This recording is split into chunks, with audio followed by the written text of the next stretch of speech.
Hey everybody, what is going on? Good afternoon. Welcome to the start of a live stream. Howdy, howdy. We're back. Weekend is over. Now it's time to game. Back to work. Ram wham.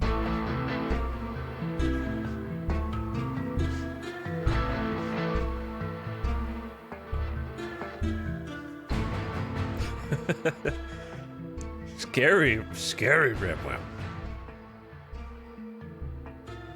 You guys, hope you had a nice weekend.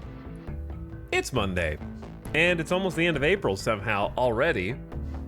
We're going on like 3 weeks out since Anomaly launched somehow. I don't know how we got here, but here we are.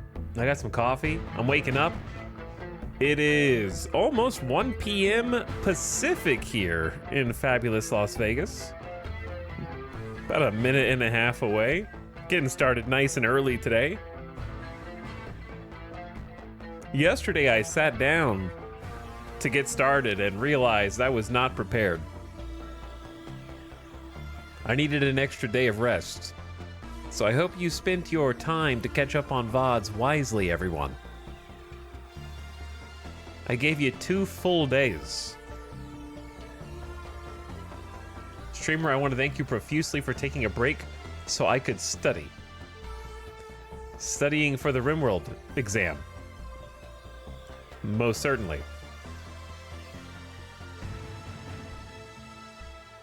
Chat's already taken exams and it's not even May? I don't think I ever took exams in April. I just sat there staring at the Twitch page. Think about what else you could have been doing besides staring at the Twitch page with an open tab. You could have been staring at the Twitch page with 6 open tabs, each on a different VOD, watching as many ads as possible.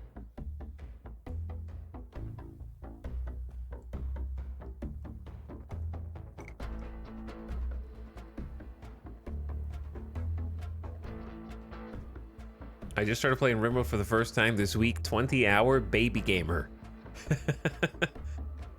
I think that there's a fair few people who just picked up RimWorld while it's on. I don't know if it's still on sale. No, not on sale anymore. But honestly, it doesn't go on sale for that much. You save like $6, which isn't nothing. But also, I don't think I would let $6 stop me if I was like, I really want to play this game. Guess I'll wait until the summer sale so I can save $6. I would simply not order food delivery one time, and then I could afford that $6 multiple times, many times even.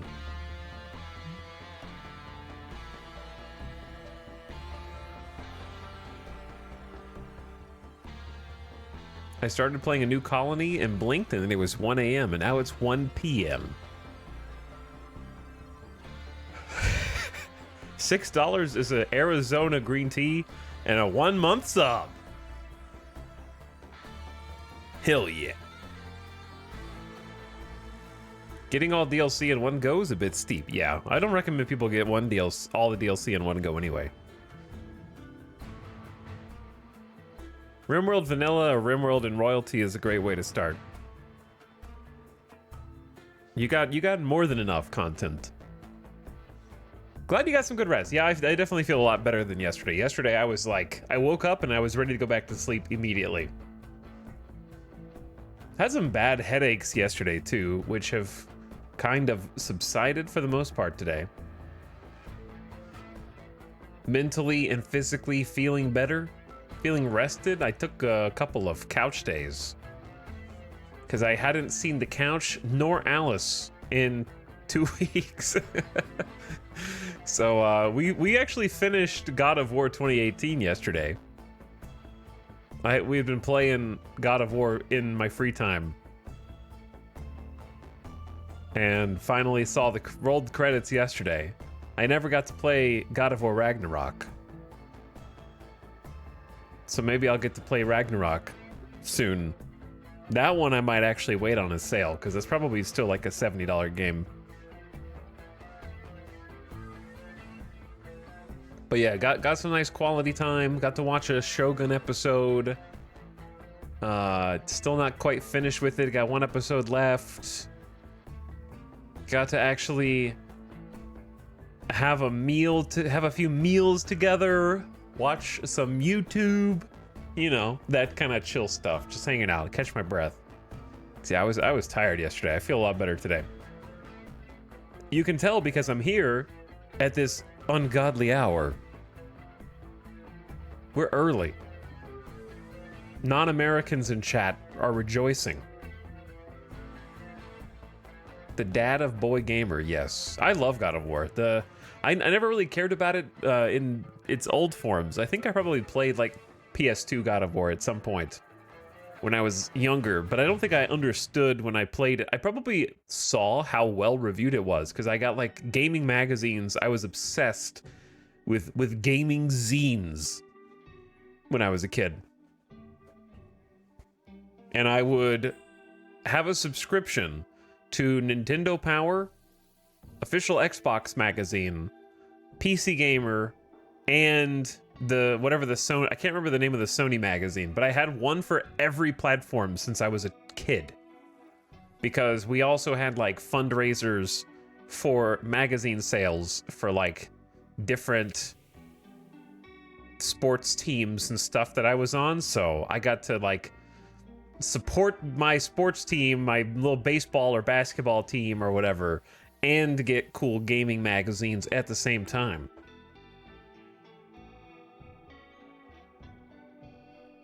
But yeah, I have been a multi-platform gamer. I've never ever mentally checked into the console wars at any point, I don't think.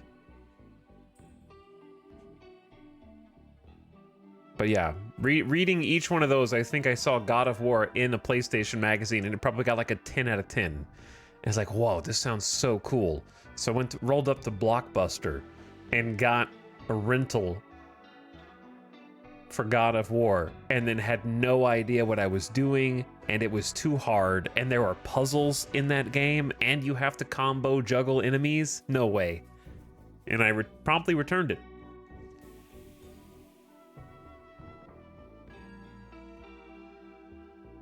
So now, being older, being like an adult gamer, I'm actually like, I know this is hard to believe, Chad, but I'm actually better now as a gamer at 35 years old than I was even in 2018 when I played God of War on PlayStation 4. And you know how I know that? Because I just got the trophy Achievos for defeating all the Valkyries. All of them. On the difficulty that is the second highest one, okay? Give me a challenge difficulty, not to give me God of War difficulty is a little too hardcore. I played the whole thing on give me a challenge. This is the Sound Redemption. And I couldn't do it in 2018, but I went back and I did it.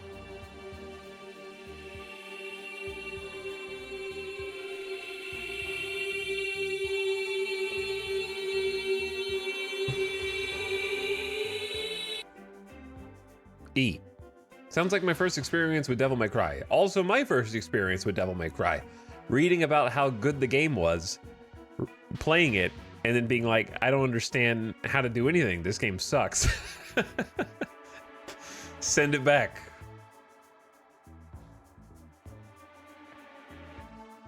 Games with that kind of like top-down camera where you have to like combo juggle enemies, just could not comprehend that as a teenager or younger. I don't remember how old I was. Nowadays I'm all about it. Devil May Cry 5 was fantastic. I'd like to play it again, but Capcom has this thing where you cannot have multiple campaigns. I don't understand why they make it so difficult. They did this with Dragon's Dogma 2 recently, where you couldn't start a new campaign. And then they had to patch in the ability to start the new campaign. And like Devil May Cry 5, you cannot start a brand new save. It's locked into the cloud. Unless you just buy a new copy of the game for a different platform. Doesn't make any sense. They can't conceive of a world in which you might want to, like, not play New Game Plus and just start over. Ever play God Hand? Nope, but I am pretty familiar with it.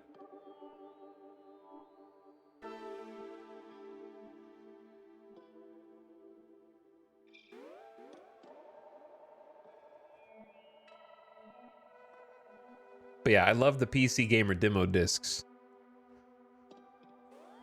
I would eat those up every single month, see what's on the disc, what do I get to play this month, and then whatever the best demo was, play that same 30-minute demo segment like 50 times in a row.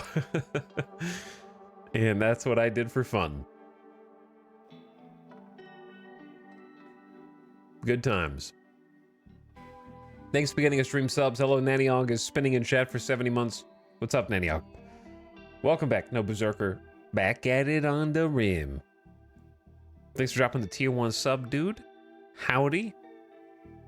DragoBot is excited for RimWorld as well today.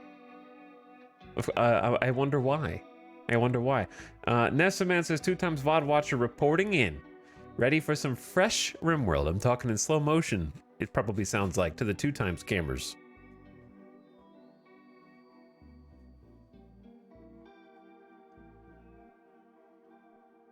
Aranor is here for a live stream. A singular live stream. One live stream, please. Thank you. Chat, I was contemplating, Oh.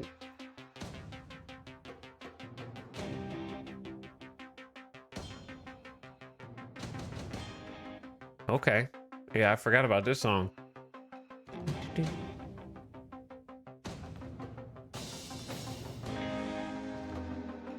Death Pall Rising.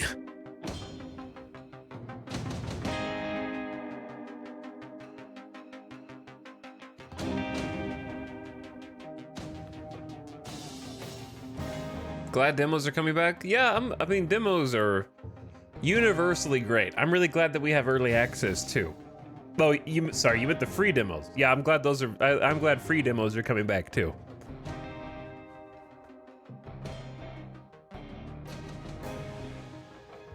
Hi, Tox. What's up, Naroxa? Welcome to Start a Stream. Hi, everybody. Having a weird hair day today. I need a haircut. Big time. I have like a flathead day. But hope you guys are having a nice start to the week. People arriving from the beach. What's up, Crank That J Film? I was thinking about starting the day in kind of a questionable way by going to Reddit, possibly. Because I saw a couple of interesting threads that might warrant a little investigation.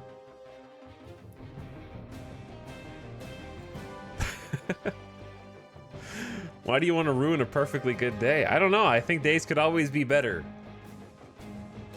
By looking at some ideas from the community.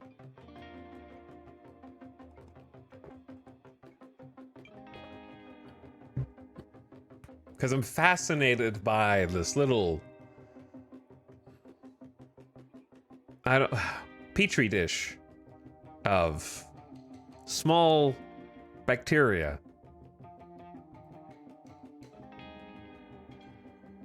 and how they constantly reveal themselves on purpose to the outside world. Some React Gaming. He wants to rage at baby gamers. I'm not raging. I'm more like just, listen, you're posting on a public forum. You're subject to public scrutiny. I don't think that is so crazy.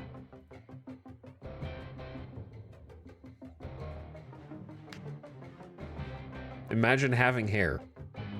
Imagine having hair. Content, yeah, it's just free content. There's free content. Like, I'm walking through a field and there are trees with fruit at arm's reach on either side of me, and you're telling me not to just reach up and pick it? You're saying that I should just continue to walk? Turn my head away and pretend like it's not just there hanging right in front of me?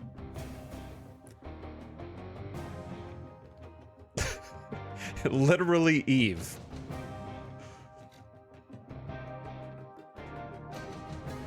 What's up, 54? Thank you for the e-sub for 17 months.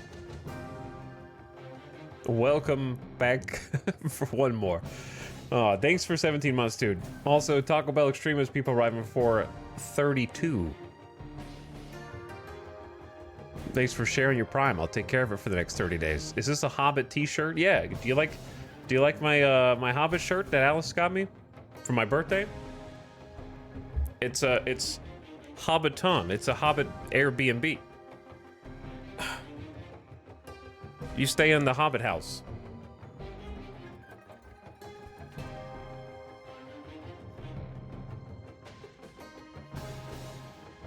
I like the color scheme.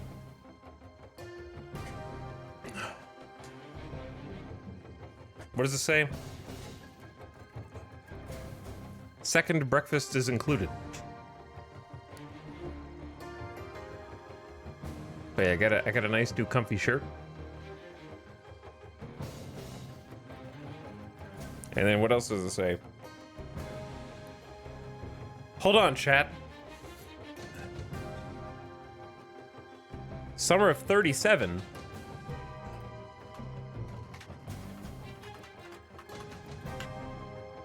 That was when The Hobbit was written, but also it has the numbers 3 and 7, which we just discussed recently as being like that's the most common number variant. How strange is that? Everything is connected.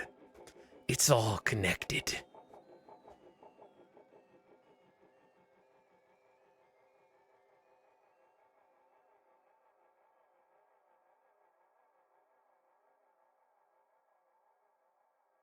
Also, I gotta blow my nose.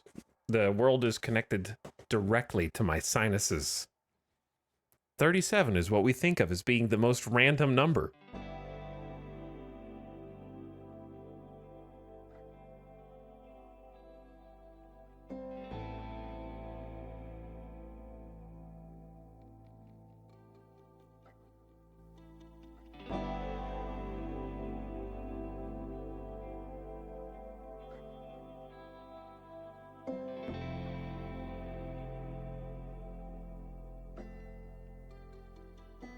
Okay.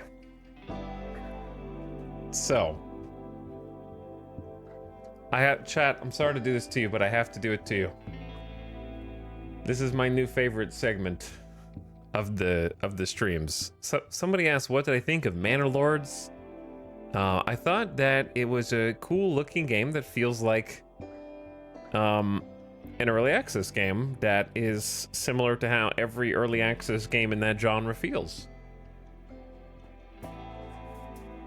Well, for some reason in the city builder genre, they're all in early access, and probably 1 in 10 actually make it out of early access in a meaningful way. So, keep on waiting, I guess. I'm just going to go into cryo sleep for 5 years until there's enough content to check it out. Personally, I would play Farthest Frontier first. What was the other one that I recommended? Clanfolk, which is completely different, but completely different genre. I think if your first priority is graphics, then you're probably already on the Manor Lord hype train. If your first priority is game mechanics, then I don't think it has much in the way of game mechanics yet.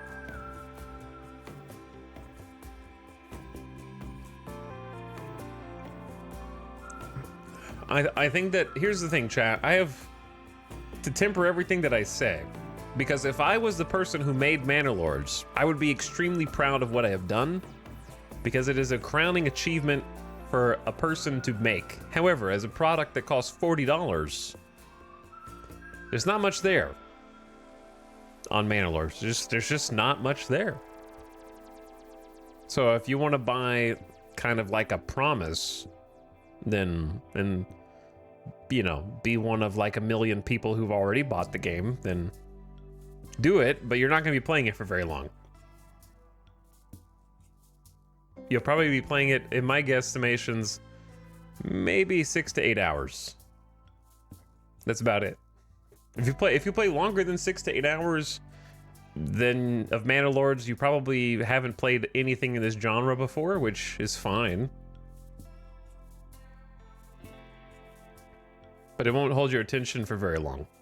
It is pure hype train, I would say. And I think that the developer did it on purpose, which kudos, because if you were trying to make focus on more gameplay depth, you simply wouldn't have spent time working on a first-person walking mode to show off the game, and you simply wouldn't have tried to make the most graphically impressive city builder first.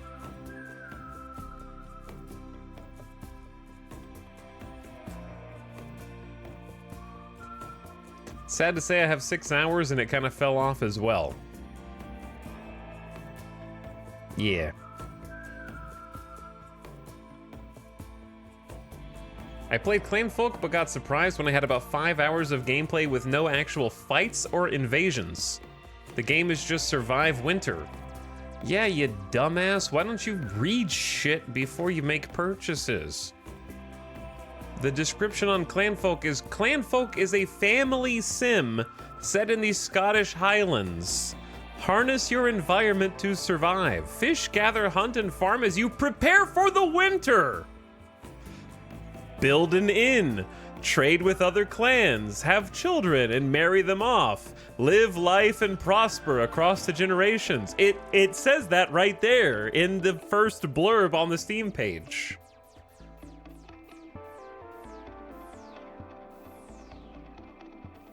And fight to the death. Yeah, it doesn't say that.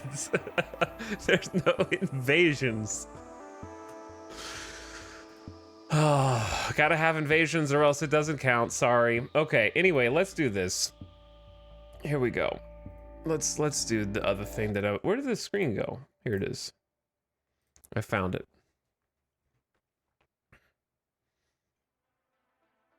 Who has time to read game descriptions nowadays?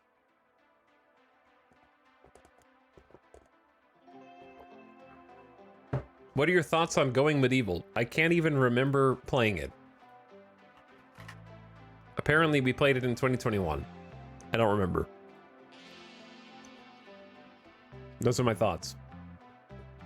Okay. I have to do this to you. I would say it was unmemorable.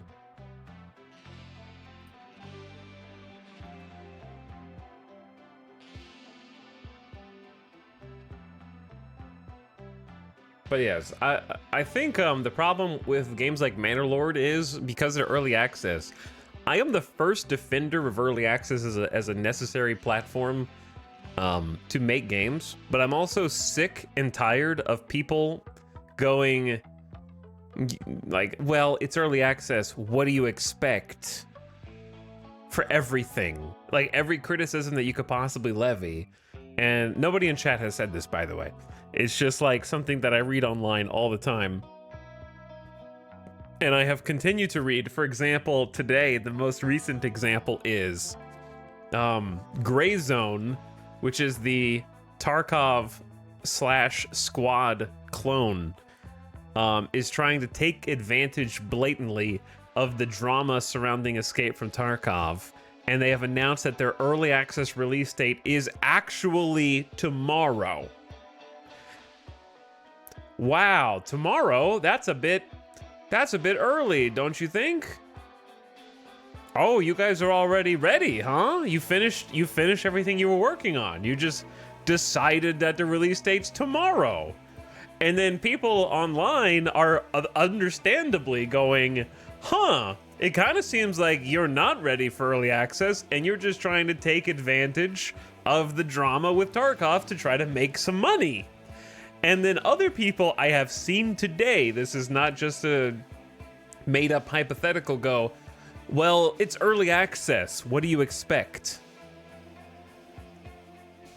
There apparently is just a blanket cover. If you're early access, you get like a massive shield from all criticism over you for an indefinite period of time, because the expiration on early access, it doesn't exist. So you could just stay in early access forever and then never, ever, ever have to worry about like people criticizing you for a lack of content and a lack of preparedness to take on consumers into your online or otherwise new video game.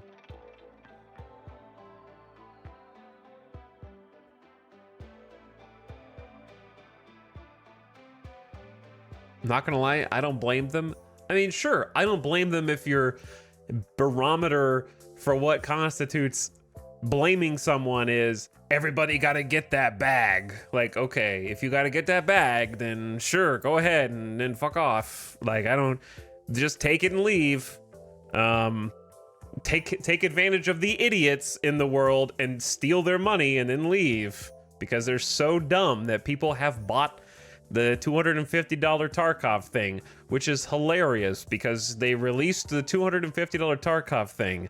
People bought it and then they're like slowly backpedaling away from that to the point where they're giving the stuff that was in the $250 version of the game to the people who already had the EOD edition of the game, thereby and what they said that they were going to give to the people who bought the $250 version as a compensation, because now they're giving the game mode to basically everyone, is we're going to give you an additional copy of the game. What am I going to do with that? It's illegal to sell a third-party version of your game per your own terms of service. Like, that's for cheaters. The only people who need multiple copies of Tarkov are cheaters who get one account banned and then have a second account. Like, what are you gonna do with multiple accounts? Doesn't even make any sense. But anyway, the gray zone thing is just like, your game already looks like a cheap ripoff of the games that it's supposed to be inspired by, even down to the animations. And the sound effects, so that when you're also like, yes, we're gonna shove it out the door tomorrow and take money, Chad, those are, I do blame them, because those are pump and dump schemes. These are pump and dump schemes, okay? This is just like long form crypto. Tarkov at $250 version is pump and dump. Gray Zone throwing it out there and trying to make as much money as possible, as quick as possible, is pump and dump.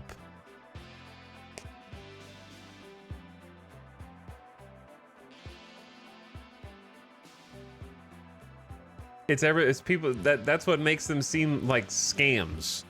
The snake oil man never left. Yeah.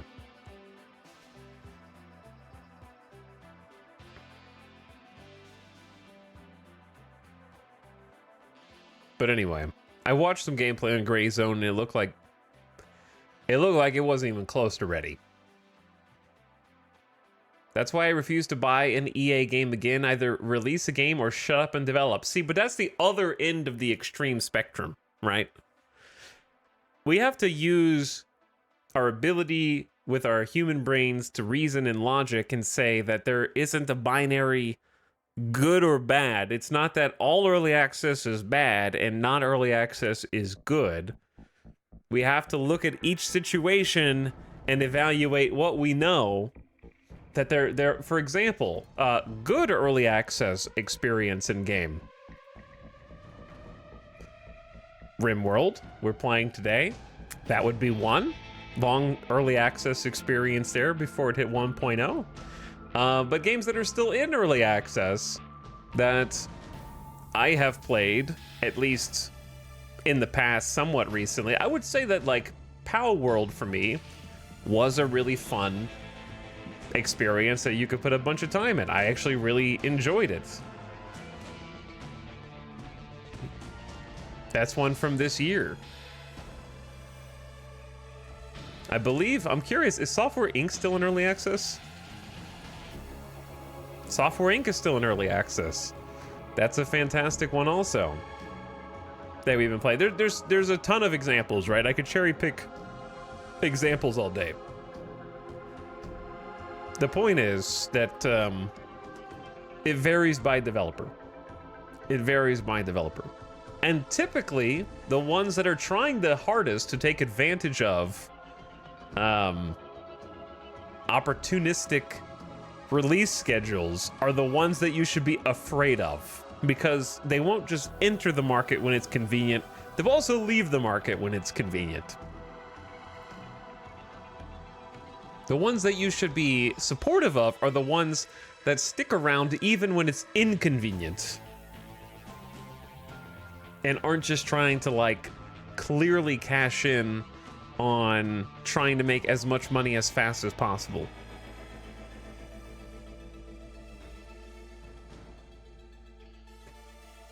Planet Crafter just released. Yeah, Planet Crafter is really good too. Baldur's Gate 3 was early access. Yeah, there's tons of examples. There's no exception. There's not like just cherry picking a few exceptions. There's like dozens and dozens, if not 100+ examples of good early access. But there's plenty of examples of bad as well. The problem is that's true whether we're talking about early access or full release games. So we've seen that plenty of times with full release games where the servers are pulled down off the market. You're not even allowed to download or play it anymore. Or DLC ruins everything. And so on.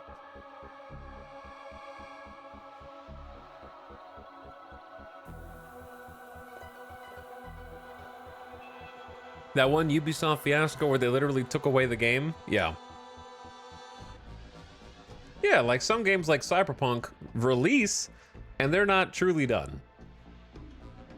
And they need time to finish it, but the games that should get, you know, some credit are the ones that stick with it until the job is done. Whether it doesn't matter, like early access is just a label for things. Like at the end of the day, if you're buying an early access game or you're buying a full game, they can cost the same amount of money. And the name, the sticker on the product is just there to make you feel better about what you buy and what you spend money on.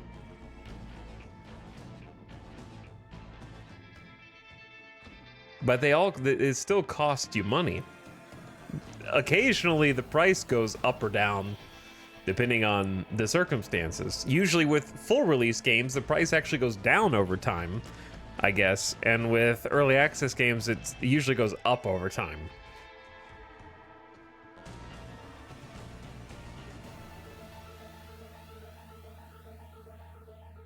But yeah, the biggest part, biggest reason to have like a 1.0 is typically for the modding scene.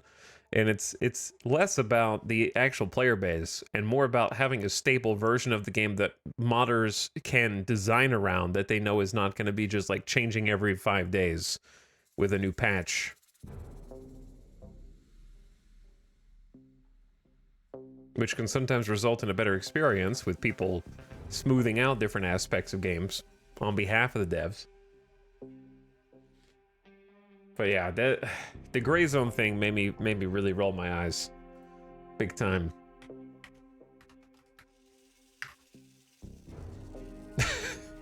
Gray Zone Warfare early access release date announcement tomorrow.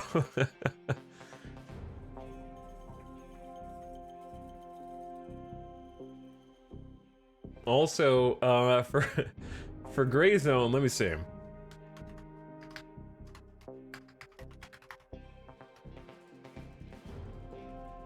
If you look at Gray Zone on Steam, there are immediately there's at least 3 or 4 editions of the game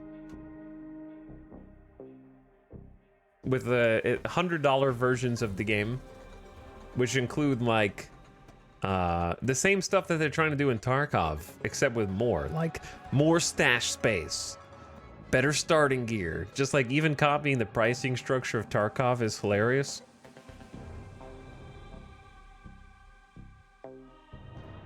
And also, the developer has no other PC games ever. Gray Zone is their first PC game. Previously, they had exclusively done mobile games. So, I don't know how many warnings you need.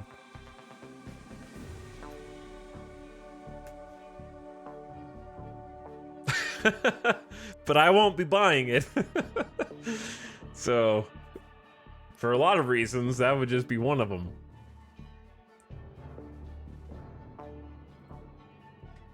Anyway, chat, this is going to be an hour rant intro.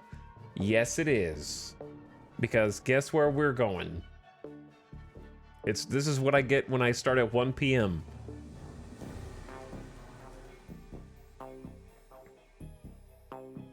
Chat, if you got flashbanged,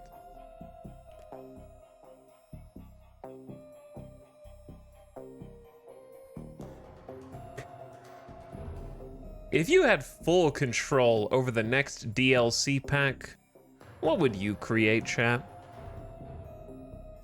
1,000 upvotes, 499 comments.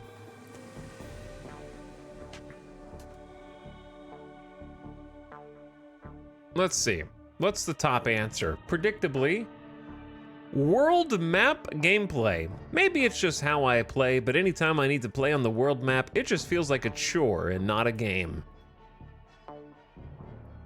I have a question. I think that this is not an anomaly. No, I can't say that. I don't think this is a exception.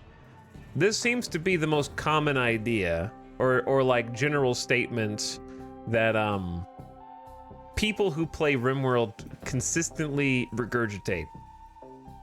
This idea that there should be a whole DLC about the world map. And I can almost guarantee you that the next one down will be something that is adjacent to world map gameplay. It'll say something like diplomacy. Like the keywords diplomacy, factions, and world map are consistently like the top things that people say that they want out of a DLC. Which two things. Number one, DLC in RimWorld is never something that changes a core mechanic of the underlying game. If there were any revamps to how the world map worked, or how factions worked, or how relationships and diplomacy worked, that would be in a 1 point something update. That would not be the DLC's purview to change, because you never have to buy those kind of core gameplay features in RimWorld. So that's just the first thing. The second thing is, what does this mean? I think everyone who has this always says, world map is stinky, I want this to change, but they don't really know what that would mean. How would you change it? Okay, and I'm gonna add a third thing, even though I said two things. The third thing is, do we really need that? If we think critically, do we really need the world map to be more in-depth? I think that a significant number of players want to be able to run multiple colonies, even though nothing in the game is created with a angle of balance or support to facilitate that. And that's something that the game lets you do, not something that the game encourages you to do, right? So if we take away having an extra like colony as a reason why they want the world map, how often do you actually play on the world map? Because to me, the point is that it is mostly ignorable. I don't understand how playing on the world map feels like a chore.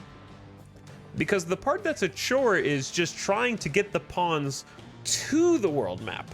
right? Once they're on the world map, it's pretty self-contained. You don't actually need to babysit them anymore as long as you gave them enough food. And they're not gonna, like, I rarely get interrupted when I'm on a caravan. You send them on their way and you manage your colony until they get where they're going. Like, it's pretty hands-off, I think. So I'm not really sure where the chore part comes in. If they mean it's boring, then I could understand how you would think that the world map is not as engaging as you want it to be. But I would say that it's not really like, there's not a lot of micromanagement. You send them and then they go and then they get somewhere and then you send them back. And the way that you send them back is as fast as possible. You can just reform the caravan whenever and instantly regroup. It's great.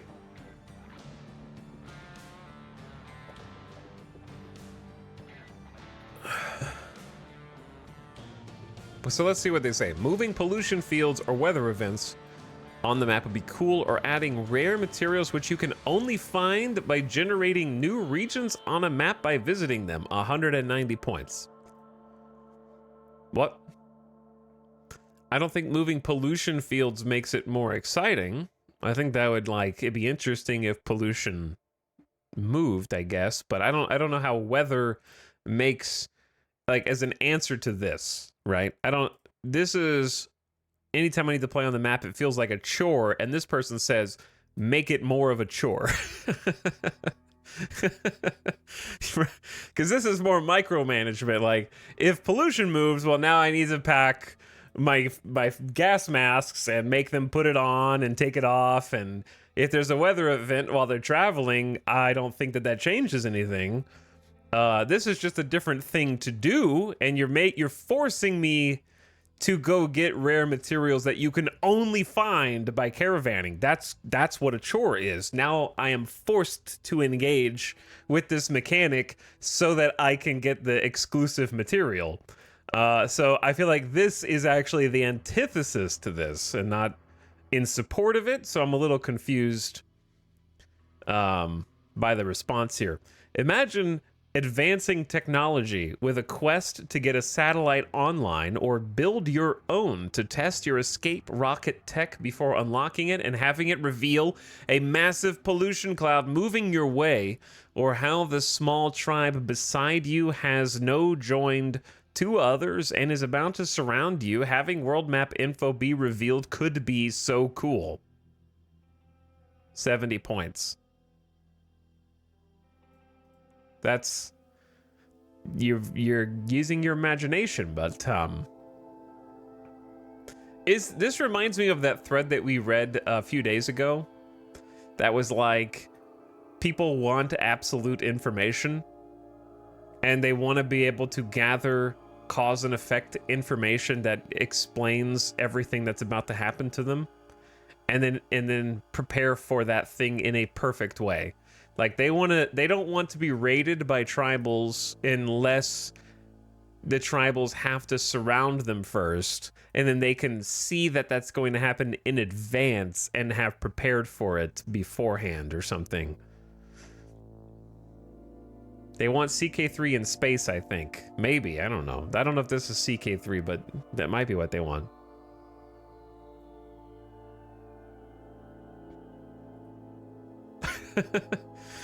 People want foreshadowing for everything or they get cranky, maybe. The amount of preparation to ensure a successful journey is prohibitive in the early game. I would like to be able to zoom in at any time and micromanage the colonists when they're on the map. Set up a temporary shelter, hunt animals for food, etc. Okay, two things. Number one, I agree that the amount of preparation to ensure a successful journey is prohibitive in the early game.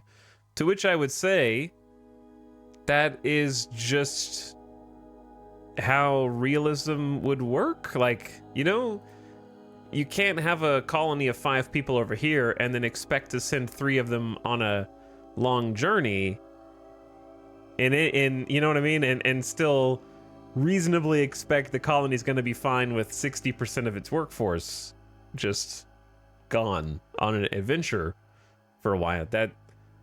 That's unfortunately just probably how things would work.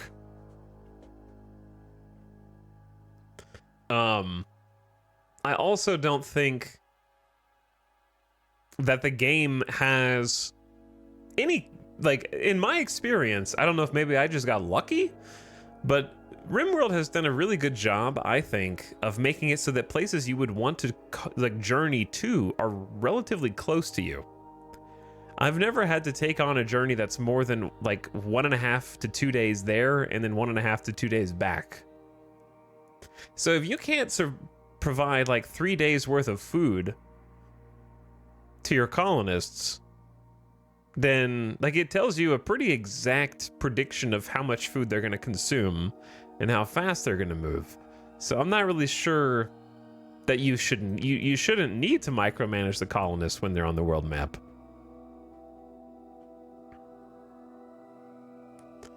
And I'm not really sure what a temporary shelter would accomplish. Because in my mind, being able to set up some kind of shelter is sort of just like turning on multiple colonies briefly.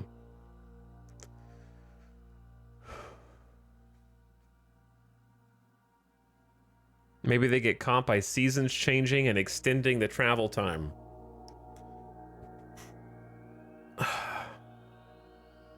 I don't know. People, I'm not sure how caravans feel like a chore, and people say, I want more chores. That's, maybe I'm just too zeroed in, but this is the only thing this person says is it feels like a chore. And then the next people are like, yeah, it's such a chore. I want to micromanage more. Maybe I feel like those two things are in conflict with one another. Because to me, having to like micromanage whenever I want is adding more chores. Like setting up farms and settlements where you're just the capital of a region would be sick. Yeah, they're just like obsessed with how, like songs of six. Yes, like songs of six.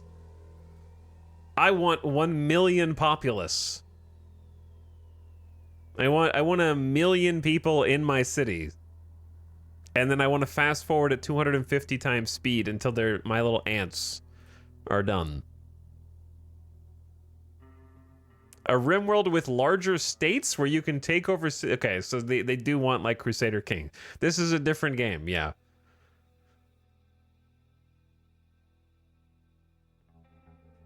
They want to upgrade. Yeah, they want the 4X RimWorld game. Chat, would RimWorld be better if, like, imagine a RimWorld where Tynan never invented the world map? Would that have stopped these people in their crib? Would that have like cured it? Yes, no, no. Making more permanent alliances besides just with the empires, setting up camps and they're obsessed with setting up camps and outposts. They want Star Sector. They want like a Star Sector 4X game. And not like a colony generator. That's so funny. Like, so many people say that too. And it scales so fast. It goes from like, if I need to use the world map, it feels like a chore, to I want to control cities that I don't build in, but I select upgrades for them. Your resources matter, and it provides more, and expanding helps a ton, but you don't have to micromanage. Oh, they want the Stellaris Administrator until you actually give them the Stellaris Administrator, and then the next complaint is, the AI is a dumbass, and it doesn't know how to do anything. When I give the AI the ability to manage my cities, it always picks the wrong build. Like, you know, that's how it goes, because I've played Stellaris and I understand that that's the logical next step for what to complain about. Talks, what's your opinion on some kind of Dwarf Fortress adventure mode equivalent? I would say that's just default RimWorld. Load up any RimWorld colony and you're in one, baby.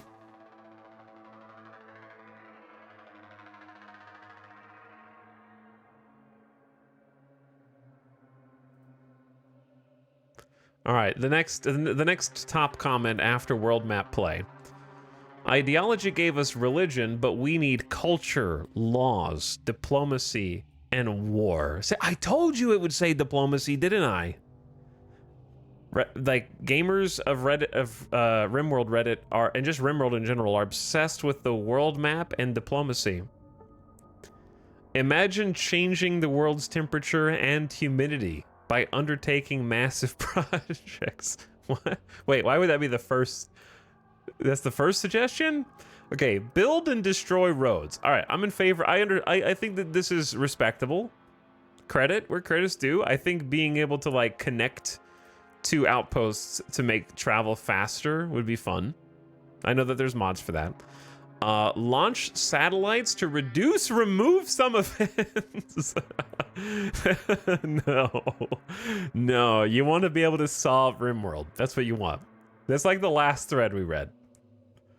They want to be able to just remove the challenge over the course of the game and solve the puzzle. Kill or enslave the insectoid queen. What? Someone's been playing too much Kinshi, but even then they don't realize that even if you kill the queen, that doesn't remove the faction.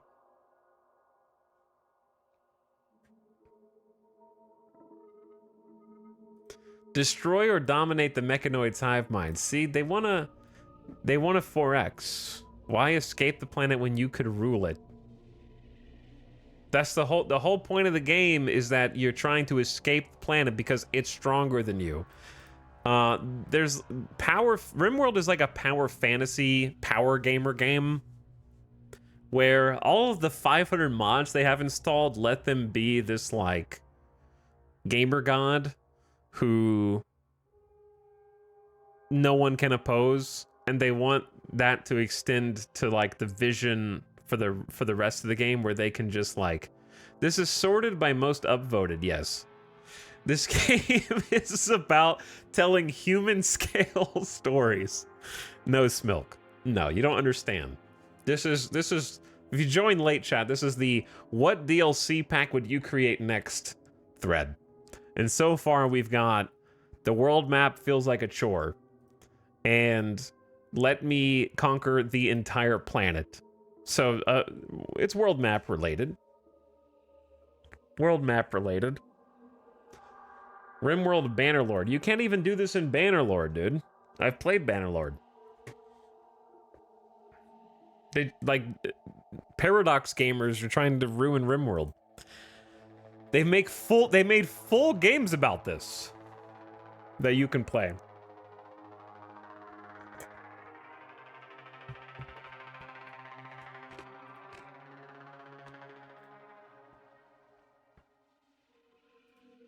Better incentives for new settlements and caravanning.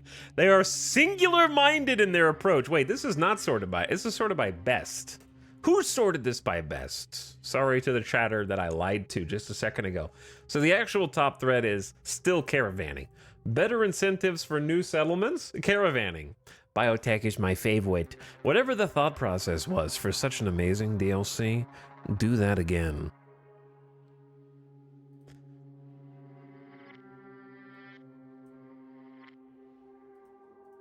Casually accusing the devs of stealing from the workshop. I don't know if biotech or ideology is my favorite. Both are amazing. Okay, anyway, I think it'd be so sick to have a DLC completely dedicated to conquering RimWorld and or building massive kingdoms. How, like, it's so many different people with the same post. They're all different people. Are we a biased hive mind? This is a biased hive mind. This is why we can't have world peace.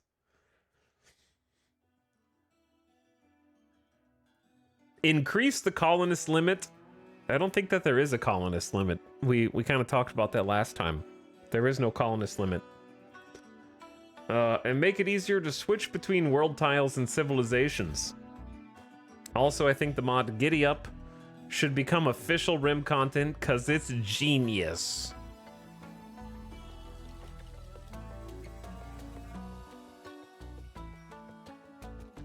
Soft limit but no hard limit? No, there's no soft limit either. We looked it up. The person that wrote the wiki was in the chat on the last RimWorld stream.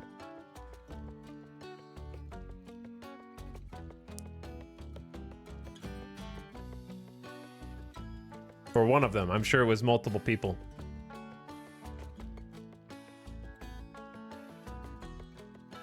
Okay, anyway. That's like, hang on.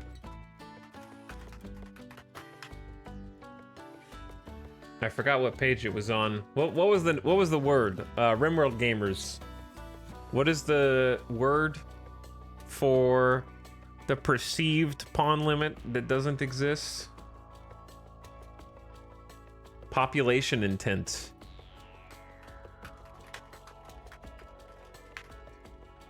Okay, population intent in RimWorld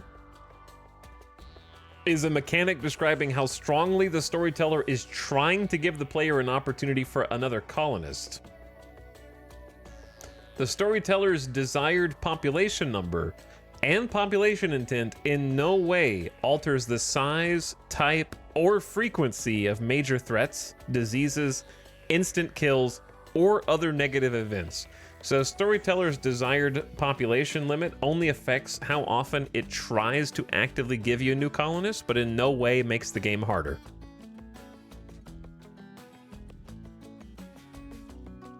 Apparently, it is a major misconception about RimWorld.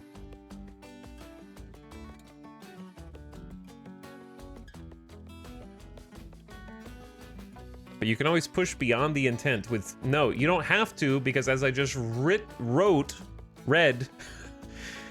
desired population number does not increase or change the frequency of instant kills or any negative events.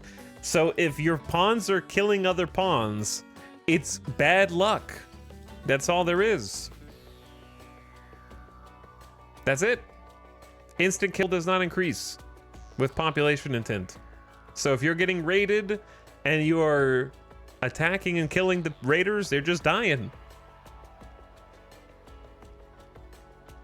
Bad luck.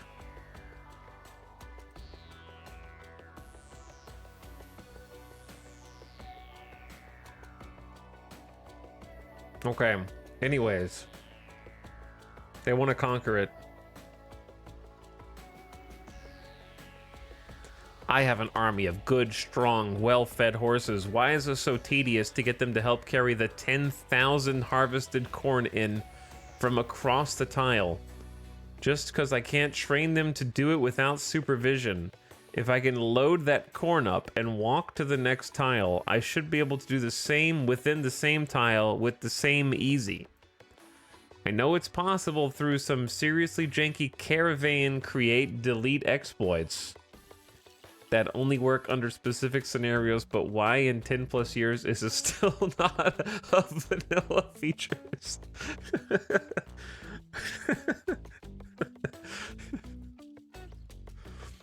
Why is my one specific complaint about not carrying thousands of food? Horse carry thing, please.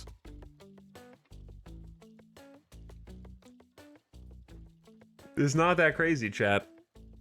Horses, farmers in real life don't just have horses go out onto their land and pick up corn and carry it and bring it back, bro. Okay? What you want is a system of logistics for like a wheelbarrow implemented, or some kind of containers that can hold stuff. That's not how farming works.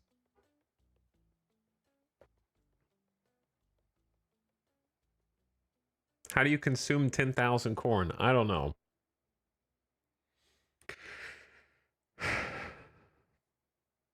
Like, the reason it doesn't make any sense is because colonies are not big enough to necessitate.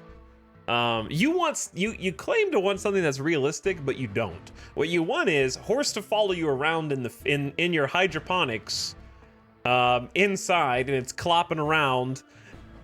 And then you just pick up the corn and you put it in the horse, and then you keep doing that until the horse is full, and then you lead the horse into your freezer, which is only this far off of the map because it's like a medium-sized map, not a country-sized map, and then you offload it into the freezer.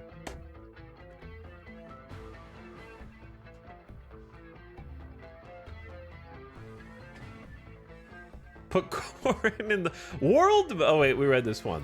World map gameplay. Something to do. People want Dwarf Fortress as well. Something to do with the passage of time, histories of factions, places of interest on the map, temples, vaults, cities, and histories of pawns who are sleeping in the sleepers. You have them. There's a childhood and adulthood backstory for every character with a stat page that reflects their backstory, and they have frequently social connections to other pawns that is revealed over time. Just like in this video, you can see so many ruins, and while they are already very curious, I would like to know more. So maybe call it ancients or archaeology or history.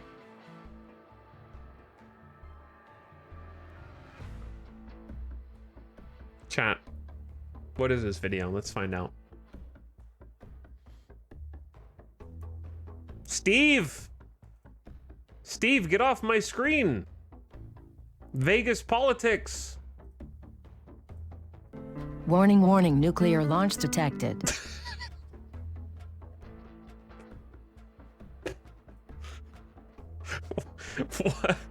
What? Please go to crypto sleep chambers immediately. Warning, warning, immediate nuclear launch detected, impact within 10... Hold on. I know you can't see anything. Hold on. Time out. What? miles, 2 minutes until strike.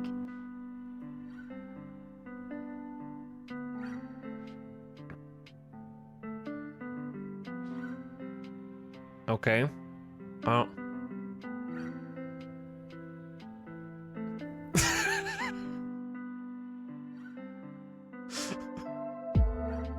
I don't know where this music came from. Okay. We gotta listen to it without music now because I'm not sure where they ripped this from. Wow, that was a big explosion, and now there is a bunch of the fallout, and then some people are marching over. Please don't make us watch text-to-speech RimWorld fanfiction. Well, that's exactly what you're watching, is text-to-speech RimWorld fanfiction. I don't understand what this... Okay, look. Why was that linked? Something to do with the passage of time, histories of factions, places of interest. Just like in this video, you can see so many ruins. I would like to know more. What? I'm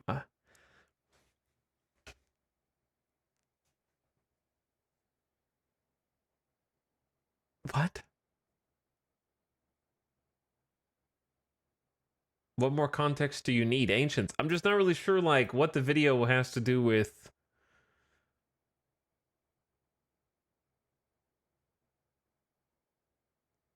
You can see the ruins before they blow up.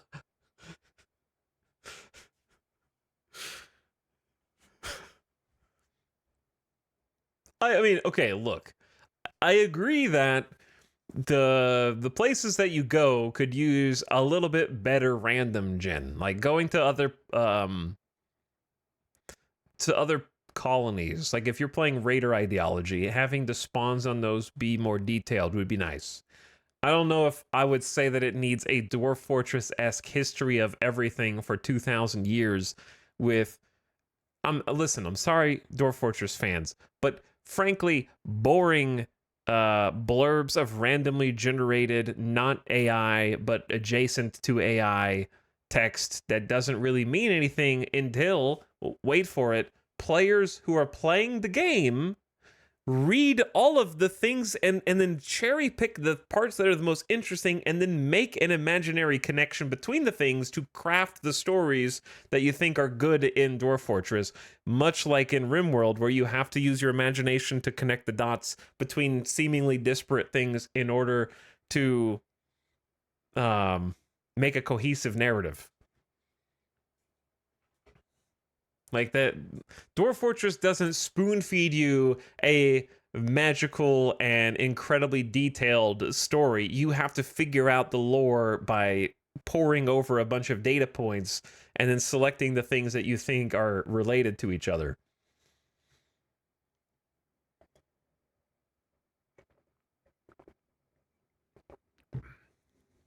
But anyway, Ocean World, something about water and underwater exploring. Okay, I had to scroll down the first 3 parent threads and all of their children to get to something. I mean, I think that this is far too vague, but at least it's something that could be a DLC.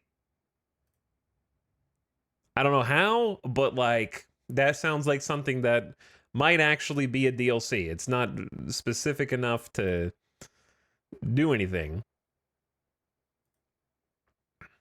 The new DLC needs to have water. Okay, Atlantis wind condition.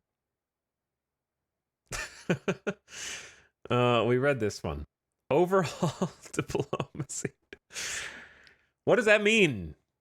They just want Crusader Kings. Simulate faction interactions, sieges, rebellions, alliances, settlement destruction and formation, going to aid allies in battle, evacuations, and entity containment.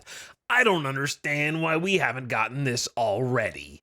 All the effort in creating a unique world and factions and just left to rot. People seem to not understand what RimWorld is. There are no states with single government to have war and diplomacy with, just small settlements there, and united more by culture than actual authority. Raids and caravans is most meaningful interaction that very low population density of RimWorld allows. No one except mechanoids and eldritch horrors seek complete victory over you.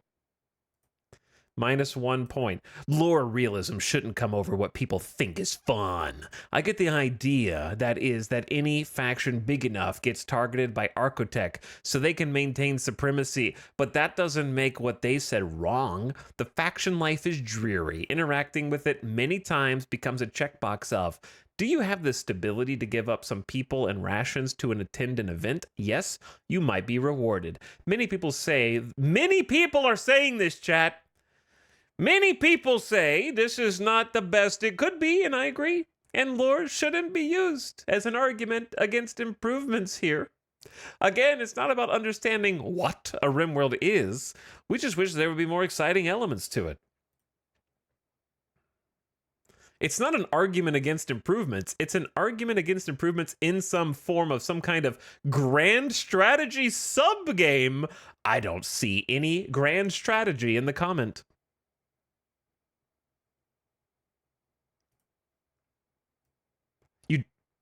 You don't. You don't see any kind of grand strategy in simulating sieges, rebellions, alliances, settlement destruction, and formation, going to aid allies in battle, evacuations, and entity containment? Oh, interesting. So interesting. You don't see it. Yes, quite.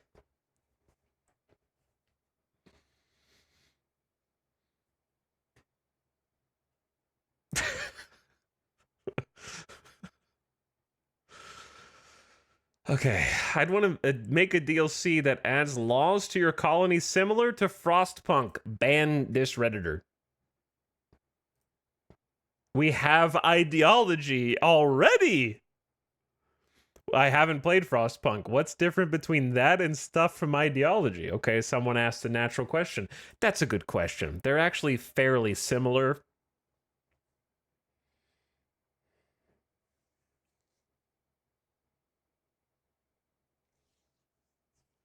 $117 upvotes. Although one major, not necessarily better difference is that most Frostpunk laws consist of binary choices, whereas RimWorld laws often have a don't care option for things you don't want to focus on. But Frostpunk is also a very different game with an actual story and certain beats you're guaranteed to hit in a playthrough. RimWorld's law system is more open-ended because the experience is more open-ended. Okay, this is a different chatter. This is a different person than the OP.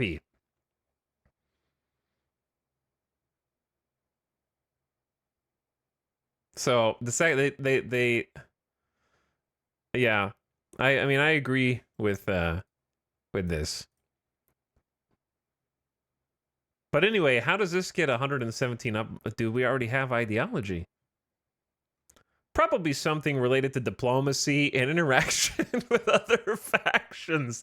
Just to read the other people who post and upvote them and then post under theirs. There's like 75% of them are the same thing, dude. I would like to be called to help an ally with their own battle or their own land or an enemy's land. How about a quest on helping them build defenses and prepare for a raid?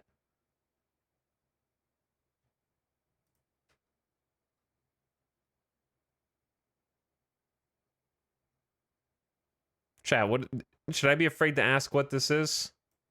What is this? That's just more quests. Yeah, that's not really diplomacy. Yes, you don't want to know. Okay. The porn mod. A full overhaul of the overworld, including, chat, wait for it, caravanning, factions, and diplomacy. It would be focused on integrating colonies with the world they live in. For example, you could conquer neighboring settlements instead of wiping them out. Then you can extort them for resources you want, but this may put you at odds with other local warlords who don't like you taking over their term. That I'd one of many examples of what I would add. Sort of a cross between RimWorld and Mountain Blade? Yes, please, but a more fleshed out version. Mountain Blade diplomacy and politics is very bare bones, in my opinion. 100 times this. I would buy it in a... Yes, but make it better also. Diplomacy and faction overhaul! I wish my faction could be more than just a village. Give me NPC allies that are made from settlers I sent out. This is what DLC you would add to RimWorld, and all of the comments are this. It's the same comment, dude. It's all the same comment, dude. Better gunplay and melee combat. Have pawns die for cover when getting shot at. Rush at people when they have a melee weapon. Throw grenade. Okay, well that's an AI change. That's not really a DLC. Center it around military-based structures like watchtowers, guard posts, better or manned turrets. Could have spies that require pawns to have guard jobs to spot them.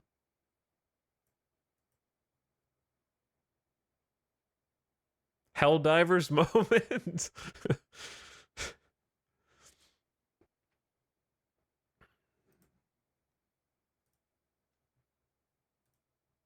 Like that's not really a DLC. That's like AI changes. Cuz I've advocated for like some melee changes before, for sure.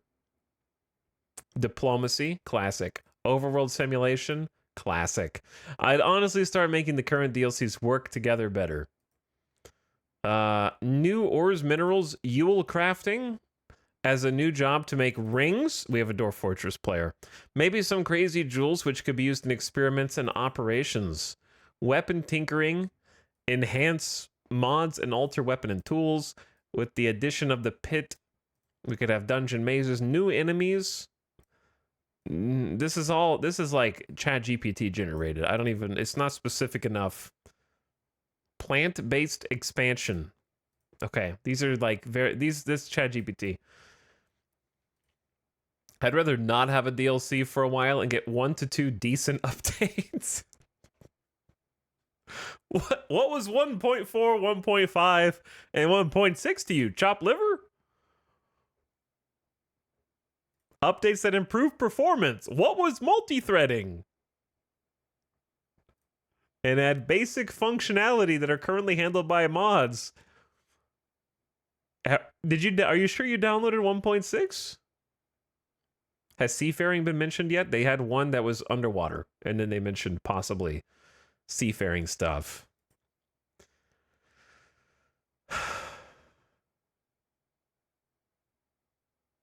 Okay, anyway, forget that person. A performance update.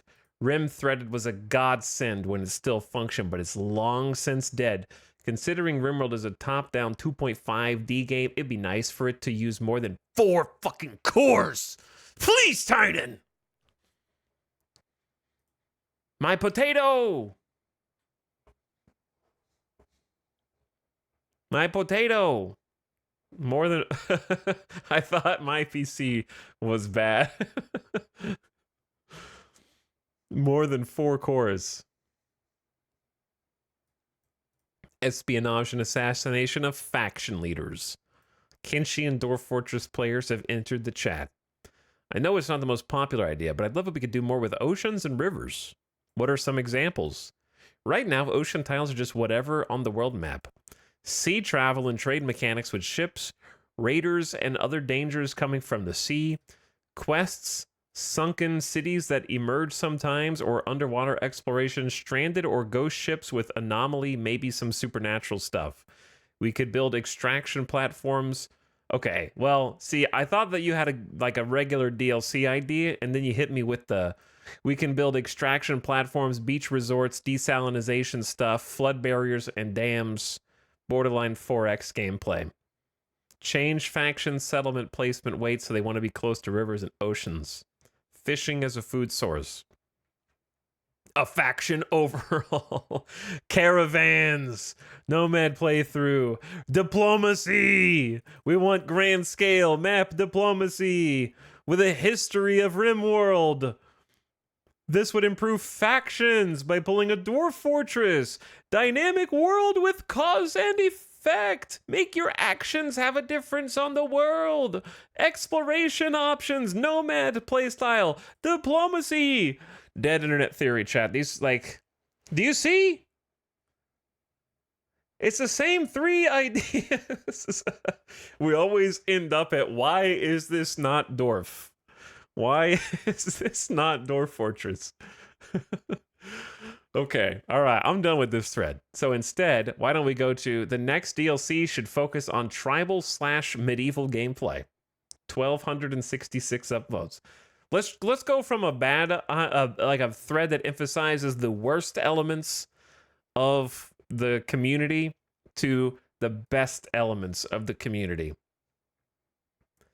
Why is tribal even a thing when you can immediately research electricity and vanilla has barely any pre-industrial tech? It feels like the game's just waiting for you to research electricity so that it can actually start.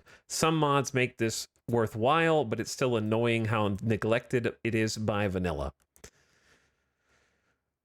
Sort by top. An extra medieval-only faction that's benefiting from royal titles, or a tribal faction that only has psi links from anima trees. I wish royalty had introduced 2 more royal factions, each with unique benefits that you had to choose between and make an enemy of the others. Those are not bad ideas. Tribal Medieval won't be a good DLC. It's more like an update for 1.6.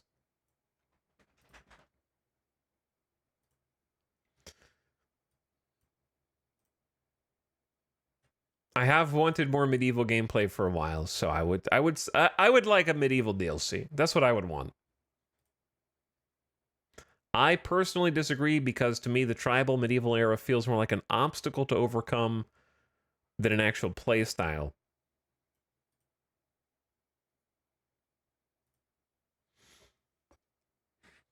Just an idea, but what if there's another tech tree just for tribes, and at the end you can research electricity, which leads to the main tech tree with the modern futuristic stuff. That way you can solely stick to tribal stuff, and getting electricity takes a lot of work to unlock.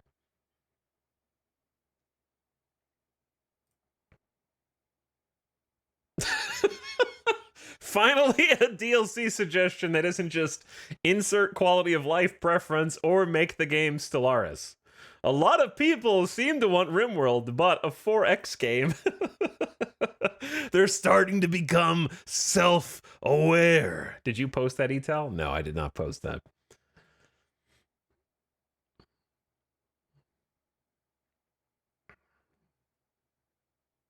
Because the problem isn't that there's not anything to do in Tribal Start. There's not much to do in a Tribal Start. The problem is that your Tribal Start will kind of be invalidated in the first raids that you get when they drop gear that is instantly better than the stuff that you're already like working with. But yeah, there's not a lot of stuff, I would say, for that like pre-high-tech era. But it sounds, I think that at this point, after seeing Anomaly, I think something like Medieval would be too boring for the devs to work on. And then they would also be accused of stealing from the workshop unfairly. So it'll probably never happen. But I would love fleshing out the pre-tech early game. Trains are dope. I agree. Trains are dope. All right, anyway, I'm done. I'm done.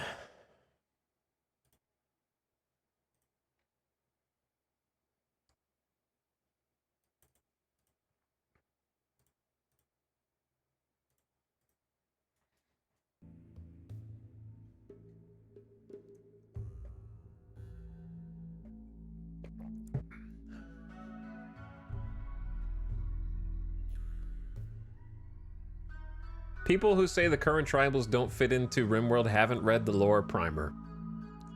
Yeah, I mean, they fit in extremely well. Tribals make a ton of sense in RimWorld. What about mounted combat? I think that mounted combat has the potential to work, but it adds a difficult layer of micro to RimWorld, I would say. It definitely has the potential to work. Tox, what do you want added and why is it diplomacy? Yeah, for me, before Anomaly came out, what I would have told you is that my top two wants for DLC, probably even before Biotech came out, were either Medieval or Mutations. And we kind of got Mutations in Biotech because I wanted like mad scientist vibes where you're experimenting on pawns, but there's a chance to backfire, which Biotech is more cut and dry. It's very much like you install this gene, it does this.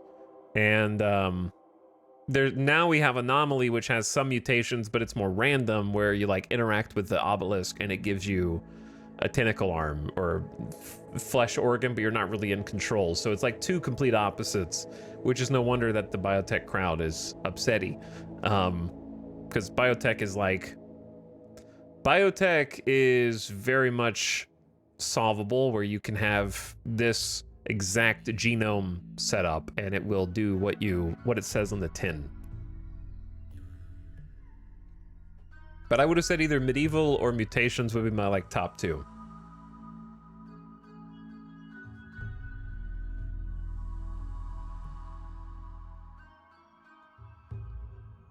There does seem to be a bit of a gap between tribal and industrial tech. Yeah, I would like... The problem is Medieval will never be a DLC because of the aforementioned...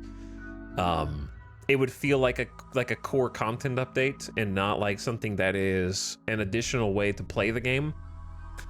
Because in my perfect world, there's a tech tree for Medieval that goes in between tribal on the way to Medieval and Medieval on the way to Spacer. So I don't think it could ever actually be a DLC. Where it just like interjects a whole sub tech tree in between those two places.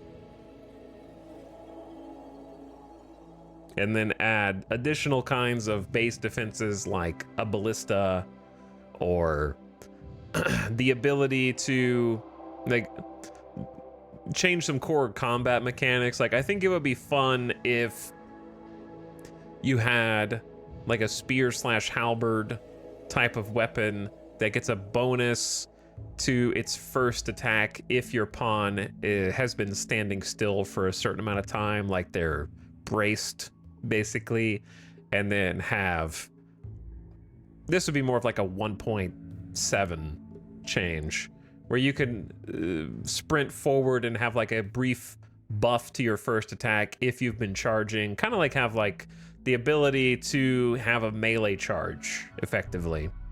Yeah, you could have like shields, that kind of thing that could affect combat. Some melee changes to combat. Because I think that RimWorld combat really shines with its like ranged weapons.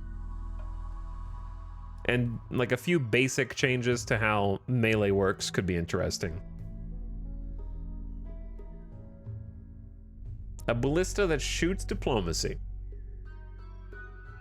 Like imagine having a Battle Brothers-esque extra long spear that can melee hit over the shoulder of someone else, for example, right? That would be an item that would fundamentally change a lot of combat situations early game that has like a 2-tile reach spear.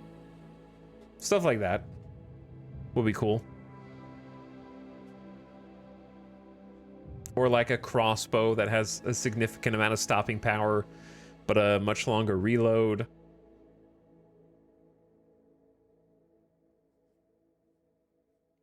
I want pawns to get cover bonuses. Yeah, you could have like a shield guy who gives a cover bonus to the person who's standing behind them. So that would be some interesting stuff.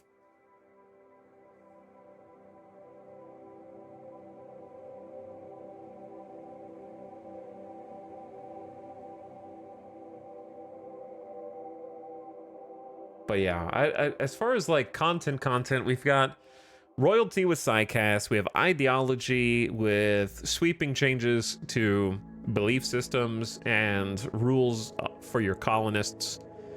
And then we have biotech, which adds children and genome changing, and then some the Mechanitor and Sanguiphage gameplay styles. And now we have the all the anomaly content, and I'm struggling to think what I would add. Like if I were actually the developer and not just asking for like some combat changes or medieval stuff, what theme would I go for next that fits with their recent additions to the game? And what I'm learning is that I'm not as creative as they are, I think.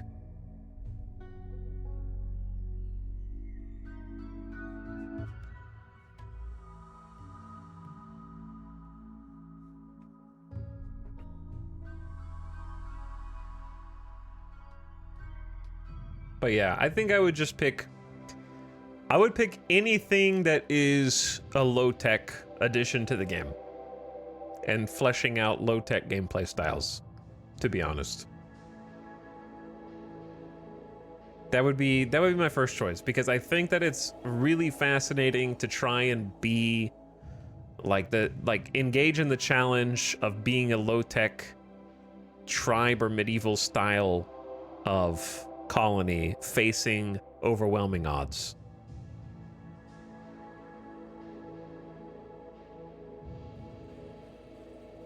Because you already have Anomaly with these crazy rituals, I don't think it would be far-fetched to say that, you know,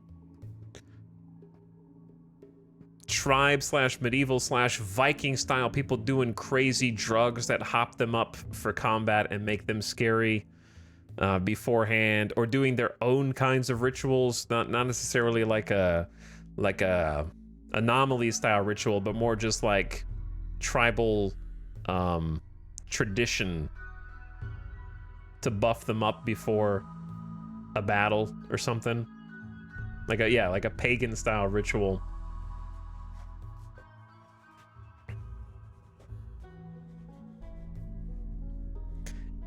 engaging with, well, we don't really have spirits, right? All of the anomalies are some kind of archotech or nanites or something like that. But if there was more of like a tribal spirit style gameplay, I don't know how you would engage that with the lore. I guess you just make that. We already have psycasts and we have tribal psychics, right? With the animatry. So I don't think it would be super far-fetched to just give them some kind of powers based on that. Like, imagine if you could get literal spirit animals to fight for you in battle, right? Doctor Strange portal.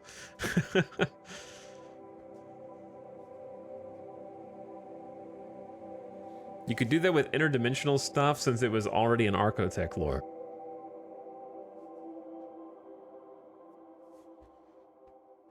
Maybe a Gaia DLC, like a nature DLC with an emphasis on less techno gameplay?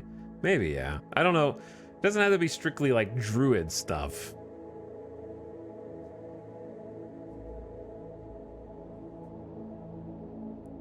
But I think I like the early game and I like the pre-tech era, so anything in that realm would be for sure my first choice.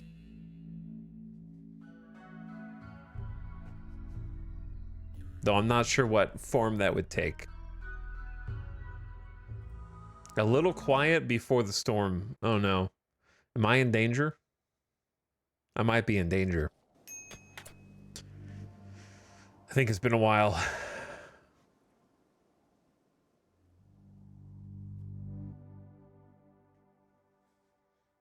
I think it has been too long in the game without something crazy happening.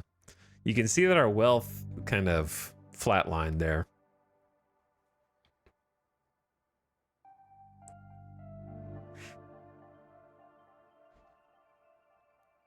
We had a problem causer, but we've been recovering. We have some important stuff to do. Right at the beginning, I think. Because it was back against the wall for a while. Like, you can see the concentration of just starting with the enemy raid, and then it was boom, boom, boom, boom, boom. That's two events on top of each other. Boom, ba boom, ba boom, ba boom, boom, boom, all the way over.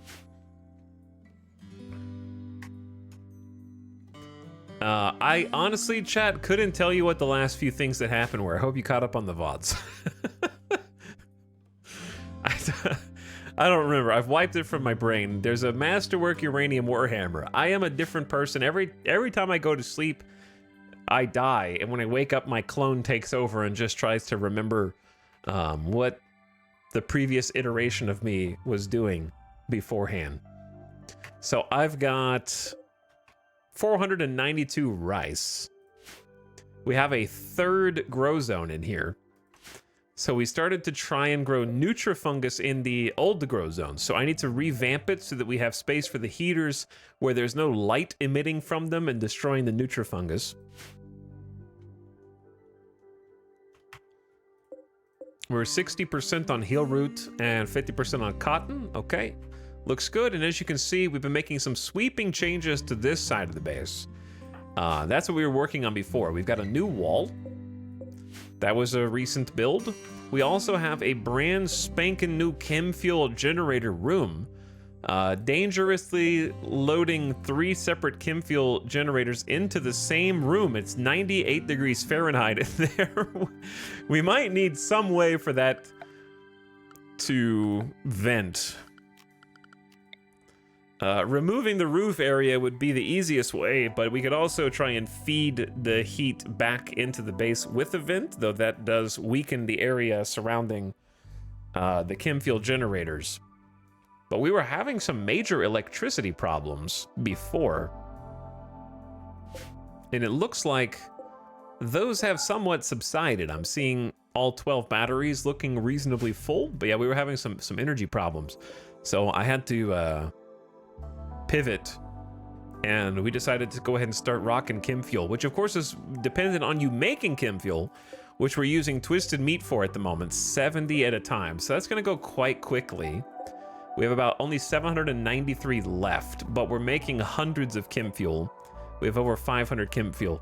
And then these guys take about 30 Chem Fuel every 6 days or so, and then they need to be reloaded or else they're not gonna work. That fire foam popper's got it covered. Honestly, it does. It does. Fire foam popper is pretty strong. But this was huge. It kind of took us a while because, you know, it's 3 components, 100 steel, some work. You have to haul the resources. We got some shelves for extra Chem Fuel in the future. Put all those eggs in one basket. But yeah, we got like a nice little outdoor area here with an extra layer. That gives us some more space and some more breathing room so that when raiders are bearing down on us through this airlock, we have a security door that needs to be repaired, which I am going to do shortly. And the potential plan for a roofed sort of walkway all the way down to our other things and get the Void Monolith up to level 2, ideally. But yeah, third grow zone is huge. Getting a Chem Fuel gen room is about 3,000 watts, 24 hours a day, which is a little bit less than a geothermal. So we've kind of added like an extra geothermal by extension of the Chem Fuel. It's really nice to have those in the pocket. We moved the steel mortars, and I want to consider like where additional mortars will go.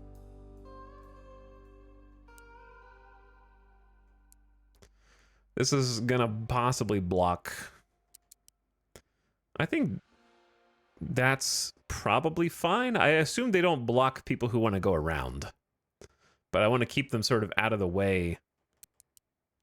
I could put them over on the backside here, but then they have to walk a little further. And we would require reinforced barrels in order to build those. And you can see we are in need of some more high explosive shells.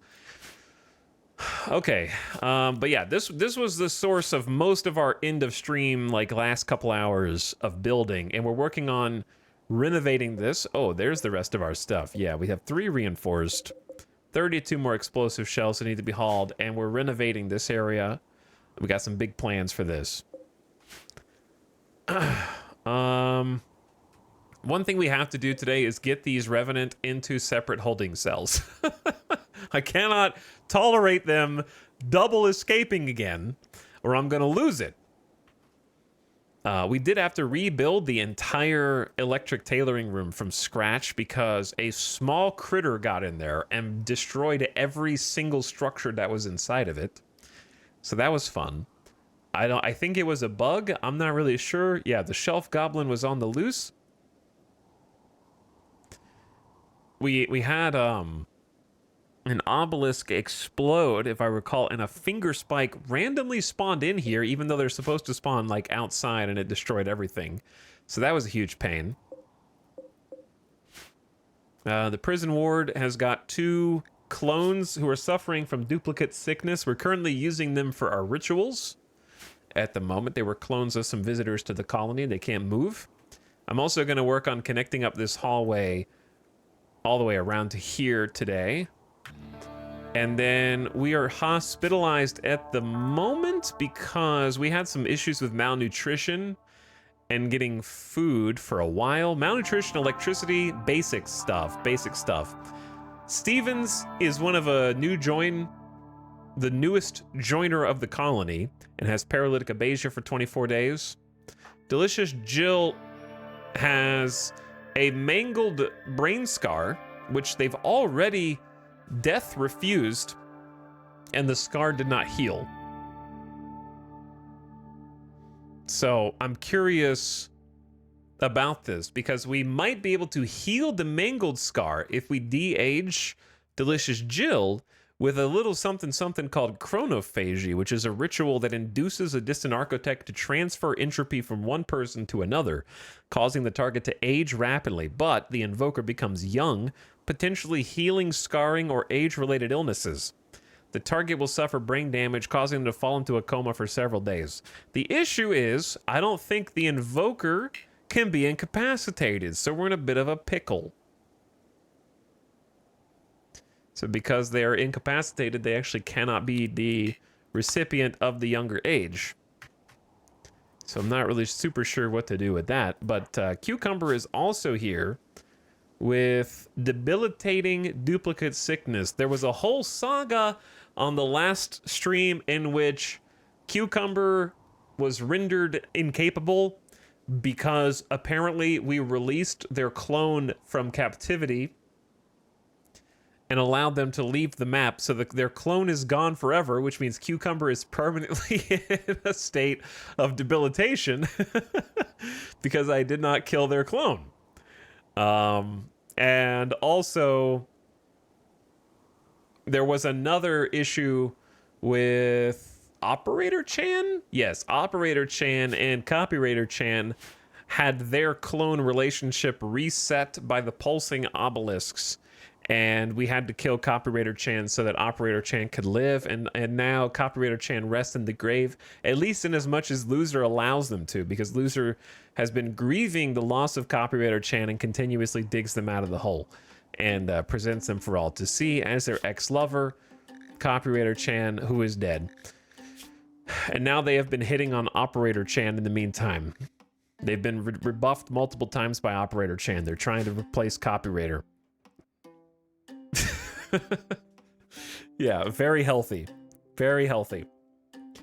So I think that's where we're at right now. I kind of want to take a quick inventory of some of these spots and turn different heaters and stuff. Like, I kind of just want to take an inventory of the rooms and make sure that all of the buildings and structures that can be toggled on are. Other than this we don't need 2 fabrication benches yet, because we have a lot of stuff to craft. We will, though. Oh yeah, this thing. I'm working on moving, and the entire armory is in upheaval right now. So we're gonna keep working on that. I wouldn't mind having like a 3rd stove, but right now we don't have the ingredients. We've got 219 fungus left. Sitting on 80 meals. 41 emergency meals. I'm gonna suspend the carnivore meals.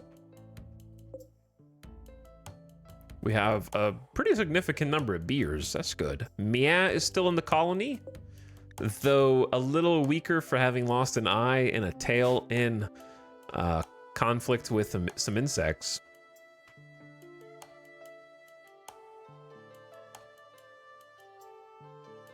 And then I think that's it. I don't see any heaters that I may have turned off in the past, other than this one, or any other structures or benches that I might have turned off, at least not that I see. Okay, what's going on? Tattered apparel times 3. Yep, those are the people who are bedridden, so we can't change their clothes. We need a research project. Fair enough. Let us research. Let's see if I skipped anything at the beginning. Recurve bow, cocoa, pemmican, psychite refining could be useful.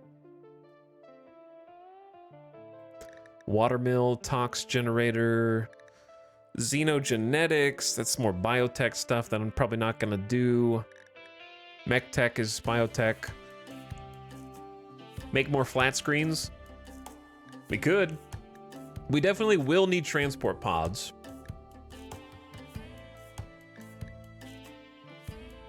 Construct moisture pumps, not for this one. Growth fats, not for this one. We don't have brain wiring. I'm really proud of us for getting like compact weapons, jump packs, and special limbs. I probably should try making more of those. I need to see how many components we have, and we can try crafting some of these things. Biosculpting, construct biosculptor pods, neural supercharger. Those are going to be really expensive for us. What I probably want at this point is either... I don't want bionics because we need to be able to construct our own advanced components before we get bionics, so that needs advanced fabrication. Vitals monitors just need regular components. And we're using the hospital a lot. Like a lot. But recon armor also needs advanced components. Okay. Pulse munitions need advanced components. A lot of the stuff we want to make now is advanced component locked. So in my opinion, it's probably just vitals monitor time. How much is a flat screen? 16 components and 140 steel. I mean, I might. Things got insane recreation power from multiple pawns simultaneously.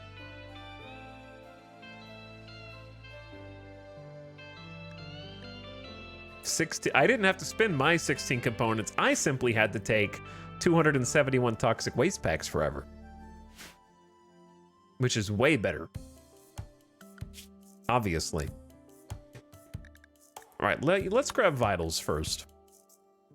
Build vital monitors which improve medical outcomes when placed next to hospital beds.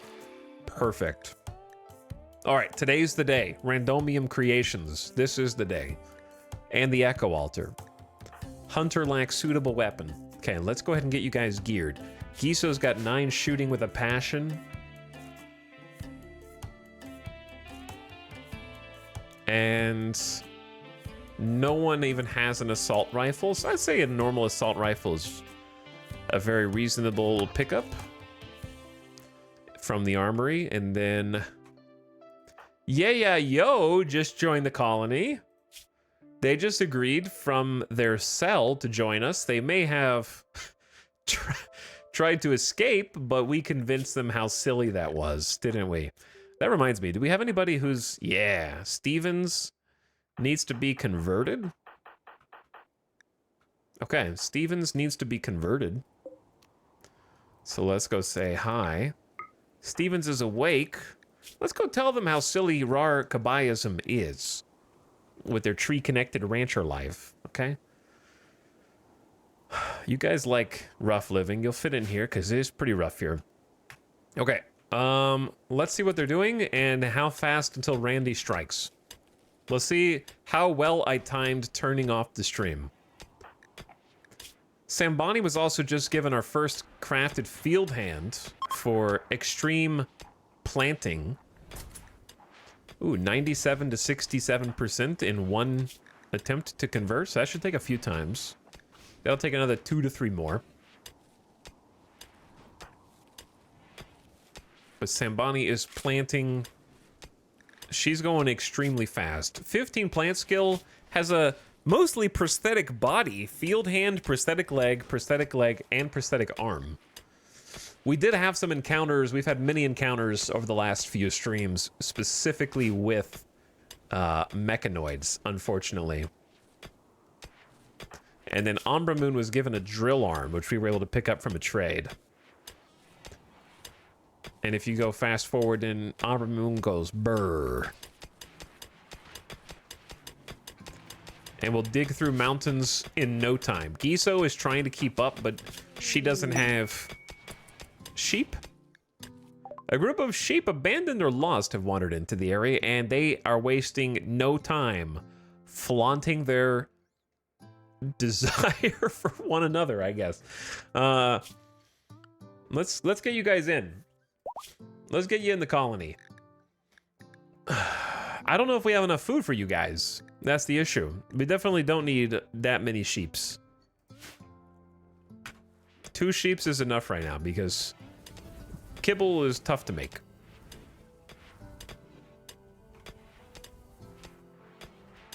The rice will help. Getting more fungus will help everybody. And we're turning the fungus into hops farms on the left and then fiber corn on the right.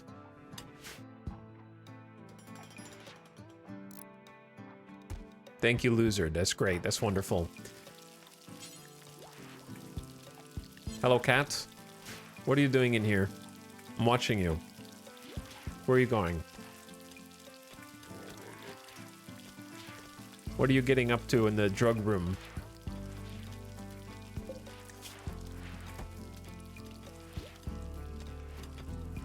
Oh, that reminds me.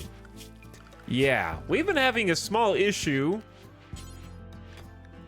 with animals drinking beer. So we're gonna ban them from where the beer and the go juice is stored.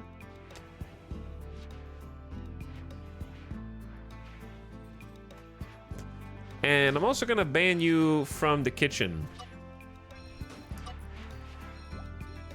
And where the drugs are gonna be made.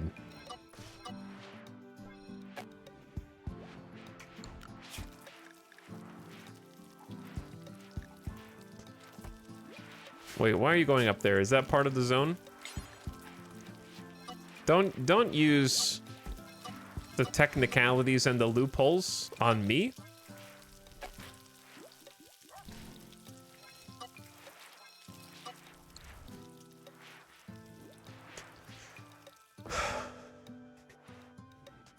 They want booze. Check out Mr. No Fun over here. Hey, the fun is for the humans, okay? That's only for us. I got them on a 1 drink every 2 days policy just so that we can stretch the beer. All right, let's see what everyone's up to. Dragobot is refining chem fuel from organics. Loser is making some kibble for us with the twisted meat and the rice, which is good. And Gutma is making... I'm sorry, do you have...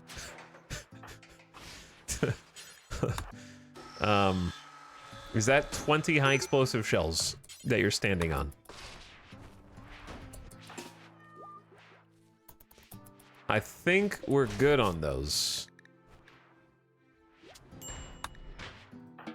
Think we're good on those. Sheep! Because there's 20... Oh my god, we have a lot... Dude, we have a lot of high explosive shells. You know what that means? Is it time to make the rest of the IEDs up here? Could be. I might need to change their placement.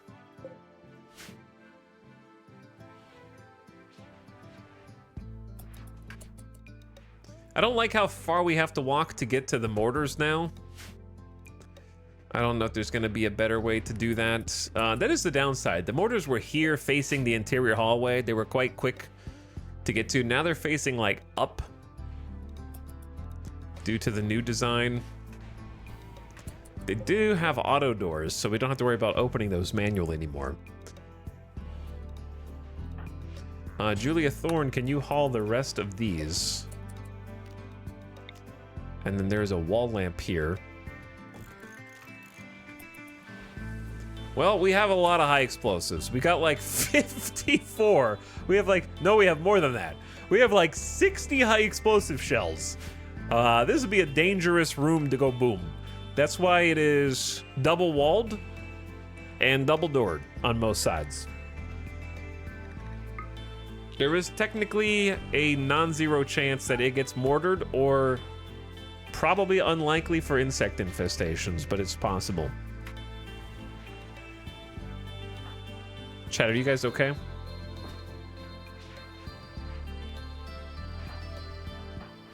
Are you guys good? All right, Umbra Moon is actually trying to fix these shelves, which I appreciate. They must not have a mining job. Somebody's got to do this. Okay, mostly lost hopping on our new research. Late LJ is making the deep drill. Oh, yeah.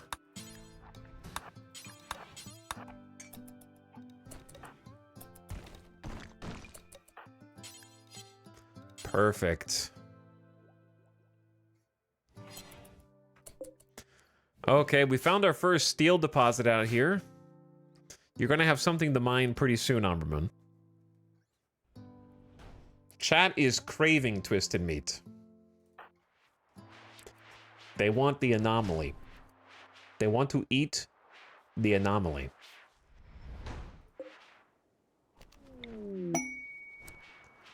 Okay, let's move some more shelves up. And move these shelves back.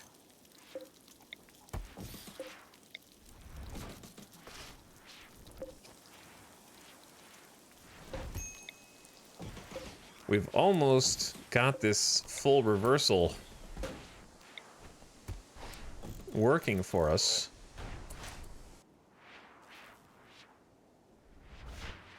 We just have to move a couple more things.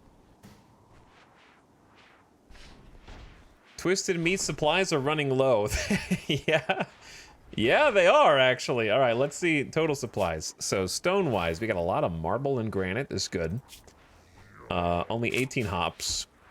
3,200 silver, 500 plus gold, 800 plus plasteel, 270 wood is okay, 1,300 uranium. Jude, we got too many raw materials. We need to, like, make something. Almost 50 heal root, 30 regular medicine, 12 glitter world. That's respectable. 62 components. Oh my god. We've been buying components. We've been buying all the components.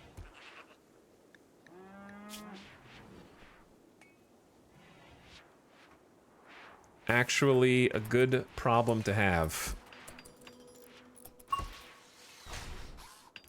Late LJ is level 19 in construction. What if I told you that Nightbot can finish building this for us?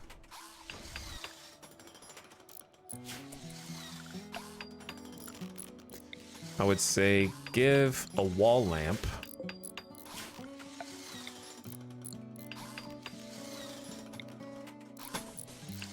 And then we're gonna need like hidden conduit.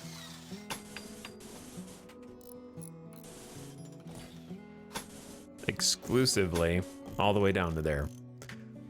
And then we will have a functioning deep drill, which I'm very excited about. And if I want to be fancy, I can give them a chair for a little extra comfort. We don't have that much wood, but I think it's worth to keep them sane while they're out there. Did I roof this or no? Probably want to remove the roof, right? Or at least like keep them roofed, but unroof the back. And then that'll work.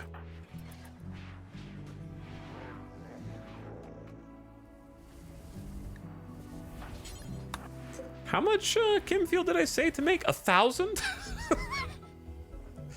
Okay, yeah, that sounds good. Just nobody set that on fire or anything, you know? Nobody set that on fire.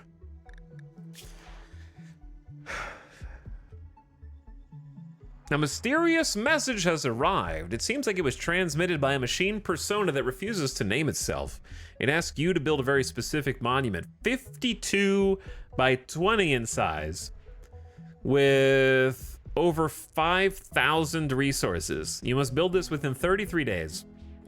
After completion, you must protect it for 38 days, else 37 manhunting megasloths will arrive to kill you. You can have a masterwork monosword, an orbital power beam targeter with a recon helmet and prestige recon armor and uranium, or prestige cataphract armor of excellent quality and 75 plasteel. Dude, the 5,000 resources is what gets me. Okay, 52 by 20 for the record is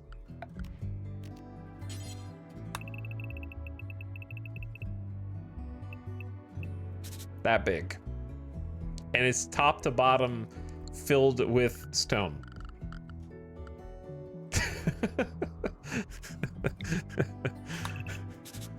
Okay, that's this doesn't go anywhere, you know what I mean? Like, it's got to go on the outside of the base somewhere.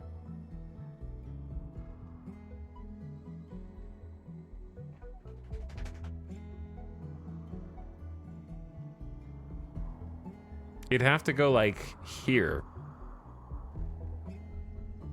We can't even... It'd have to go, like, tucked in... It's so long. And on top of that, what the game doesn't tell you is by building that jumbo structure, your wealth is going crazy up because you're making this super dense thing out of marble and granite, and you're making the game harder for like one mono sword.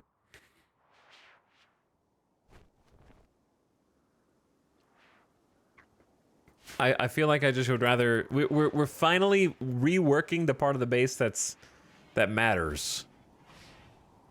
We're finally getting this going.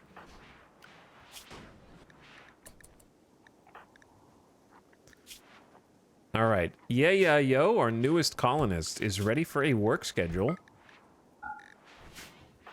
Let's get a little backstory on them. They're a 58-year-old Edekin with double asthma.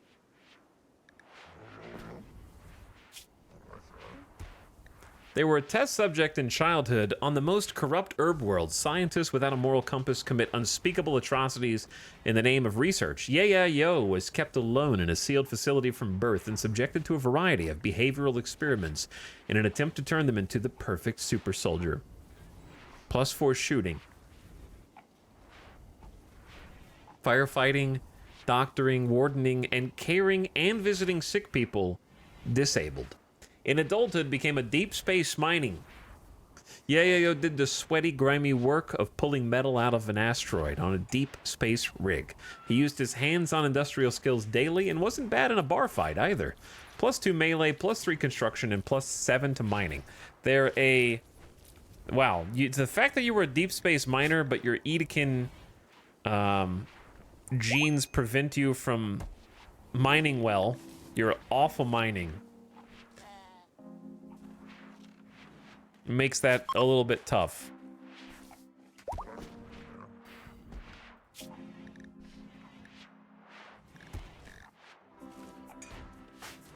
What else you got? You're a hard worker, a natural hard worker, and will finish tasks faster than most, plus 20% work speed. Psychically dull thanks to their genes. Out of tune and not as affected by psychic phenomena. Edekin aren't great in a ritualist colony, but really good potential shooter, or we could just have them on melee because they're an Edekin. We do need more melee. We do need more melee. Construction skills are fantastic. Animal skills are fantastic. Potentially crafting is fantastic. And right now I've got them queued up for building first, construction after animal handling. I have them on hunting, but I think I'm actually just gonna crank that off and have them pick up this Masterwork Uranium Warhammer and just use that Edekin power, dude. Because they are strong melee damage, times 150% melee damage, so about 50% more powerful hits, and they shrug off that damage multiplier. They take less injury than others with the same damage, with thick, densified bones and nearly solid rib cages. We have a bio-coded monosword. Don't be fooled. That's not a real monosword. It's real fake. Okay. We might want to suspend the chem fuel bill soon. Or we just need to kill more anomalies.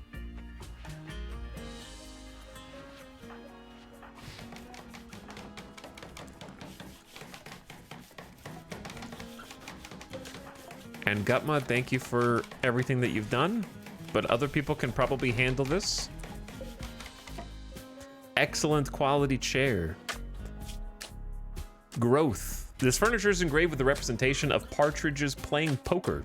If you squint your eyes, the well-balanced composition of the image reveals the outline of 7 gardeners. The work suggests concepts of pain. Concepts of pain.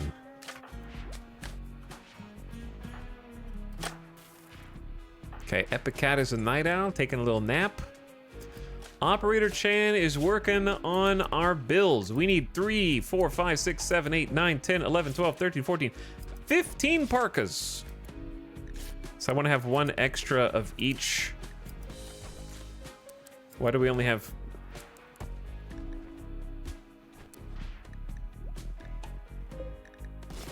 $10 button-down shirts? I'm not sure. Babe, we want to have like 1 extra of everything. Operator Chan was almost done with a human leather duster, but then I told them to make button-down shirts instead.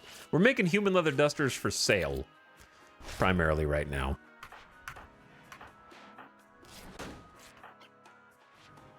All right, Concentration should be healed. I think it was a social fight. Who's in charge of construction? You guys are.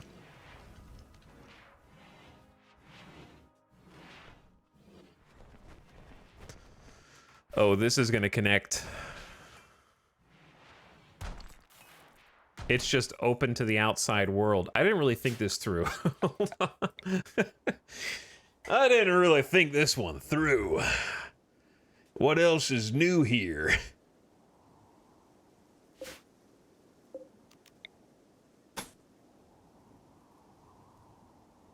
Yeah, because my options are do that, and then we have this awkward gap. Or we just cut it straight across, and then we use this for something.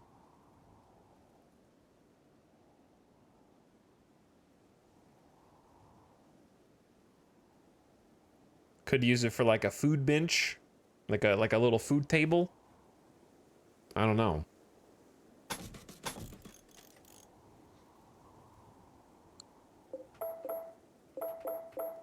Alternatively, we could just open this, but then this is going to be where monsters are held. Yeah, monsters are going to be held in here, which is what troubles me.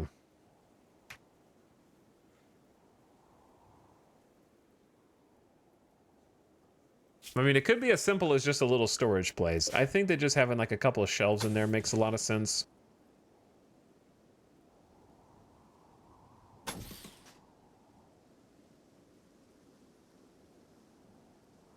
And then something like that with a security door.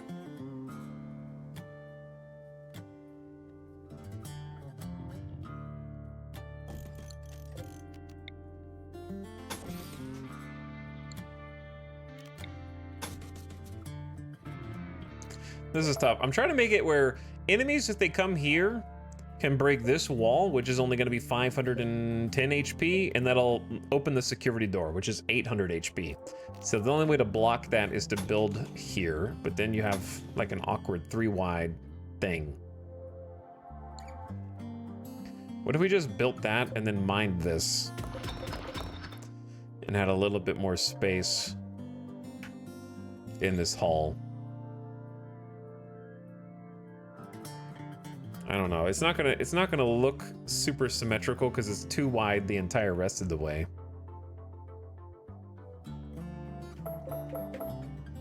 I could just move the security door back one, but then it's too close to the door. Do we have a vault for our gold? You're looking at it. This is it.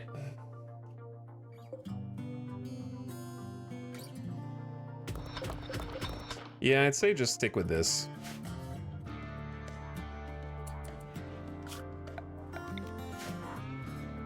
Because this is now completely open to the outside.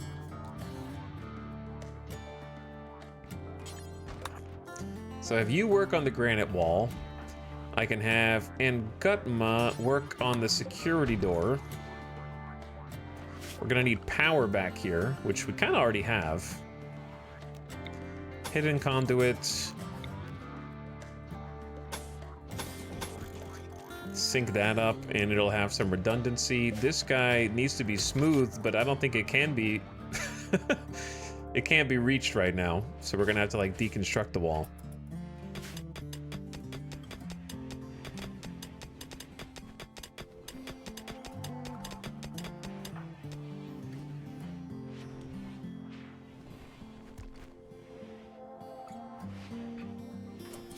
Another nice thing that we could probably do is build a roof area.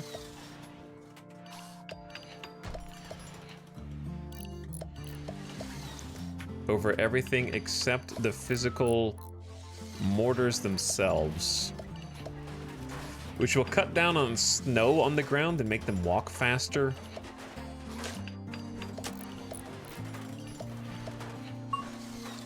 While allowing the mortars to shoot through the roof holes.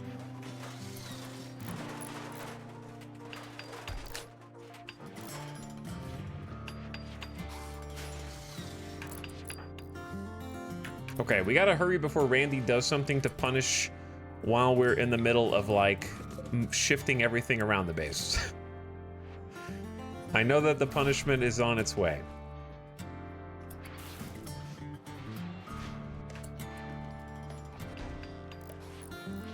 Can mortars fire at your mortars? Sure, why wouldn't they be able to?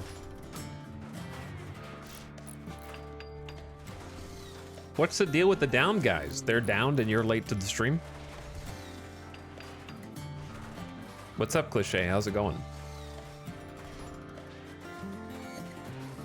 Hello, Ockrain, welcome back. Hello, Mary Skipper Mod Squad, what up? Naya Vores, thank you for the sub. I appreciate the 1.5 years. Thanks for the tier 1. Human leather? People arrive? I should have known that would draw you in. Also, I don't think I want this to be roofed, guys.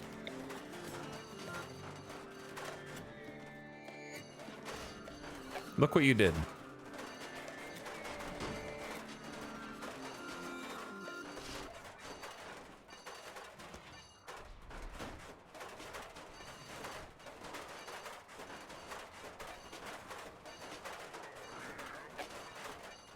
Now undo it.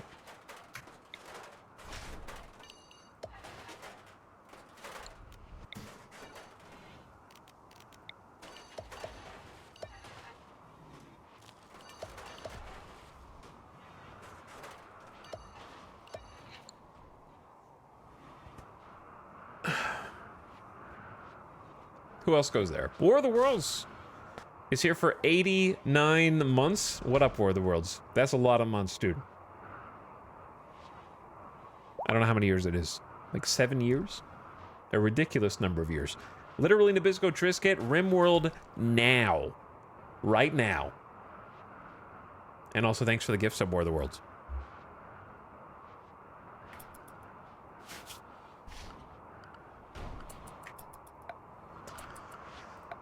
Where are Sambani? Sambani, can every, like, all of my pawns are determined to eat all of the food. Oh, that's already there. Okay, I guess.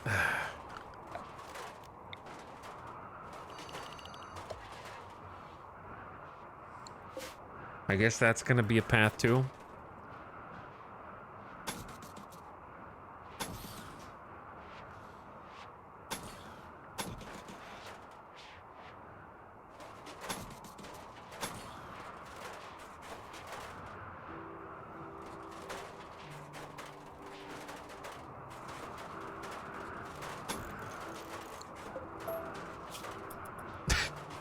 They'll figure it out. Oh, what? Okay, so Sambani was imprisoned. I don't remember what they did, but they're having a food binge now. 4.8 more days. A blind healer is approaching the colony. He wants to talk. You can send someone to hear what they have to say. Eyes gone. Body frail. 78 years old. Background unknown. Fast learner. Picks up things much faster than others with a 75% global learning factor. What else do you do? Unnatural healing. Use dark psychic influence to heal someone. The process will stop bleeding, restore blood loss, and can even heal significant injuries. However, it may have unexpected side effects.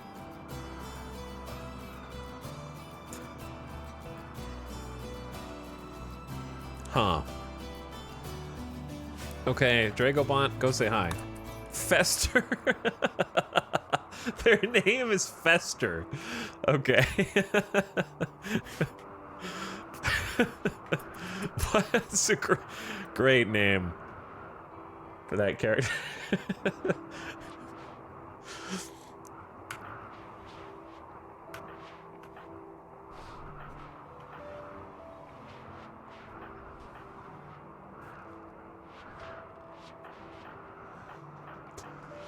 Well, this is a charity run, so I imagine we're gonna let them join the colony straight away. It's been a while since Randy sent somebody our way who might want to join us. So that's interesting. All right, can you stay away from the scary blinking red light on top of this Exostrider midsection, please? That'd be great, and also slow down. Yes, hello, I'm trying to keep up with you, 78-year-old guy.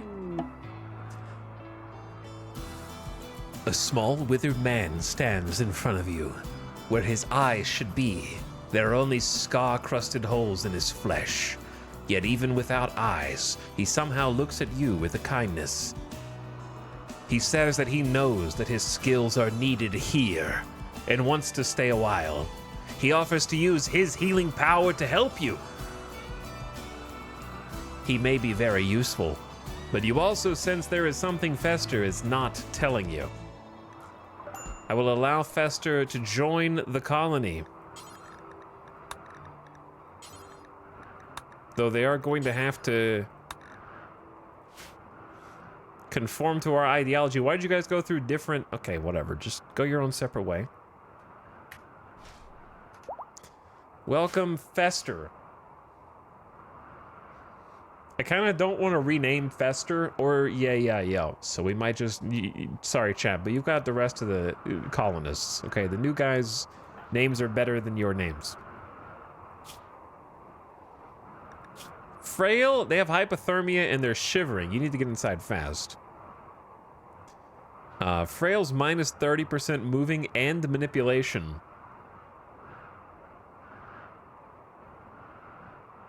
But perhaps we should try some unnatural healing. We are desperate. We should try it on Cucumber and see what happens. Like, whatever happens to Cucumber can't be worse than what has already happened to them. Also, what's up, Sido? Yeah, we got the RimWorld command with the mod list for you. Small mod list, just a little bit. Just a teeny one.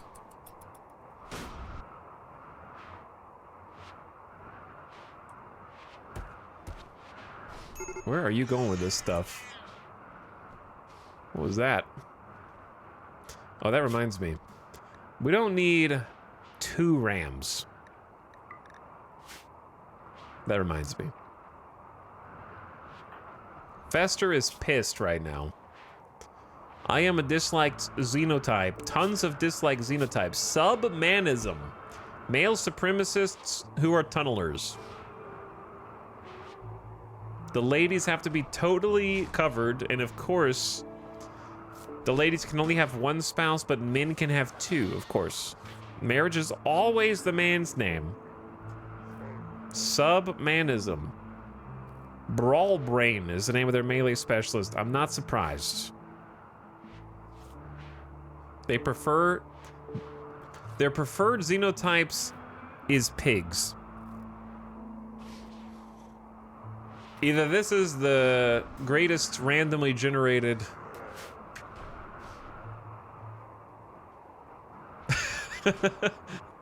or it's on purpose, I'm not sure.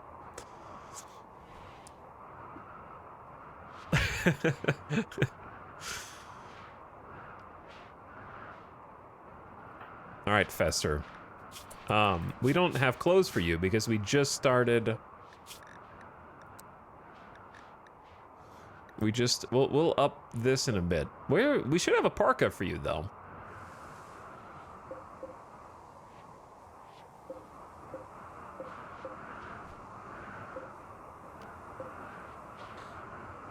Is there one? It says that there is one, but yeah, 51 to 100% count equipped. Should be 16. Oh, Cucumber or Delicious Jill might be wearing one. True. So let's do like 2 more parkas, 2 more pants.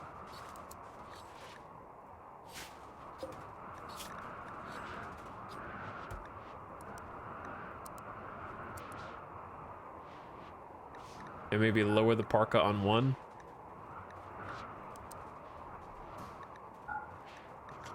Keep it high on the other one so they don't accidentally overlap and do it at the same time.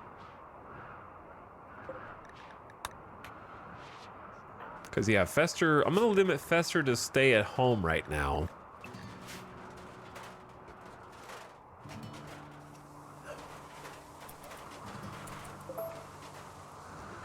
Let you get a full night's sleep and try and, like... You're not going to like the fungus that we have to offer you.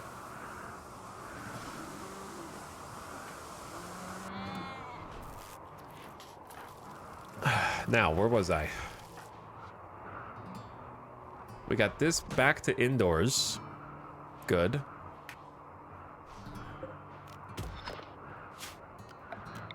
I need to figure out how to connect to this. We got so much stuff to do, chat. So much stuff to do today. It's kind of crazy. And we actually have a deep drill that works. We're starting to get some steel out of there. Excellent. Because we have, like, nothing at the moment. Umbra Moon is on their way.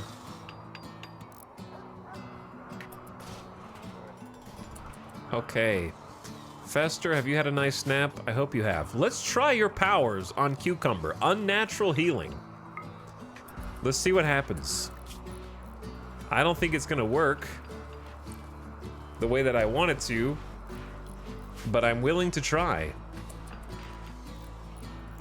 It will stop bleeding, restore blood loss, and can heal significant injuries. Use your psychic healing powers, Fester. Cucumber's back! Oh my god, it worked! Fester has finished his psychic healing on Cucumber. Cucumber's duplication sickness was healed. However, something went terribly wrong. Cucumber's arm split open as a violent growth emerged from her body, and her arm has been replaced with a flesh tentacle. That's a small price to pay. I wish it was the one that had the left thumb shot off instead, but this is 120% part efficiency. A fleshy, muscled tentacle resembling a partial transformation into a flesh beast. The tentacle is excellent at manipulation. It has its own neural structures and may become dangerous if removed.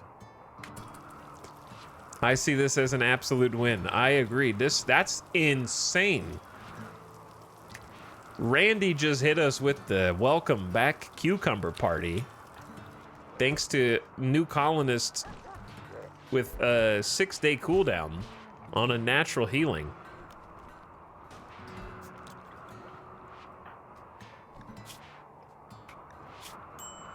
Hungry, flesh tentacle.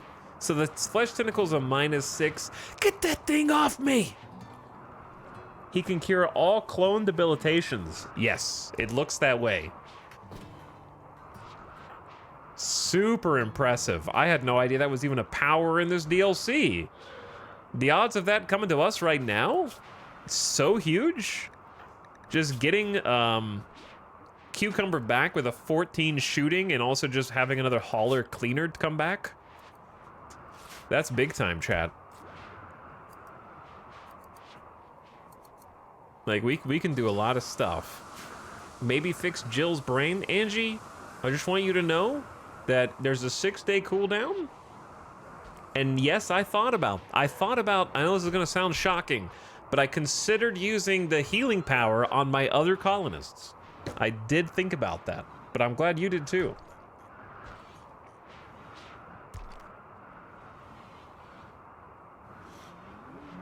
We could have saved Copywriter.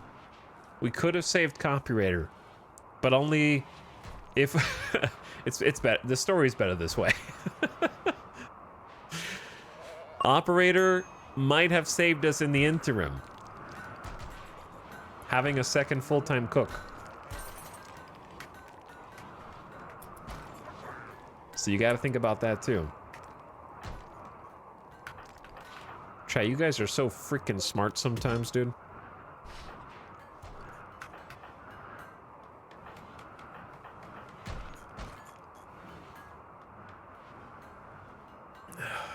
But yeah, it is funny that, like, we had the entire saga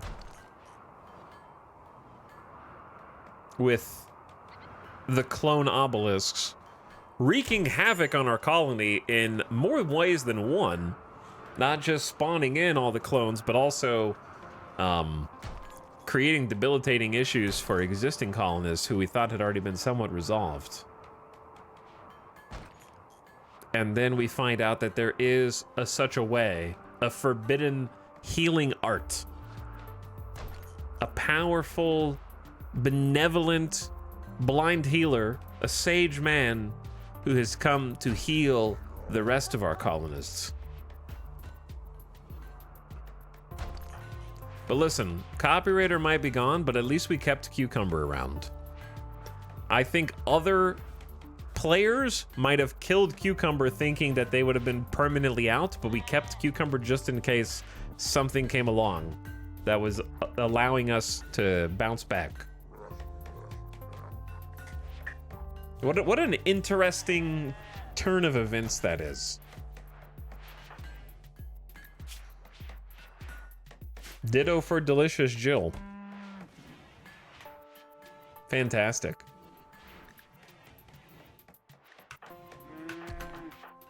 I am pumped about that. Okay.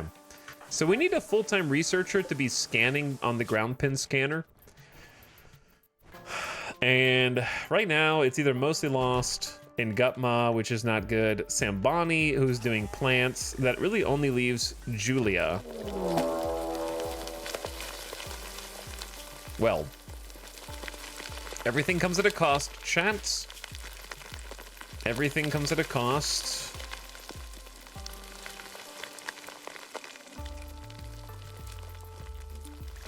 All right, well, Julia Thorne can start doing that. Giant insects are tunneling toward you. They will break through in a few seconds and plant hives. The hives will spawn more insects and more hives. Why does it have to be inside of the secure facility?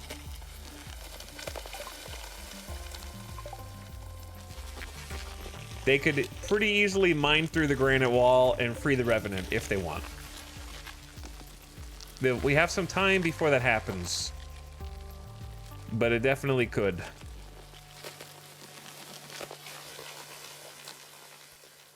The question is, do we have time to get some armor on?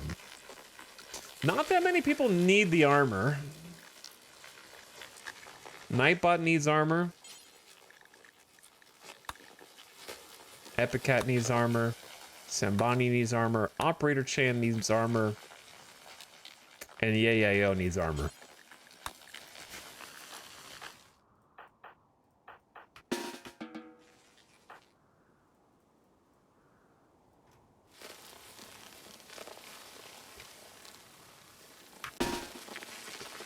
Okay, the rest of you, get ready to go. Cucumber with Tentacle, why don't you also get ready?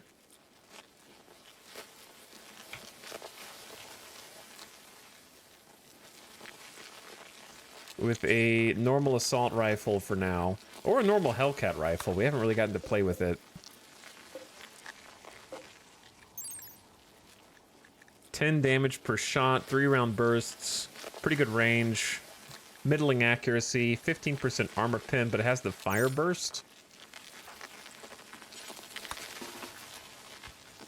Okay, let's try that. Why not?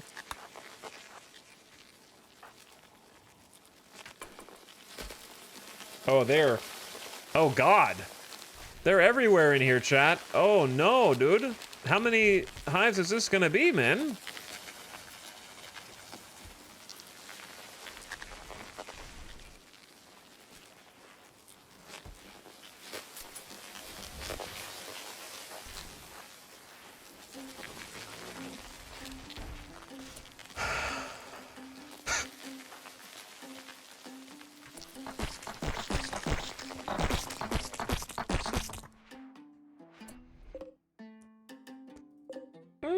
About 11? 11 or so hives. Please don't hit here. You can hit anywhere else. They're already gonna dig through. All right, look. You guys are naked. Where's my melee? This is taking way too long to respond because of the whole, like, I gotta put my hat up. I gotta put my hat up, and then that's the only way I'm allowed to change clothes, dude. I gotta put my hat up, and then I can put on my armor. They're gonna break out in this way and go around.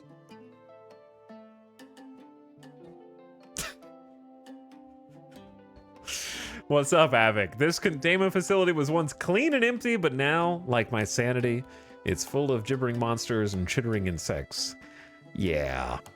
Yeah, they're real spread out here. That's not good. That isn't good at all. And they're gonna escape. They're not contained at all. They're gonna escape.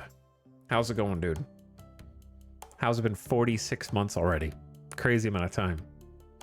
Also, Wabbit Requiem, thank you for over 2 years. Howdy. Thanks for the tier 1. Tetrahedral says, is Fester the long-lost uncle that recently returned from the Bermuda Triangle? It's very possible. Anyway, Avik, have you been playing any more of this off-stream? By chance? Or you can able to continue your colony on-stream at some point? How are you doing other than having to fight off insects? I'm doing good. I had a nice 2 days off yesterday.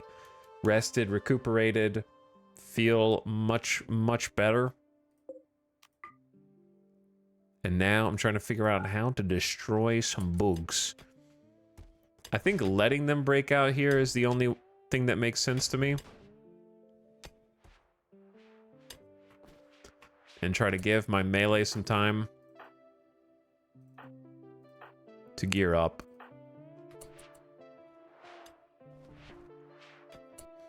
I don't have time for a dread leather parka. You got a chest piece? Yeah, yo, come to me.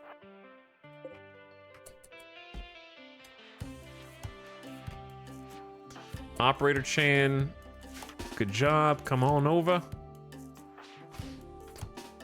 Come on over. All right, Bunny, you guys gotta go, dude. You can't. I see where you're going, and you can't go there. Animals, I'm gonna set you to a secure area. We're not gonna allow this again. All right, they don't have time to put on flak pants because they're prioritizing in a strange way. Oh, chat, they've started to break out over here.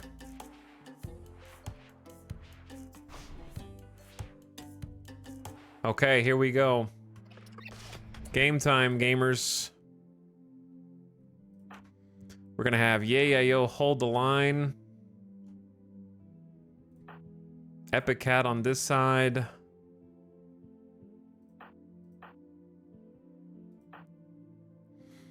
I don't know if I want Nightbot in the middle. Because Operator Chan needs to cook. And then Sambani needs to plant. And then we're gonna move up. Loser, Johncentration with the chain shotties. Umbra Moon with the SMG. Julia Thorn Dragobot in the back with the LMGs. Giso with the assault rifle. Cucumber standing in the door. Late LJ standing in the door. And then mostly lost. I don't know. I probably should have had Julia Thorn kind of stand back here. And then mostly lost move in. All right. Go, go, go, go.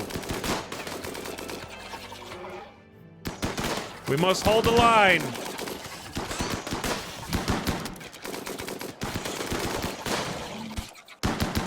You guys are doing a pretty damn good job so far, letting them have it. Oh my God, it's a slaughter, chat. It's a slaughter. The boogs are coming around the side. They're stuck in this hall at least, so we did actually put a lock here, so they can't go west, and we have a door here, so like it's pretty secure. I think we might be able to use another one here.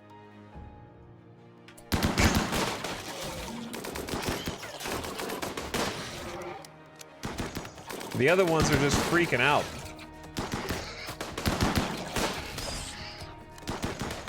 They're trying to get around to us. Hey, stop doing that. No, stop hitting the shelf, dude. That's Fester! No! Fester, what are you doing out here, dude? How did you even get over here?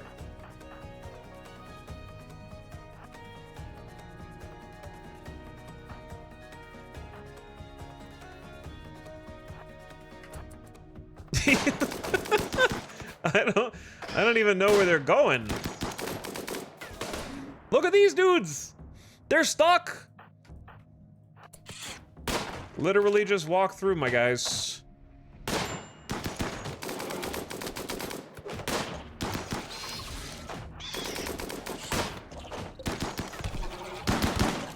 Oh God. I may have overcommitted to the south.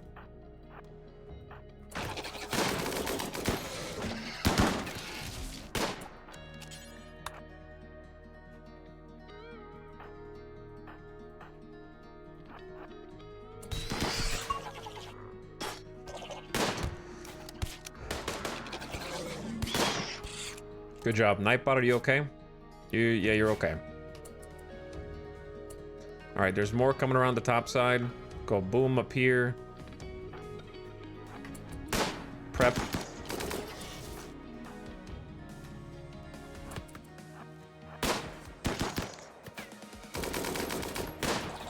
We got this.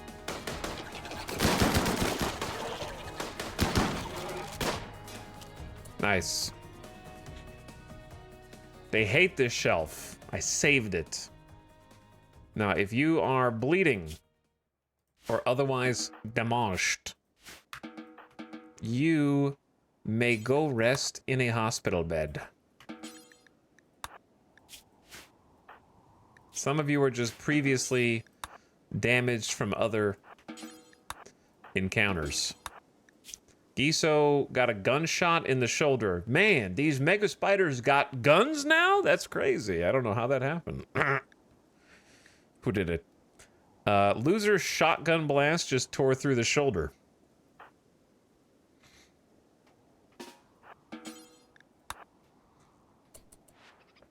All right, you guys, do me a favor. If there's any alive bugs, you make them not alive.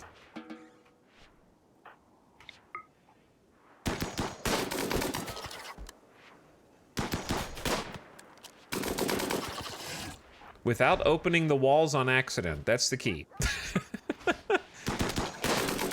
Don't shoot the walls on accident.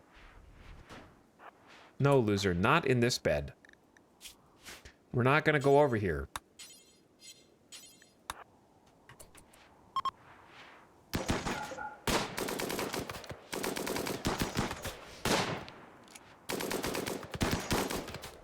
Why is this door stuck open? I understand why that... Oh, because there's a rock in the way.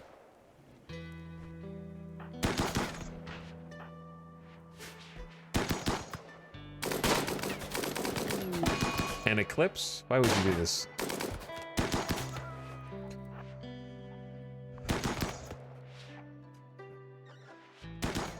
Alright, we're gonna be eating good for a while. The insect infestations have been on point. Also, in Gutma, are you doing doctoring? No, you're asleep. Are you... Do you want us to die?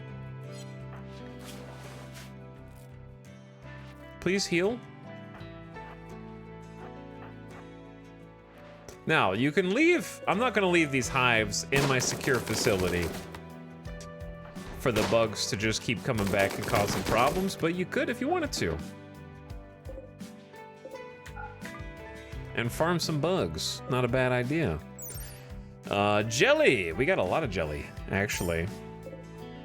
It's good money. 550 jelly, like 14 mega spiders. Everybody is very happy at defeating the bugs because the only good bug is a dead bug. +4 for the insect hive. You guys okay? You stable? Anybody starving? Amber Moon got some not bleeding situations, but otherwise just needs a little basic tending to start healing. Thank you, Ngutma. That's so nice. All right, crisis handled. That was a pretty spicy one. All right, I gotta blow my nose. Actually, it's been like... the only good bug is a food bug. Chad, they're all dead, right? Yeah, they're all dead. My goodness, we actually did our part. Okay, the animals can go. Meow. We gotta name the bunny. Bacchus. Okay. Sometimes you hit it out of the park on the first try. An eclipse has begun. Power may be an issue. I'll just open another one just in case. I'm gonna take a BRB, chat. I'm gonna take a gamer death break because it's been almost 3 hours. I gotta blow my nose. I gotta get some food. I mean, not food. I gotta get a snack and a drink. And Midas is being whiny. He's going, meow. Ah! That's what he's saying. He wants snacks. And Voodoo Strife, thank you for the 7 months, who says, yo. All right, now that I'm here.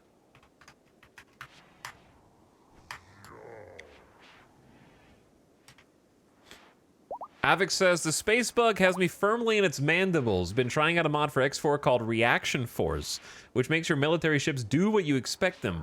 Respond to distress signals from media miners and immediately fly over to splat any rapscallions interfering with the wheels of industry. Well, it sounds like I need to play with that mod.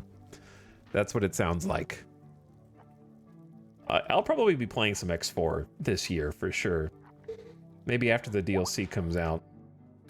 But chat, while I am stepping away for a second, perhaps you can take this opportunity to follow our friend Avik, who's been playing some X4, some RimWorld, and plays all sorts of games that I happen to love.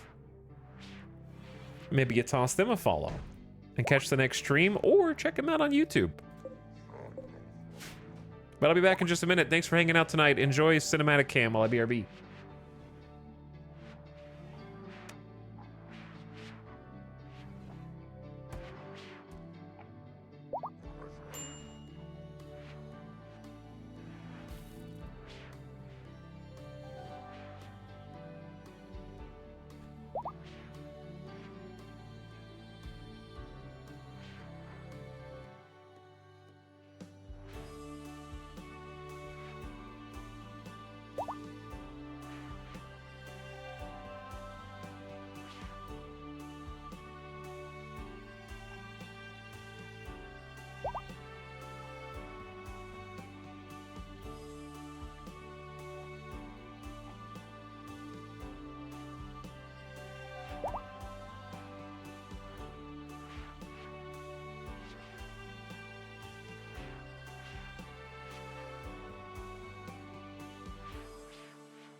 Hey.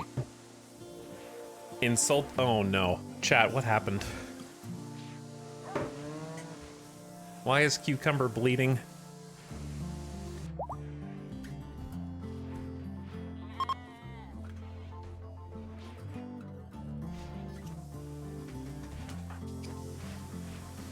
What did you do? Why are you bleeding? You're just reading a book while bleeding? Oh. I see. Cucumber is on an insulting spree. She will wander around randomly insulting others due to recreation unfulfilled. You don't even have a job list. Who started it? Epic Cat compared Cucumber to a raccoon. This drove Cucumber into a rage. Wait, you're the one on the insulting spree. How many people did you tag?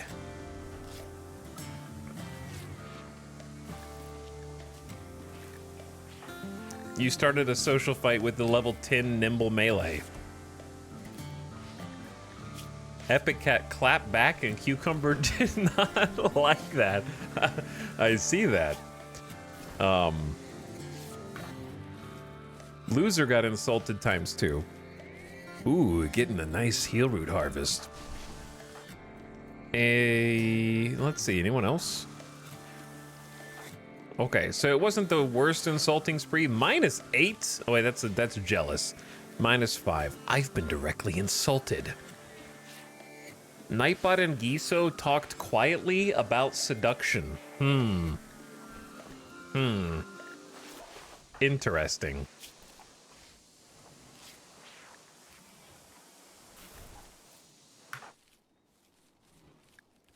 Sambani was insulted ×2. Loser chatted about pets with Sambani. Yeah, pets are cool. All right, you guys go back to regular Icy, and then we can finally finish moving this stuff around, I think.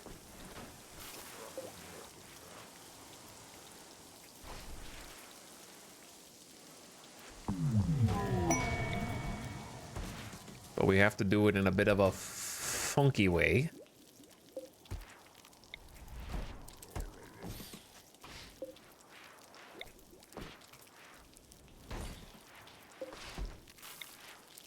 We've almost completed the reversal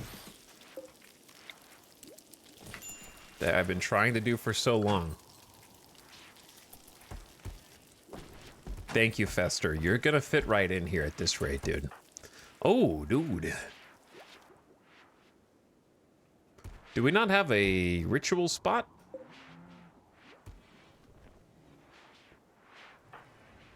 Where did the conversion ceremony go as a button here? Like, you can right click it and begin a conversion ritual from the spot, but the button's not there.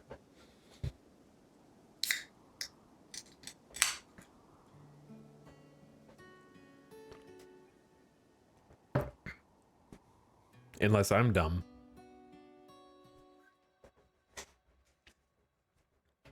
Okay, because Fester's expectations are high, the quality is only 66%. And it definitely says Cult of Randomarchy. That's us. Try to persuade someone into joining your ideology.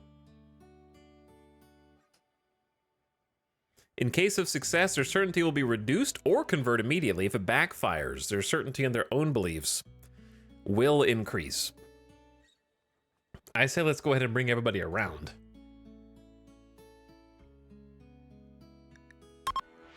So let us swap your religion and ideology, if you would be so kind. Loser, please tell them exactly why they should consider changing to beautiful Randomarchy. First of all, we have a big screen TV and beer. Those are two pretty good reasons. But also, Fester, I see, after observing you for a few days, that you hate yourself. I'm not one of the good types. Also, you hate fungus, which I've got bad news for you. Regardless of your ideology, is exactly what you're going to be eating for the foreseeable future. So you may as well at least give it another try. And, okay, so the eclipse is having more of an effect on our colony than I first thought. I even opened up another 3 batteries. That's a bad omen right there. Fester, as a person of healing, a man of healing, don't you think that you should first heal yourself before you heal others? Stop hating everyone and stop hating yourself. Embrace others. Join. It was an ineffective conversion ritual. Most of the arguments were unclear, and the convertee countered those that made sense.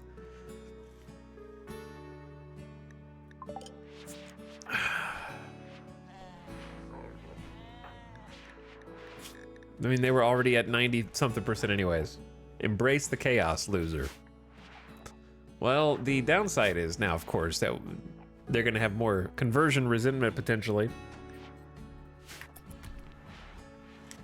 Whoops. Every male colonist smiles with contentment as a distant engine of happiness is stirring. For a few days, some people's mood will be quite a bit better. Well, that's good. That'll help countermand some of the stuff that we're dealing with right now. All right, how is this looking? Power-wise, we are almost breaking even, slightly negative. When the sun lamps are off and the eclipse is on, we really depend on these solar generators, don't we? That's what the backup battery cells are for, but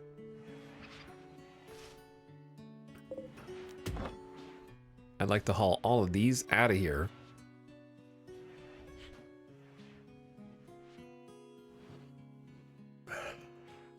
And then start closing this up.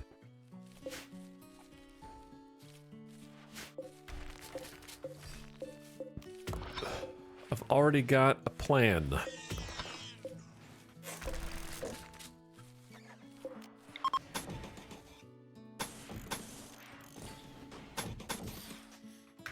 I've got a plan, chat.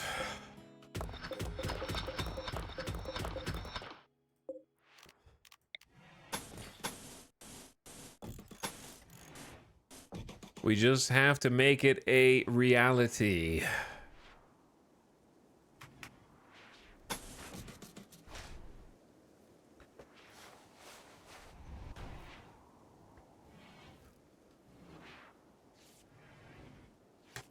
It is well on its way.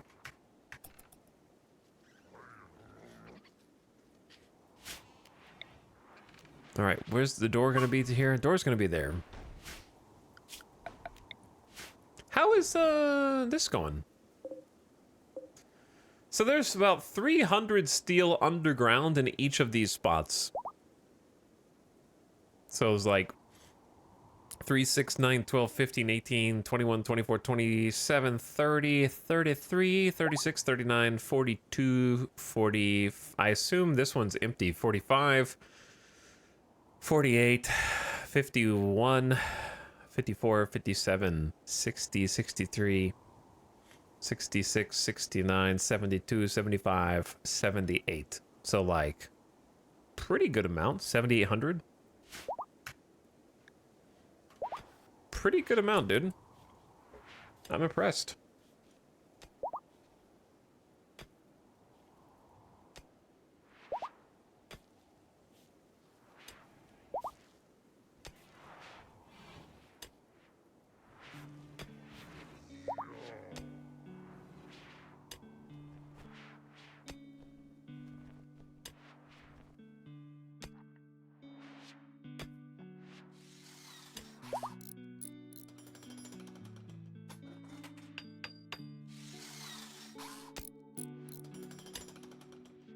Okay, allergies bad today.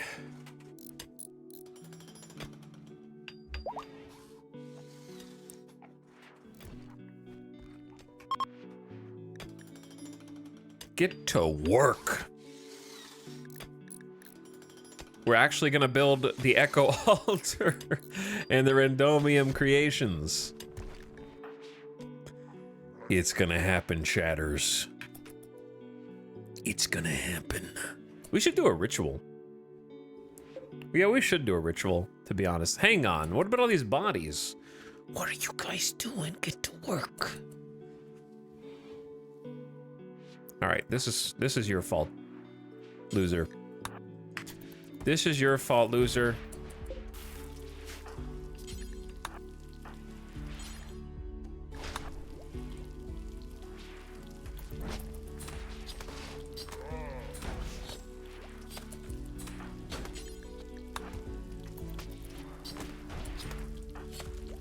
Look, I'm gonna give you guys a little boost because we cannot allow these mega spiders to go bad because that is just a significant amount of free food for us.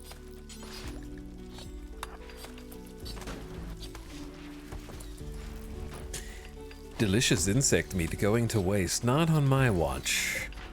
Not on my watch. One day in Manor Lords and you're back to RimWorld. Yep, I mean, I was planning on 2 at most. I was expecting 1 to 2. Manor Lords is pretty much exactly what I thought it was going to be, which is a very, very early access game. I think anybody who expected more than that was drinking the Kool-Aid.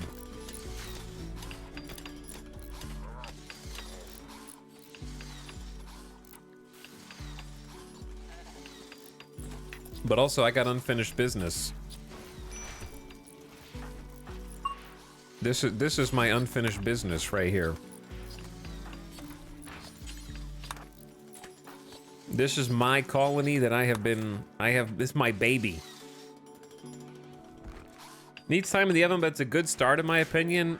I mean, it's a good start in as much as it's not a bad start, it's just an empty start.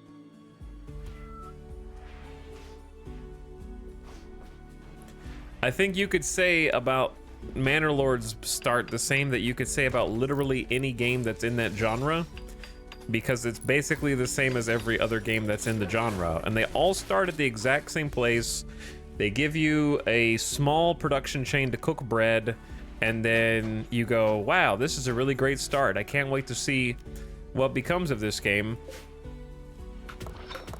So, like, I don't know. I've just been through that same song and dance so many times now that I am completely unaffected. I am numb to it.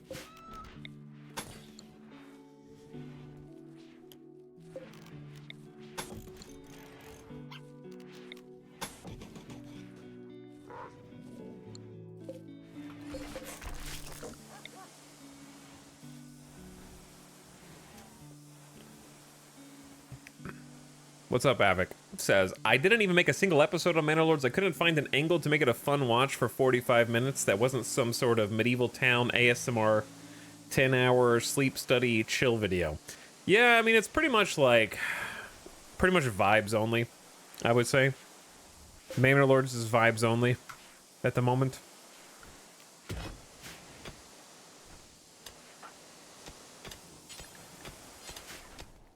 There really isn't like another angle, because there's not really much you can achieve in the game at the moment.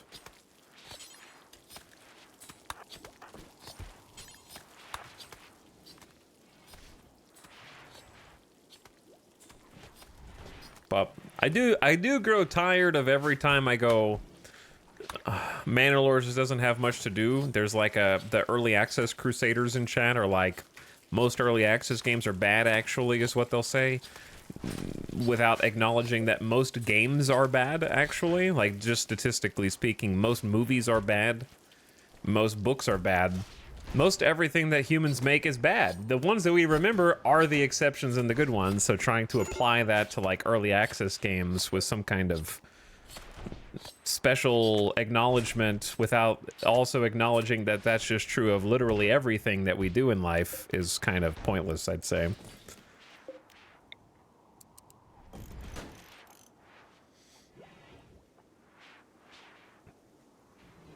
Nihilistic streamer. It's not nihilism. Open Steam, chat, and go to the new game releases and don't sort by popular anymore. Statistically, that's just the way things are.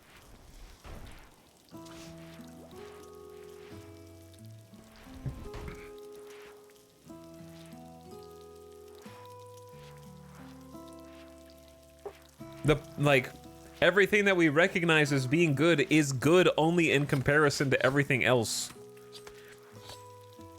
That's how we know it's good.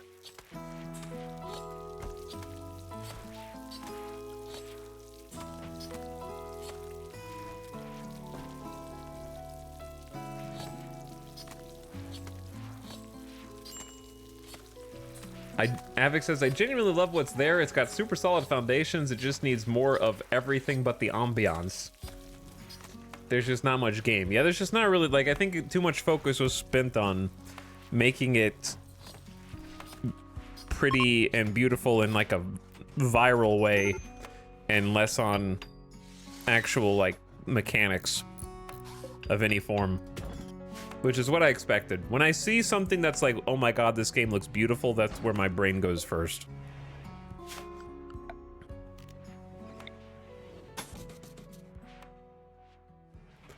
Those are what I expect. Oh, okay. Wham.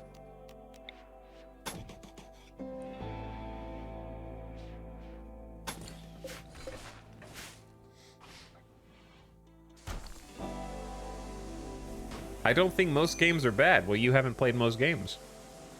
So, that doesn't really mean anything.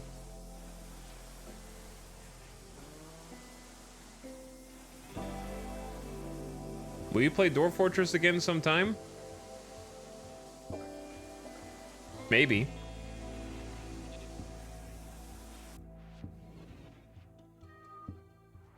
Neither have you, Etal. Sure. That's fair. But you know how I know they're bad? By looking at them.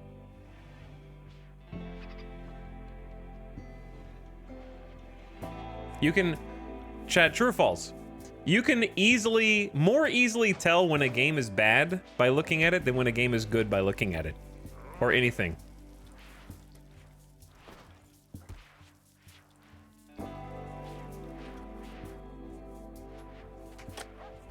Like, that applies to food, that applies to movies, TV shows, games. When something is bad, it is significantly more obvious than when something is good.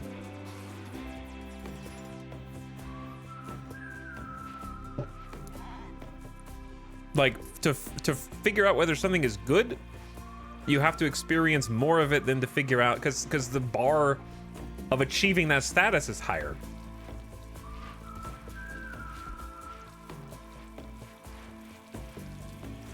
Like, deciding that something is bad is something that for you can happen in a split second, whereas deciding that something is good is more of a marathon. No, nobody plays something for 5 minutes and goes, this is both great and I loved it and I'm done. But to decide something is bad, you only need to decide that one part of it is bad enough for you not to want to experience it again and say that thing is bad.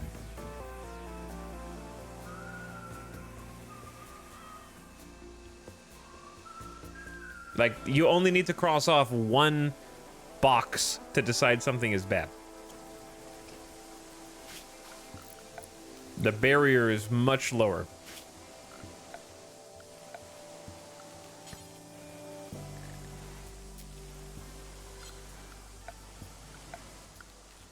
I think this is gonna need an auto door. And if you disagree with that, then please, I implore you to open up the new game, and let's just do it now. I can just do it now. Let's go.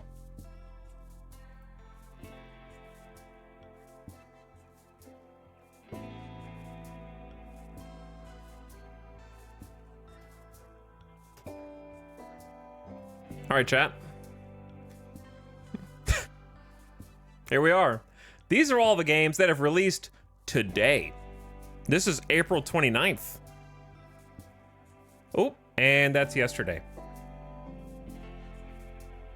Everything between here and up is a game that just released today.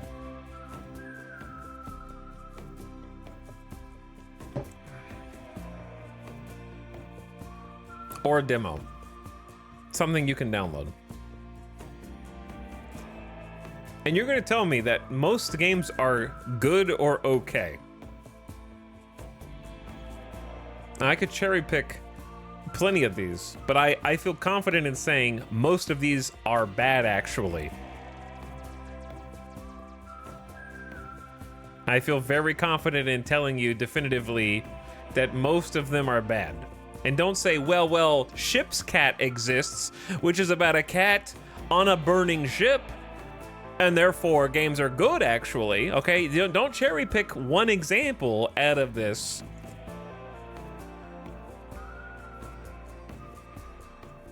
To try and convince me otherwise.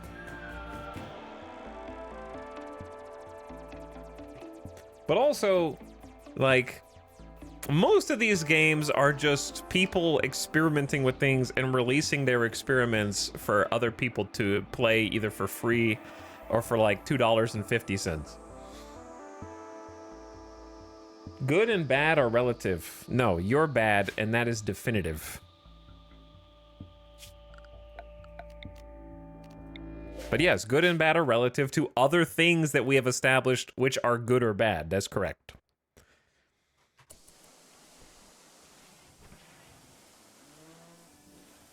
Because we have played and examined other things, we can use those experiences to inform our judgments and opinions on what is good and bad.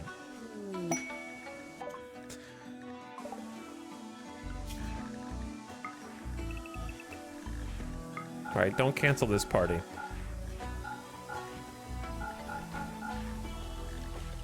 But anyway, chat gets lost in the weeds because a couple chatters are like, most early access games are bad. And then I go, most all games are bad. And you go, nuh-uh. and then you want to like wax philosophical on what the true definition of good and bad mean. What does that really mean?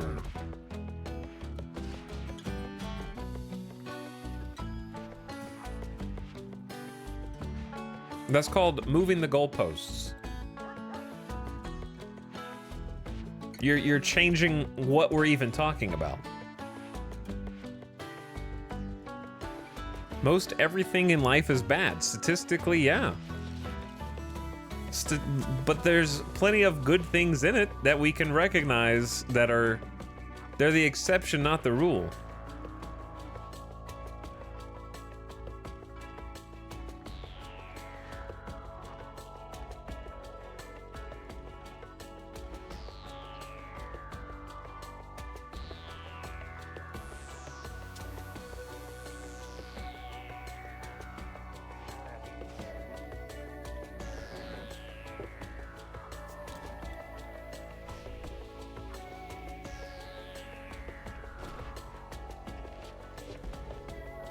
Hello, Proscoliamai. Just in time for the party. Did they already have the party?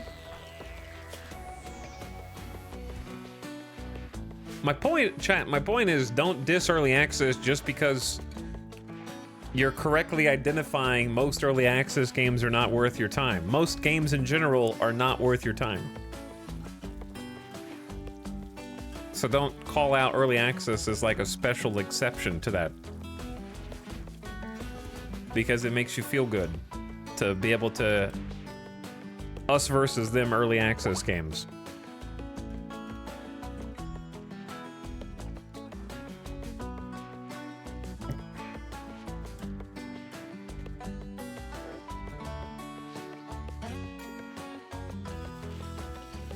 Since when can two colonists eat off the same table cell? Table cells never mattered.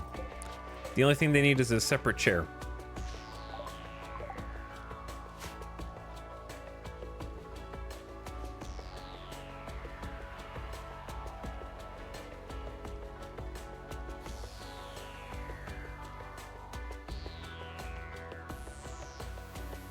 Is that a wolf? We have Xanadu, the Arctic wolf, who we have been training to guard, and now we're going to start hall training.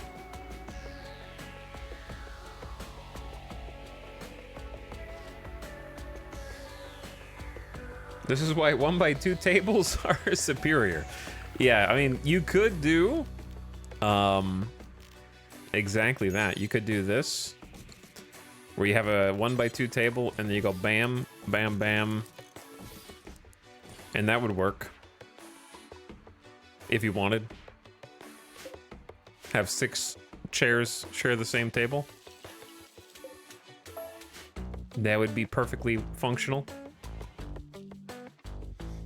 Anyway, we've hit the part of the chat where chat will now cherry pick the early access games that are good actually one at a time and tell you their favorites.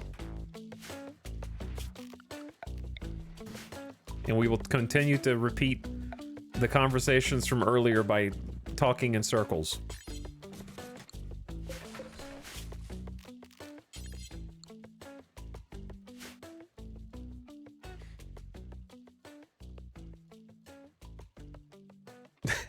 People arrive. Hades was good. People leave.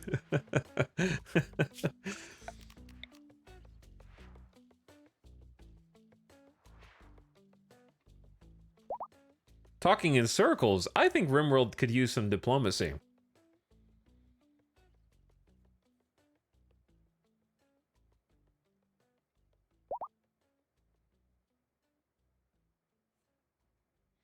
I think bad early access games tend to get more hype than bad full release games, though. I don't know if I agree with that. I think that the reason why different early access games get hype is because people are bored and they have nothing to do that they want to do at the time. When the public consciousness is occupied, fewer games get hype. When public consciousness is unoccupied, games get more hype. When they're already doing something, they don't need to hype up something else. But I mean, we could cherry pick like different big or small releases that I don't think would prove either of our points, because you would say Manor Lords and I would say Starfield.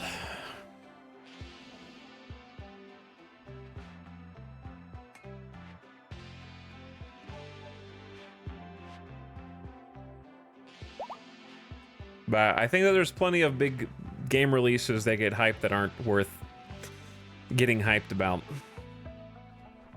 The reason why it feels like there's proportionally more indies is because there just are more indie games than huge AAA games, right? But proportionally, out of all AAA games, I don't think that there are proportionally more indie games within indie games getting hyped than there are AAA games getting hyped that are also bad. There's just more indie games.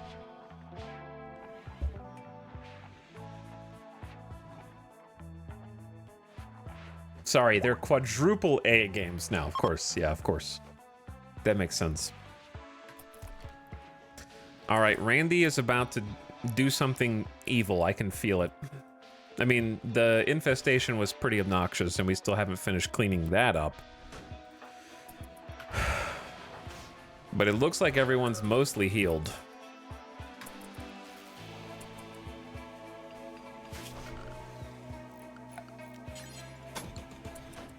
So here's what I want to do. Start getting these into working order, dude.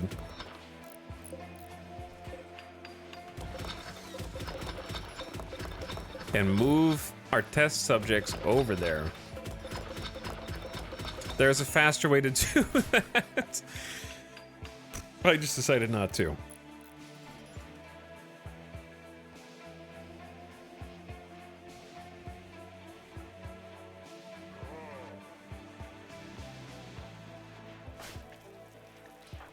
Hunter lacks a suitable weapon. Fester, I never even gave you a job list. That's my bad. Okay, you rest in bed. I don't know what you've been doing in the meantime. Probably things you're not supposed to do. Sure, if you want to handle animals, go for it. You can build. You're really good at building. You're just frail, aren't you? We could probably heal you. I wanted to do a ritual also. No mining. You can do research. Cool.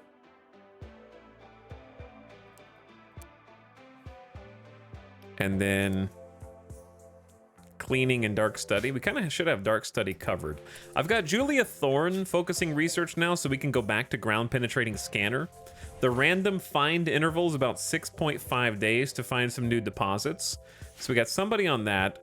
We need some haulers to go grab the steel, otherwise it's going to start spawning out and about. But this should be fairly cozy in here.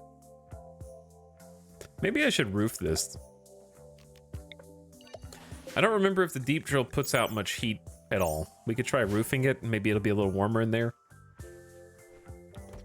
Super base is looking cool. What's the next big thing after it's done? I don't think it's going to be done. We still got a long way to go.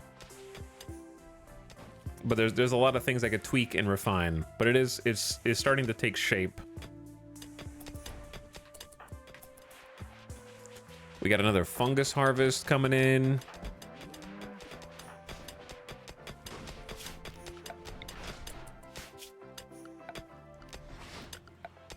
But yeah, just progression, I guess. We're still quite a ways away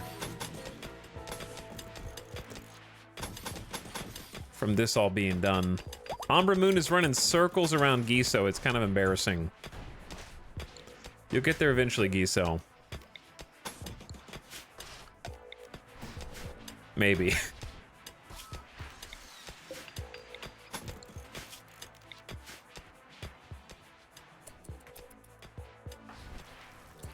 Okay, Fester is hauling to the steel auto door. You scare me with only a 6 capable amateur construction building an auto door.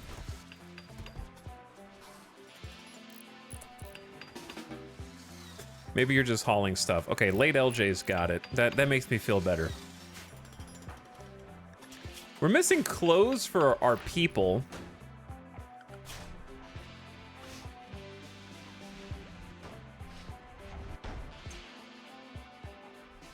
We don't have anybody really on backup tailoring. Saha Muse. What do you do besides sleep all day? Okay, Saha Muse should be handling it.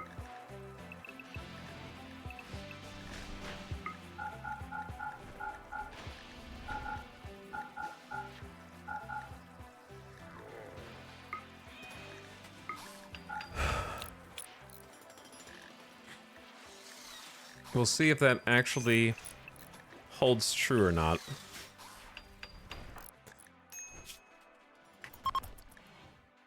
Making a parka out of cloth. They have a 10 crafting. It's pretty respectable.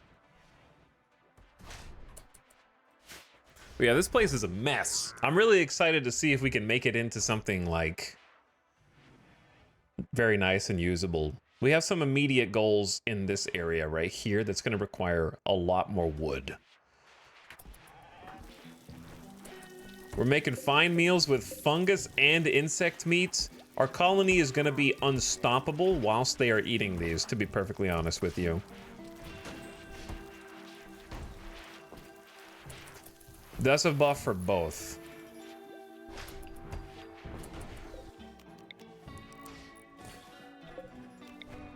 huge mood buff.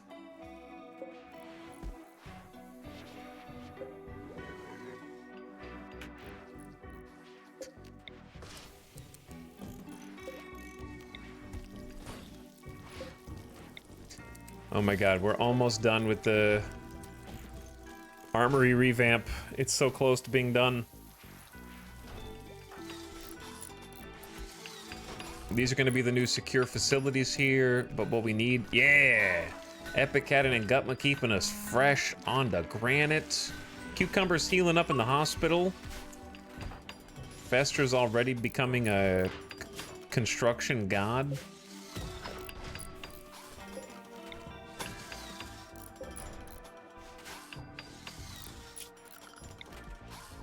Okay, what else are we working on? Lots of projects. Colony's big and everybody's got a different job. Right now, oh, we need another light in here, maybe.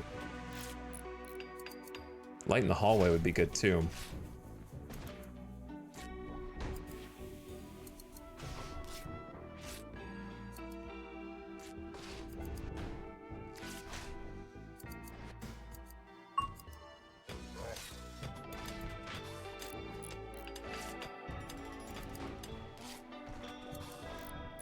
What if we put a light behind them on this side and then move this one over here? I feel like you guys could use another light in the cell. And then I want to start getting some hallway lamps kind of down this hall.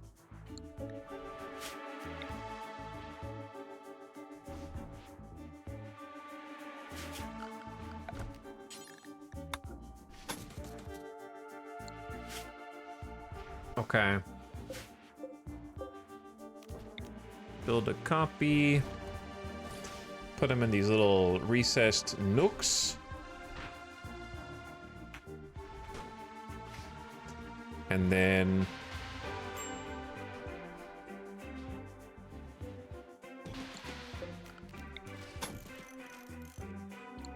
put a little wall there. This is granite and that's granite. It just, I guess one has a roof and one doesn't, so it looks a little different.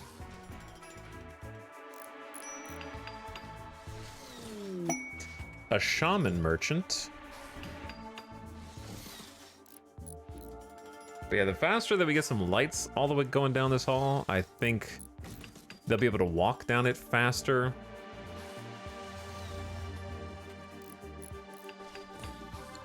We'll need some cable and wire to kind of help out. A caravan from the League of Kanto is approaching their shaman merchant. Could be a chance to offload some stuff.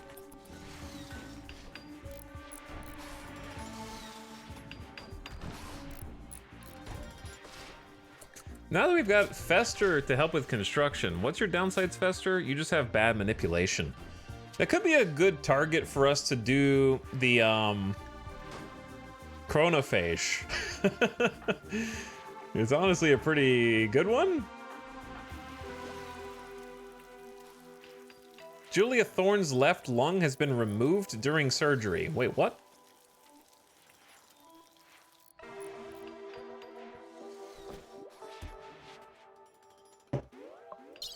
When did I do that? Install left lung. Huh? Did I accidentally only remove it but not install the other one? That's possible. We have some bionics in here. We have bionic sorry, not bionics. We have prosthetic kidneys, a prosthetic heart, prosthetic arm, joy wire, and a lung. Oops, tee.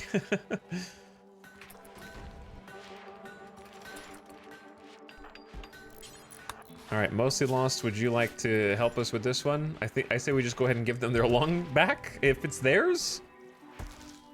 Not sure if it is theirs. Where did these spare body parts come from? Listen, don't worry about that. Don't ask questions that you don't want the answers to. That's all I'm saying. Oops, wrong button, chat. My bad.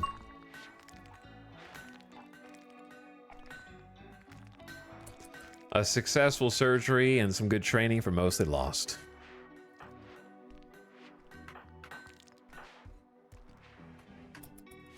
I feel like the days are going by and we're definitely making progress, but like it could be going much faster, you know what I'm saying? At the same time.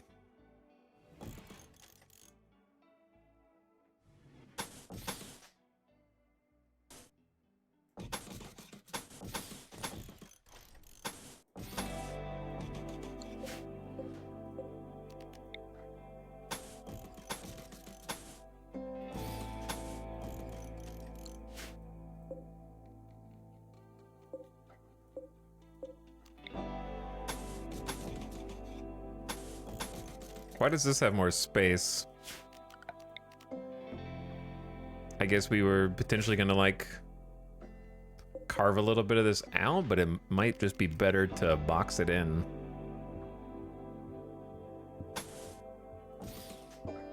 It's kind of a dangerous room. So just limiting the space and limiting the damage is probably better.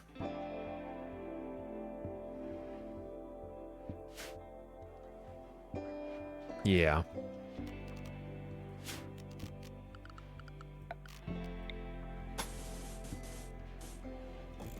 There we go. All right, plans coming together. Let's we need to fix the energy issue. We're having like a shortage of power again. I mean, we could build another chem fuel.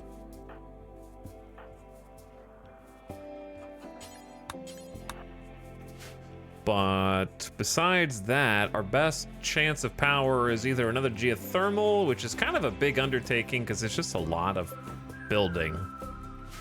Whereas we already have the chem fuel room.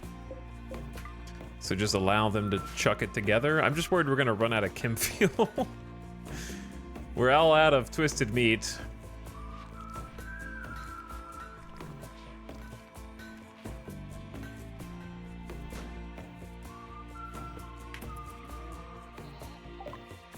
Okay, what's up, Shaman Traders? Have you ever used Mind Screw? I don't think I have.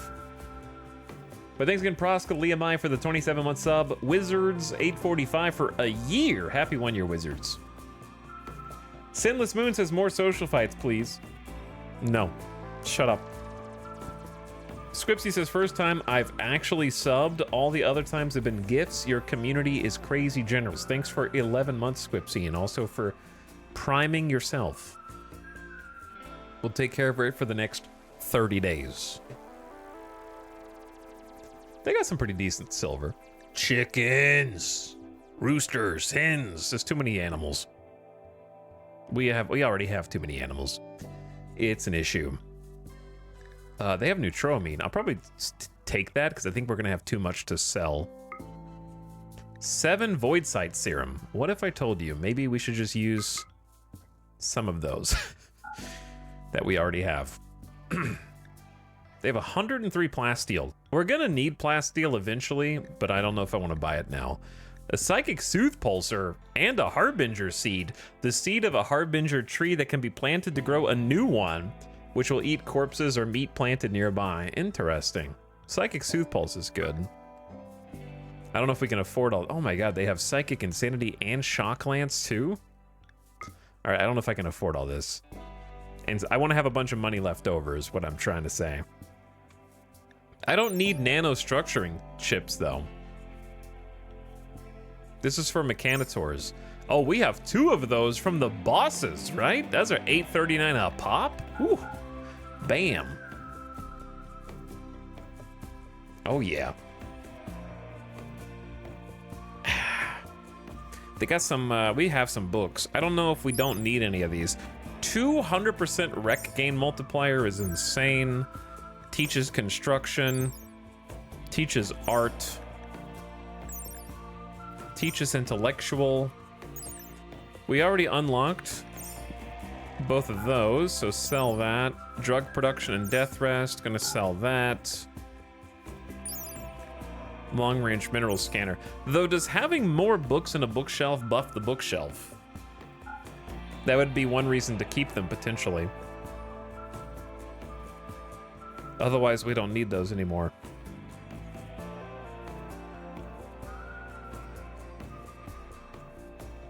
Shards are worth 224 apiece. I'm just scared to sell them.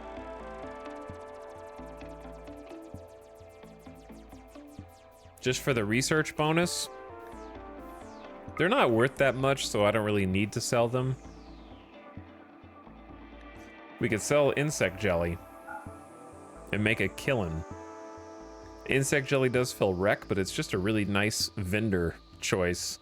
So we can have all this stuff and break totally even, which is not bad at all. Sell the donkey baby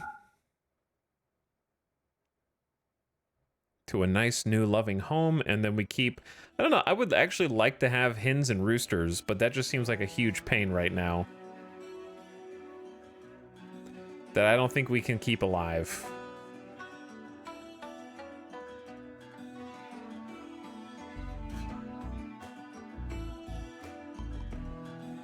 But having like a source of eggs would be great, but also how do you feed them?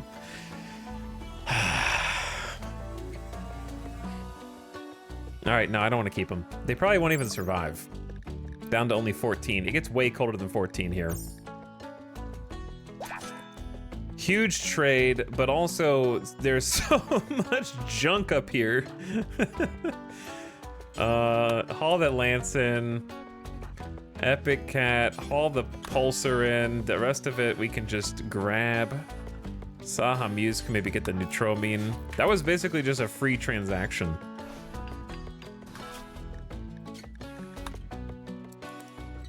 Oh, it's the jam though.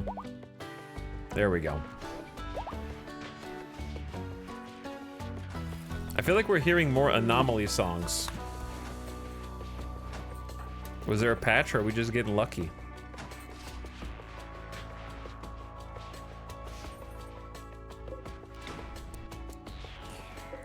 Okay, I think we actually have most of the shelves where we want them to go. We simply need them to put all the stuff where it's supposed to go, which is pretty close.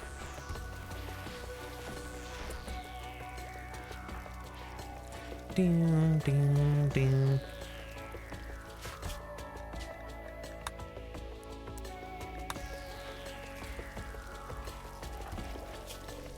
Chat, 8 cooked fungus plus 3. Is there any dish that fungus doesn't complement? 8 fine meal plus 5.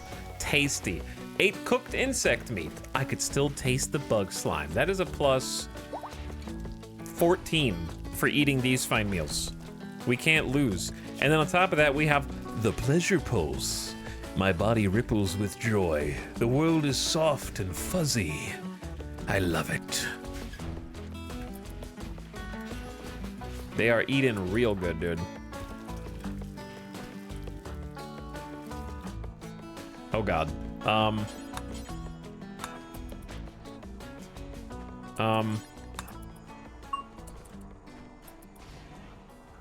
right, let's just turn that off for a bit. You're doing good. A little too good. I need to get rid of the other chunks is the problem. We don't have anywhere for them to go. Epic Cat is gonna relax socially before bed. Sambani, I love seeing organization in real time. I just remembered that we have a recon helmet masterwork and a marine helmet of good quality. I kind of forgot those exist.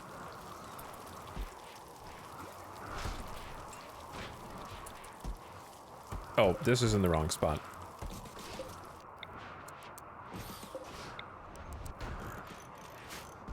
There we go.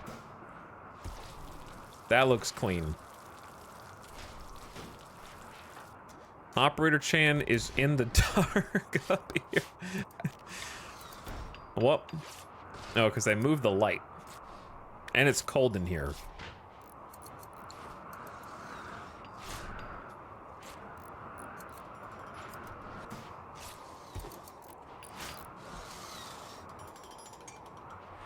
Okay, thank you for what you've done so far, Nightbot. Can you smooth this area? And then in Gutma, can you smooth this area? And then we can get the power conduit up here a little better. John Centration's going for a snack. Julia Thorne's on research duty, which means Yeah, mostly lost is... Mostly lost, why don't you grab a little, why don't you get a little Void Sight Serum? That was going well for us before. Yeah. This person has ingested a drug which enhances their perception of dark psychic phenomena. They will gain more knowledge when studying them and entities. Their psychic sensitivities also increased. Study efficiency, how much knowledge you get while studying our little pet projects here.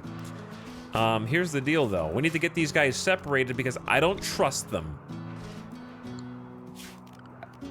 I do not trust them at all.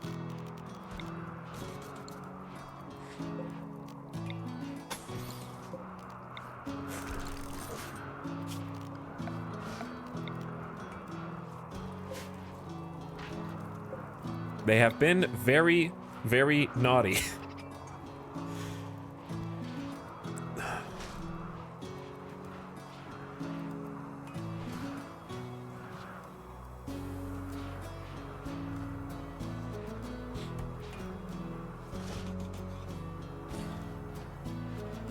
I don't know if one light is going to be enough in here.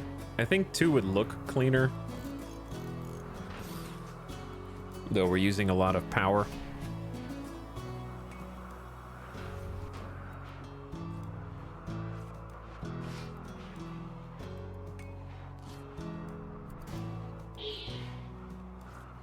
I hear spooky noises.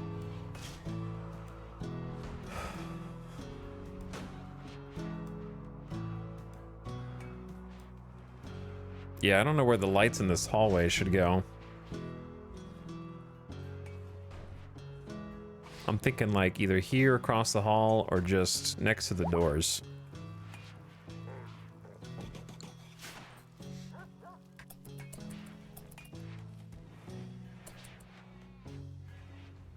Okay, they're building a new Chemfield gen. Why is this actually so problematic right now?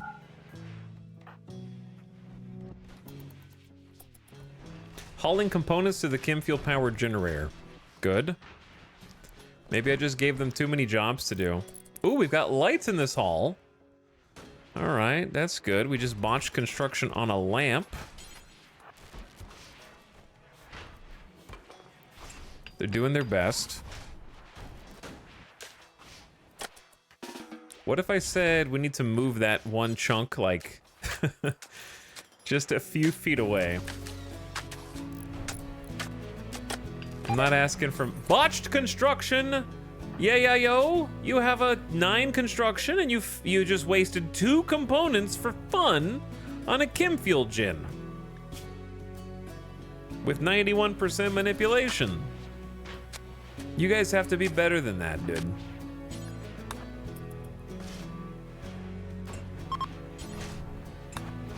They took the other one away.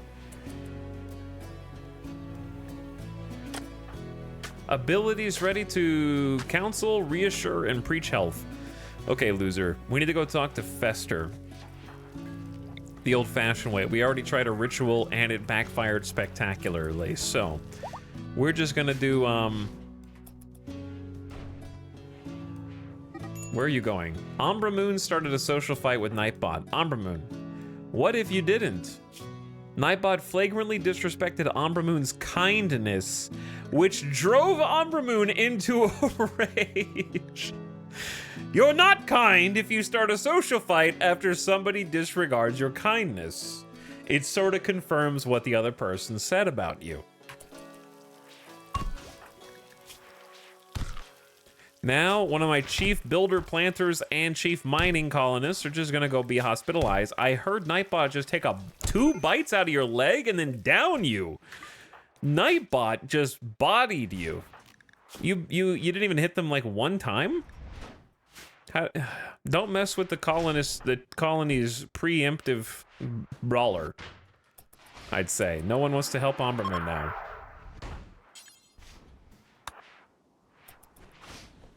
Okay, we'll rescue you. Also, I heard loser convert or attempt to convert Fester. We got to start making a dent in their certainty and submanism. You're not going to fail. That's right. Good job.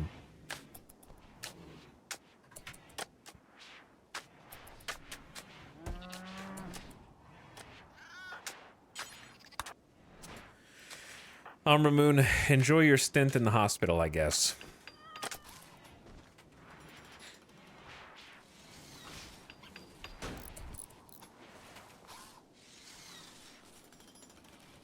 Also, we finally put in some lights for when the sun lamps are turned off, they can still have the light bonus for speed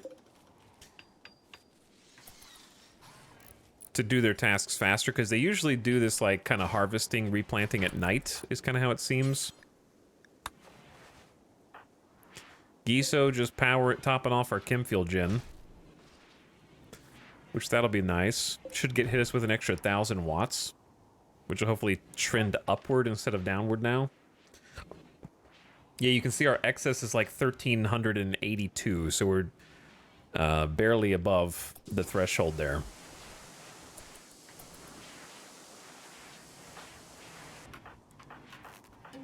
All right, Chad, we need to be concerned because I think Randomus will show his head soon. He'll show his face. But we're so close to like a lot of our projects coming to fruition.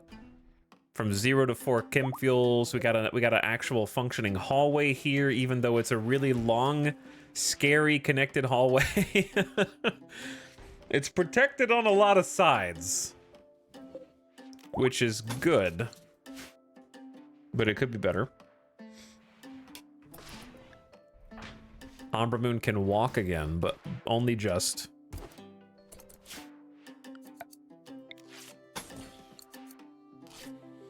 They've got a light. Steel tailor bench is broken down. We have 43 components left. I want to make some stuff, but Ngutma is helping build, and I don't know if I want to take them away from that yet. You know what we should have? A better plasteel longsword, in my opinion.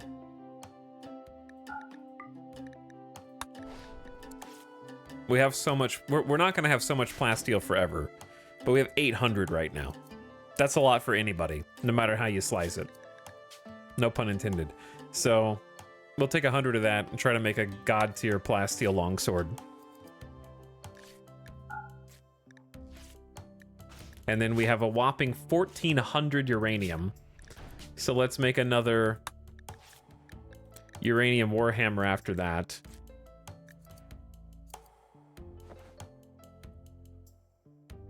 Let's make like 19 simple helmets.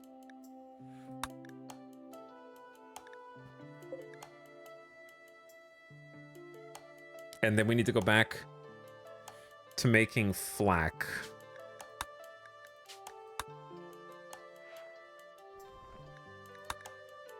We should also make some EMP shells. Those actually helped us before. But they're 2 components of pop. But I think it's still worth it. We gave a power claw to Operator Chan, I believe. Operator Chan has a power claw. I may have... Yeah, we also gave them a prosthetic leg. So they're not super fast. But Power Claw is pretty sick. So we have a Power Claw, a Field Hand, and a Drill. So we did pretty good there. If there's not any slag, maybe take that away. Create like a dumping stockpile up here that's specifically just a place to take chunks that we don't currently have room for.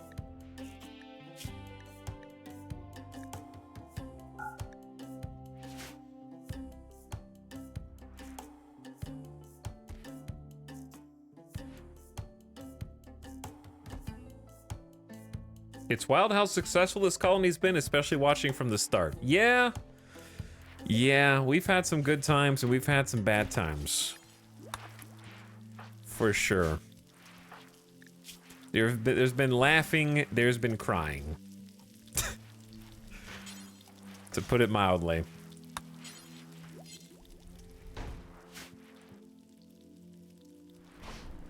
Okay, so now that we have that, I can get Giso to come grab that chunk and that chunk and start getting these doors where they'll close.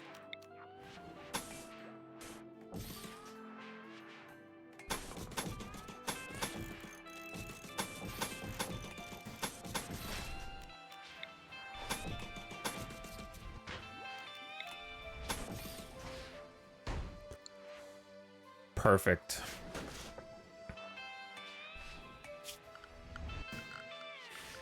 And then for the floor, we've been doing like a steel tile underneath the doors because of that one chatter. John and Cucumber, can my colonists stop socially fighting? You guys are hospitalizing 3 separate colonists just because you can't stop duking it out. Cucumber compared John's centration to a crook, which drove John's centration into a rage, and she began a fight. Cucumber, you're not gonna win this one, dude. Cucumber, you just got up. I understand you think you're hot now with the flesh tentacle, but John's centration has had some experience in this category. All right, John's centration, go to bed, dude. Can I get a doctor to come help? These social fights, you guys need to chill. Everyone's in such a good mood. I can't believe the social fights are still happening. Like, they all have perfect moods. Fine meals. I think it's going too well in their brains and is getting to their head, you know what I mean? They're getting complacent.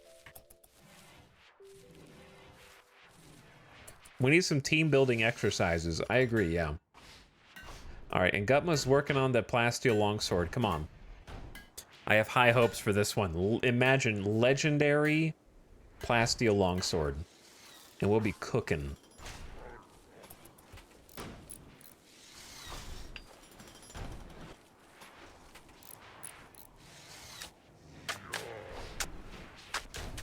They will be cooking big time, dude. Okay, this looks legit. Good job, late LJ. Thrumbos? Maybe. But maybe. Making some power conduit. Operator Chan's cooking the meals. Saha Muse is trying to make pants. We need to haul, like, we just need more haulers, I think. Which Cucumber is ostensibly supposed to be. Fester's working on a holding platform so that we can actually get some. This is 214 containment strength without doing anything else. So perhaps it's time to just move one of them over. Mostly Lost, can you handle this?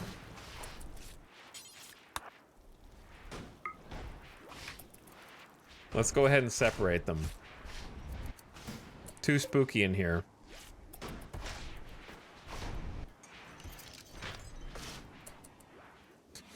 Now, we don't have the bioferrite harvesters or the shard inhibitors.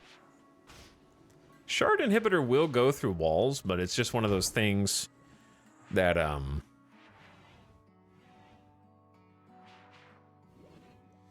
is a bit problematic because I can't reach all the monsters. But yeah, we'll build one there. 15 steel and a shard. The Revenants will never see each other again unless they coordinate the next time they decide to leave their cell. A small herd of Thrumbos has wandered into the area. They'll leave the area in a few. That's not small at all. That's 6 Thrumbos. Actually. Wait, we already have a dumping stockpile here. But it is not for chunks. It's for slag only. I see.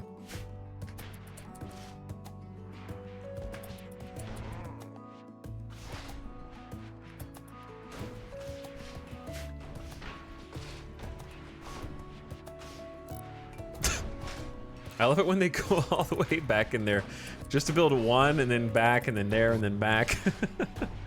You guys are so lazy. This is why every job takes so long. You do it in like 5 parts.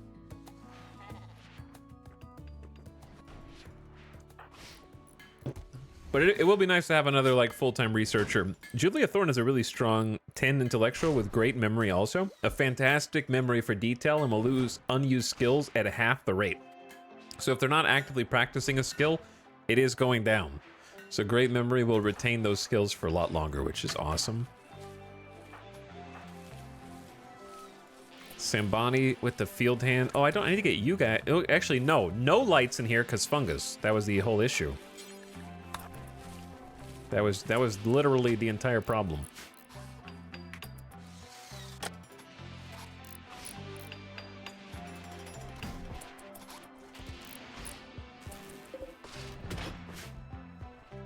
Glad I bounced back to being useful after the frail asthma situation.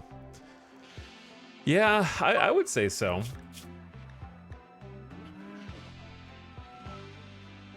No asthma to worry about. You got your lung back.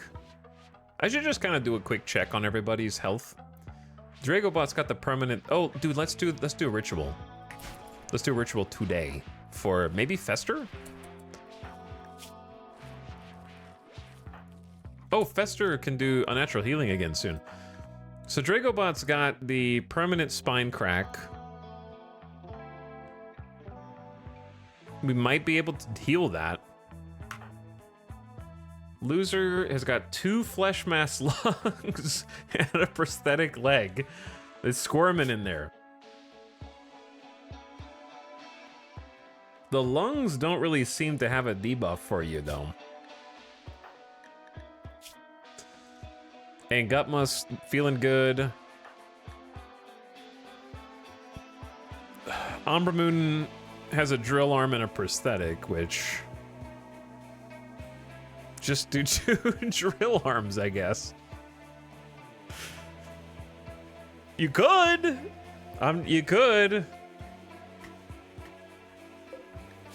How much is that again? I gotta delete a bill to add another bill.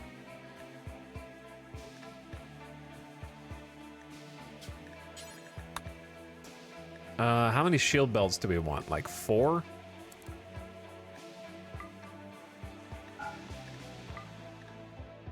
We have like 7.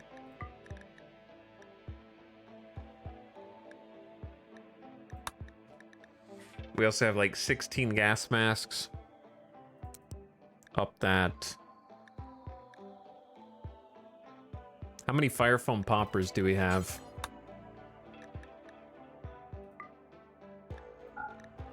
We have 4. I mean, I wouldn't mind making a 5th one. They're pretty useful for just 1 component.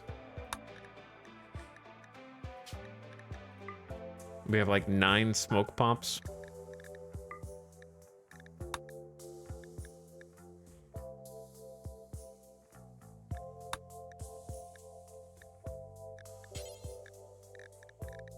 A second drill arm. It would slow you down by 16%, but 2 drill arms. How does he eat? Well, the drill arm isn't just a drill. It's a mechanical arm replacement for speeding up mining. It has a built-in snake drill, allowing the miner to rapidly find and exploit weak lines in the rock. It also has a general purpose manipulator. It's somewhat ungainly, which slows down movement slightly. So basically, for manipulation, it is as good as a human hand or arm. So it is better than a prosthetic, but worse than a bionic. It is as good as human, but it'll lower your movement speed by 8%, but it'll let you shoot guns better because your arm is better than a prosthetic. So it is an improvement. And it just slows you down, so probably give you something with range. And it'll cost us 8 components and 60 steel, which is not cheap. So we'll have that be the last thing that's made on here. But I think that would make sense. Okay, Mostly Lost has a permanent spine crack from a metal horror as well. 88% movement is not the worst. Not good, but it's not the worst. Nightbot is missing 2 legs, has a cut off ear, and a burn scar on the eye.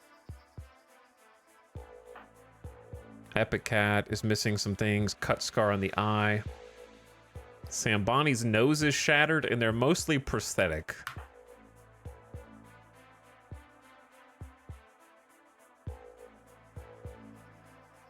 Nightbot had a rough childhood, that's true. Everybody does on the Rim. There's Operator Chance Power Claw. A lot of shattered noses for the melee. They get punched right through their nose.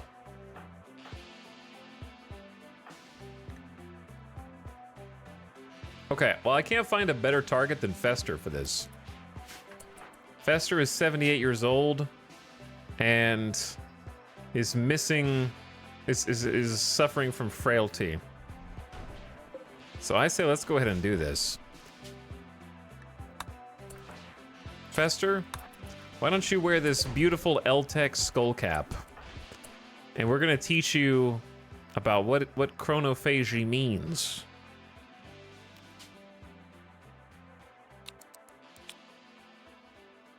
Wait, you're not part of our ideology, so you're actually gonna have a huge mood debuff when you do this.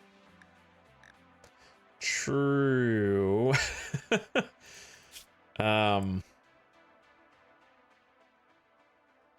Yeah, I don't think you're gonna enjoy doing this ritual too much. You do like cooked insect meat, so you have a little bit of taste.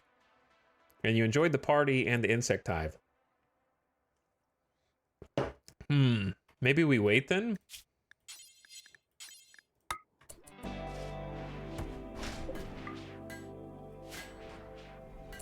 But they won't be in pain.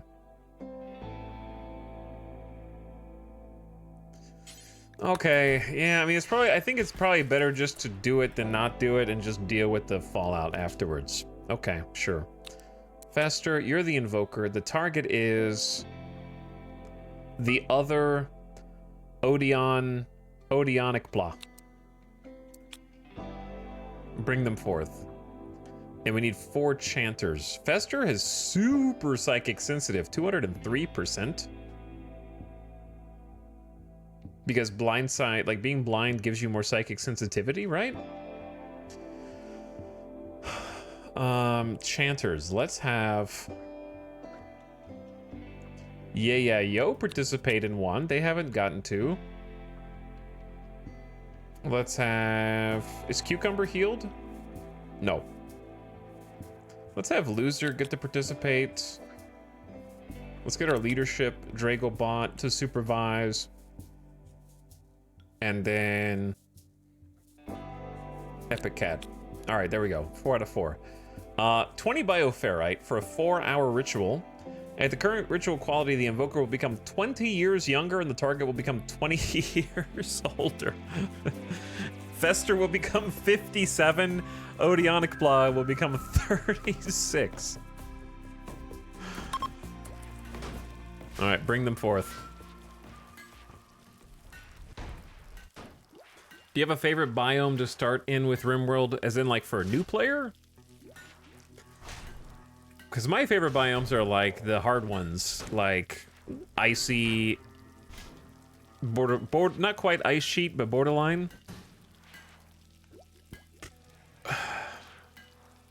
Is this ethical? Yeah, these are just clones. These are clones of people who aren't even in the colonies, so. And they're already incapacitated. They barely have any consciousness whatsoever. They won't feel a thing. Either they contribute to us living a longer, more fulfilling life after we helped the person that they were cloned from, so we already did a good deed for the person they were cloned from, or one of them has to die so the other one might live. So I have to either execute an innocent prisoner who didn't do anything, or they can give us their youth and help us like we helped them.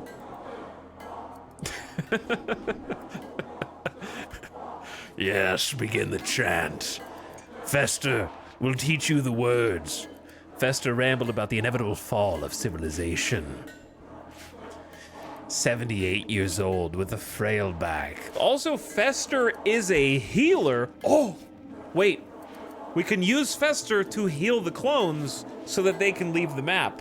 But first they have to give us some of their youth. That's an equal, that's a trade. And then we don't have to kill either of them. Right? That'll work. You're helping Fester help you. You just have to give up. You either die or you lose 20 years of your life. Which would you pick?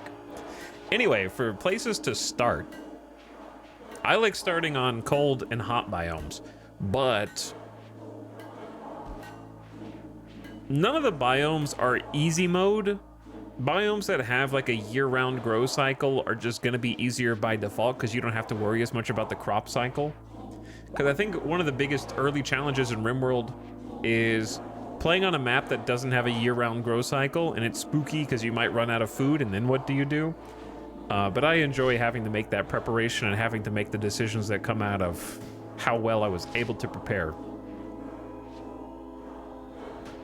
I would say as long as you avoid a swamp and as long as you avoid jungle at the beginning, you'll be okay.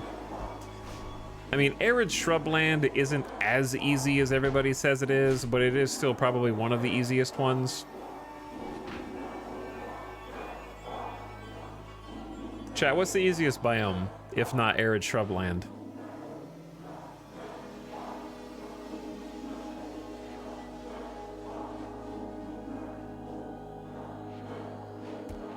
Temperate forest. Temperate forest has more diseases than arid shrubland, I think, if I'm not mistaken. That could be wrong. But you have year-round grow seasons, which is good.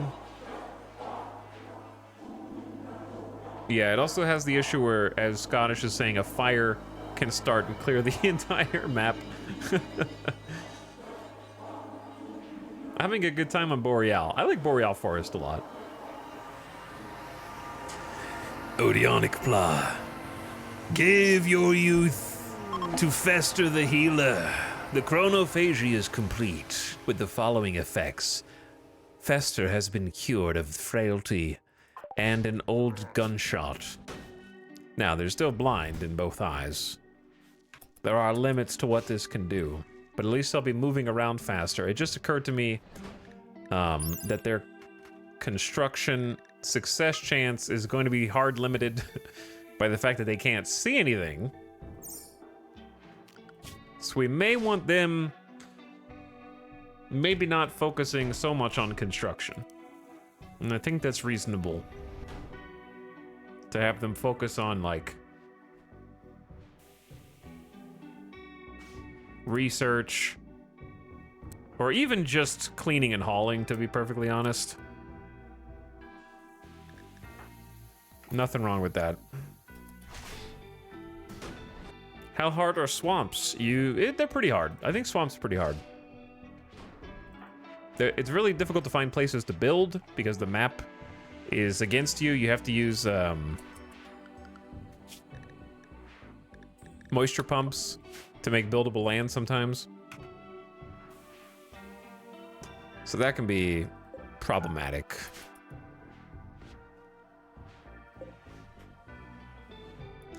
Should we go ahead with the other Chemfuel gen? I guess so, but we're not, I don't know. Chemfuel's gonna be an issue. Unless we go fight some Thrumbos. Which we could do, but not if they all turn on us at once. But yeah, the diseases are really problematic.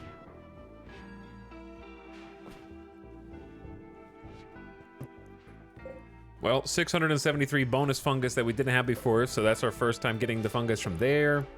Hopefully that addition of the extra grow zone is gonna fix our food situation.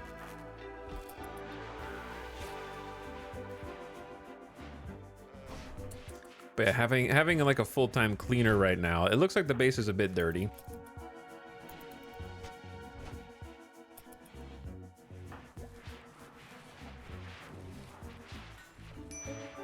Is this finally organized? I think it is. What did I put to be stored on here? Fancy armors? Okay.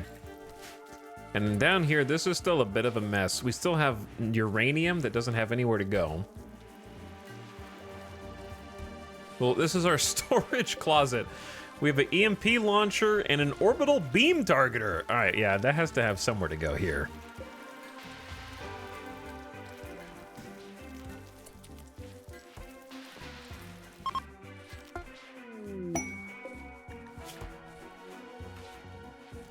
Let's have the EMP launcher go over there. And then on this side, that would be under utility.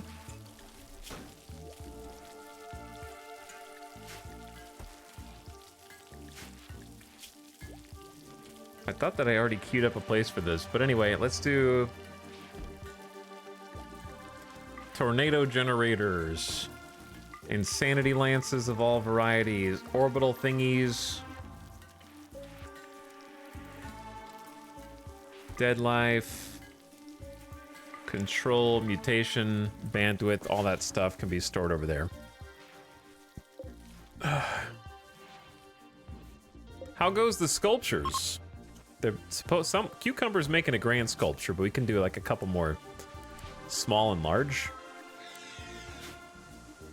Why not? All right, and Gutma, did you finish the plasteel? That worries me because we didn't get a pop-up. Or, yeah, well, no, we did. And Gutma has made a masterwork plasteel longsword. This weapon is engraved with a depiction of a solitary comedian flying through the air. If you squint your eyes, the well-balanced composition reveals the outline of a pack of bees. Pretty good, dude. 17.25 melee damage per second. 53% melee armor pin. The plasteel longsword of masterwork quality. Well, yes, I think I will give that to an Edakin warrior with 15 melee.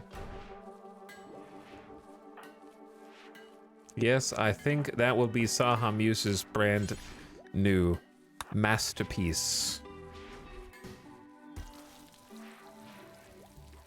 And then watch as the damage shoots up.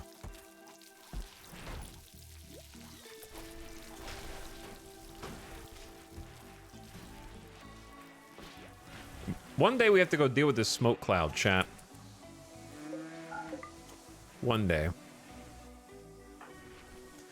There's a mech cluster on a nearby tile.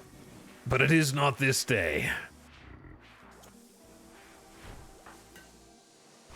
All right, Uranium Warhammer is up next. Umbra Moon's almost back to healed.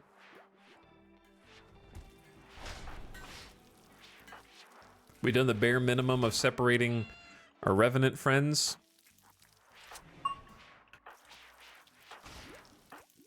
Julia Thorne is learning. Actually, that was your ding. Level 11 research. Very good. Okay.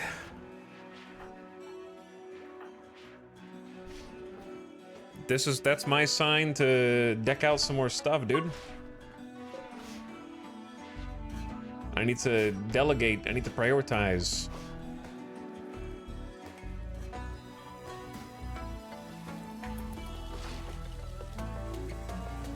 What are the builders doing? Nightbot? Nightbot, what are you doing? It should be Nightbot, late LJ primarily. They're just watching TV. Okay, sure. Check out what's on the tube.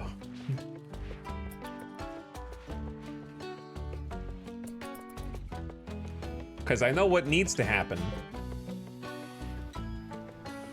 I know what we need to do. I just don't know if we have the strength to do it. I think repairing the secure facility is also good. Oh, I forgot I need to replace... Okay, hold up.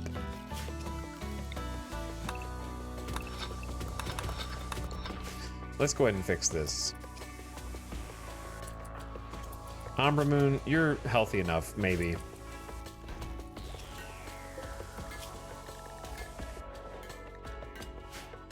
To get back to work. Or Giso can train.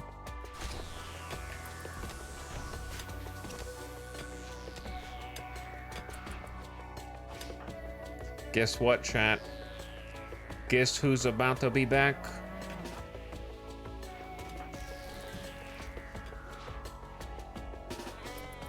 Dragobot. Come on down. Our brand new healing mystical arts colonist using dark psychic influence to heal someone. The process will stop bleeding, restore blood loss, and can even heal significant injuries. However, it may have unexpected side effects. Delicious Jill. Sandwich, I command you, rise! Fester has finished his psychic healing. Delicious Jill's crushed brain was healed. There's still a mangled scar on their kidney, but that's not that big of a deal. Delicious Jill's back. We've... okay. Oh, Fester, you delicious new colonist. The viewers are going to accuse the writing room of getting lazy. I can't believe this season, at the beginning of the season, brought in Dende from Dragon Ball Z, who can just heal anyone.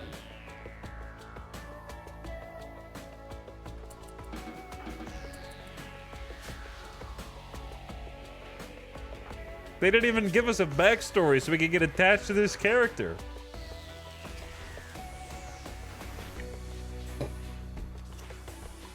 Delicious Jill sandwich is freaking back. They're back.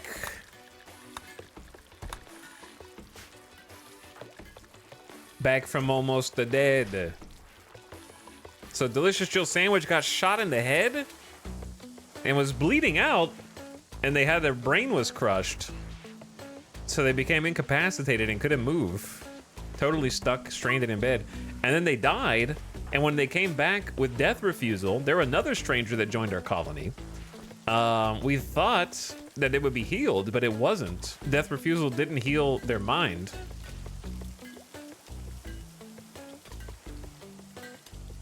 And then Fester just joined the colony. Fester just joined the colony, and there wasn't even a negative side effect on that one. Well, that we know of. That we know of, I guess. That could change. But Delicious Joe Sandwich is a level 15 shooter here to help us survive, dude. That, to me, that is a easy masterwork. Someone's got to use the masterwork sniper. Why not, right?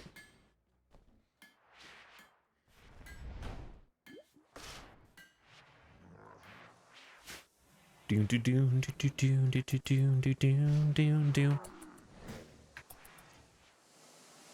do do. We're getting all. Wait, is that song playing? Did they actually patch it where the new songs are playing more?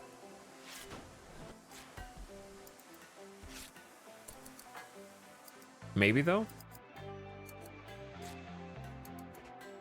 I feel like we've been hearing more of them lately, like a lot more. Did P Music unupdate? Have we even heard any P Music songs?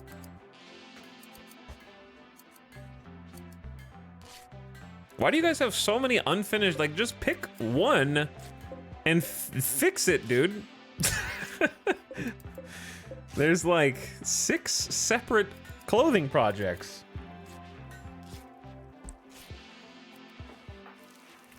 Anyway, Delicious Joe Sandwich, why are you cooking food? That's, oh, it reset your work orders. Okay, bed rest, yes. Basic, sure. Wardening, no.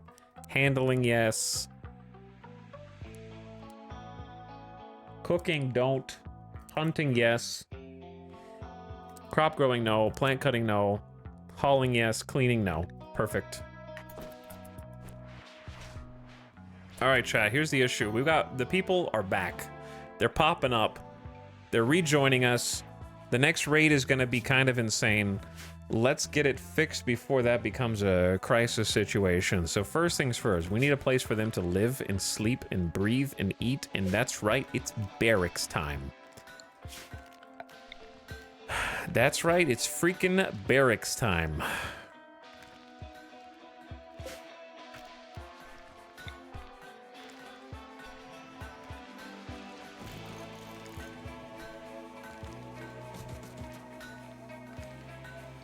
At last.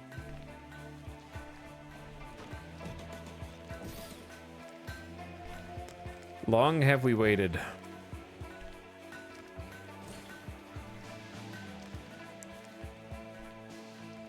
This is a pretty big room. I'll give it like 4 lights because it'll look nicer. All right, and once they have the lights, It's time to start getting some furniture in here. If I can remember what all this stuff was. Okay. Did someone say marble billiards table? Oh yeah. That's the good stuff.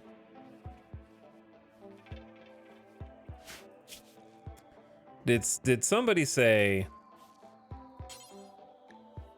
marble poker table? No, let's try and make a wooden poker table.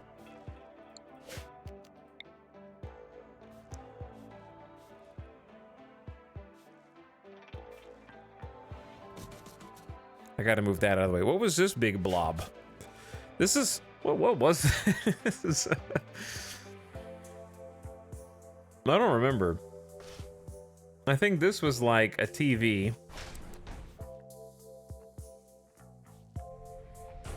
A cathode ray tube display for showing moving pictures with sound. Even on the RimWorlds, there's often an old transmitter running something, at least marginally interesting.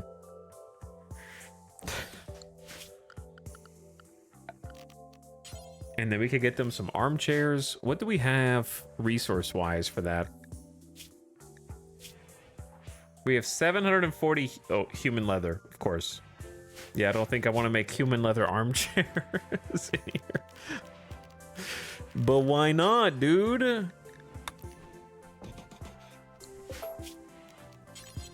Oh, come on, dude. Why not?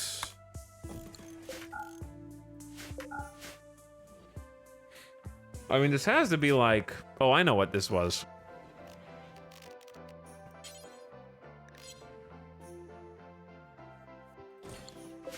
It was going to be a table.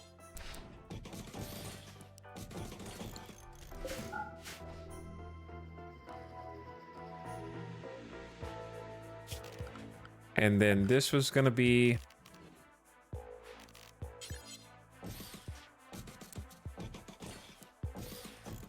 beds. It's finally time. We gotta grow a lot more cloth though. I'm working on it. We just used a bunch. Okay, the secure containment facility ain't looking so secure right now, to be honest with you.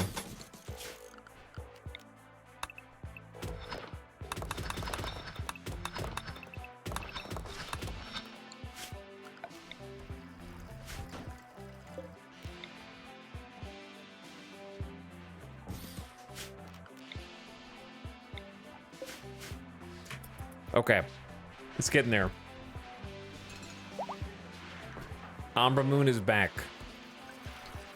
Cucumber, maybe if you stop starting fights, stop starting fights. Then I think you're just using this as an excuse to get beat up so you can watch TV in bed all day, to be honest.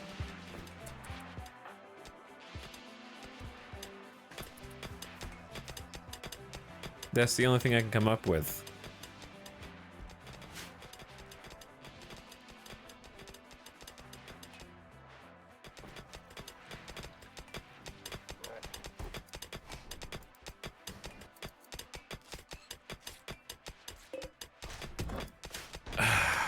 The vision is slowly becoming... Uh-oh. Finished the build to make a Warhammer. Excellent. Okay. It's an excellent uranium. That's fine. That's still good. Still big damage. 48% armor pen.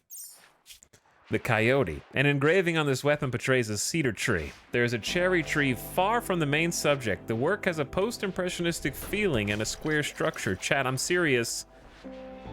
It's only playing the Anomaly soundtrack right now.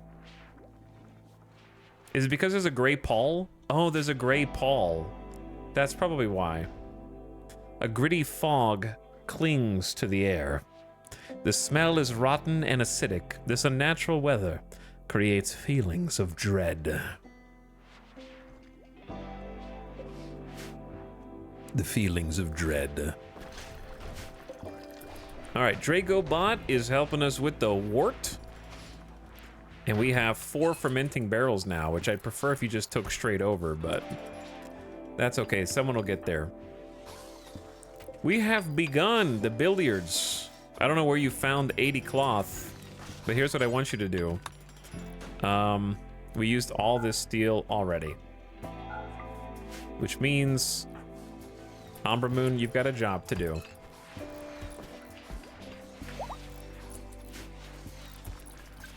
We're out of steel.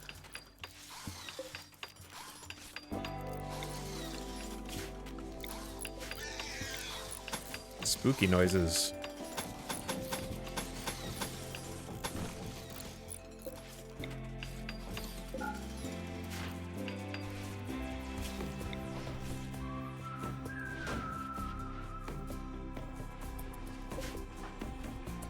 Wait, did we? I wonder if we ever made the other drill arm. I guess not.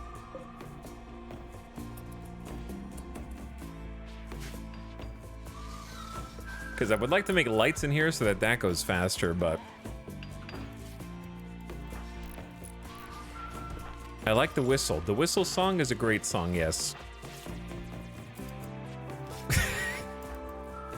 Guys, just finish a project. Any project. One of 6 of these. Thank you. Excellent plain leather parka. That's what I'm talking about. Instantly sniped. Oh God. Is the fun times over? Every male colonist feels a wave of anxiety and anger. A distant engine of hatred is stirring, projecting a psychic drone through an orbital amplifier. For a few days, some people's mood will be quite a bit worse. That's, luckily not affecting too many people, but it is a negative 30. Oh, negative 30. That reminds me. Fester. Fester. Very important. Please take off the, okay, did you just, who just dropped that? Take off the LTEX because it's making you feel, you've already got negative 45. Oh. Oh God. It was negative 61. It's bad. It's real bad for Fester. And there's not much I can do about it. It's just gonna go down until something real bad happens. Hungry pin animals. Oh, we've run out of kibble already. Who could have foreseen this?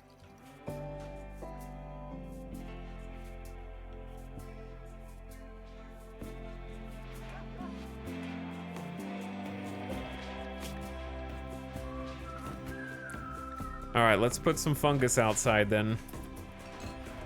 Not much else to do.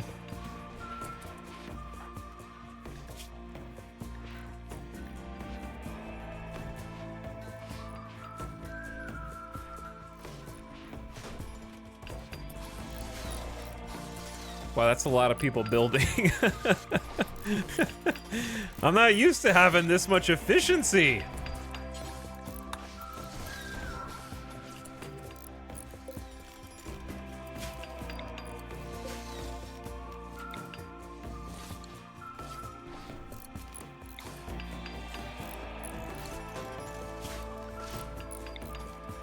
Ooh, we built the shard inhibitor for an extra plus 20 containment. Now we got 234. Nice. Well, Fester has snapped and can no longer tolerate holding such dangerous entities in captivity and intends to destroy as many as he can. Please go up. Ah, yes. Research finished. Dead life dust. Craft devices that produce clouds of microscopic archites, which can reanimate corpses to produce deadly shamblers that will only attack your enemies. That's kind of insane.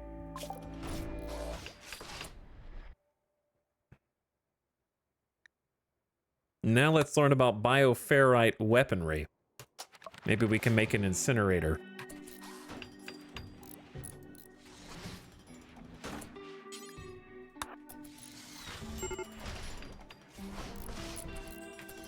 Rip Revenant. Welcome back, Revenant. Why are you in here? Okay, now you're going the wrong way. Oh. Okay, you know what? Get it all out of your system. They do deserve it. They do deserve it. The question remains, do you think that them going on revenant killing sprees and bringing the revenants back to life resets the revenants' escape? Actually, no, it's completely random. We already talked about this. We did already talk about this. But either way. At least Fester will feel a little bit better, but only just. It's not really counteracting this at all. Chat, what about a leader speech?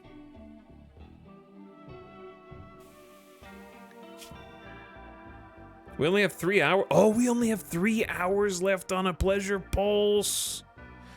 The pleasure pulse is single-handedly keeping us alive right now. The high psychic drone. It's unbearably loud.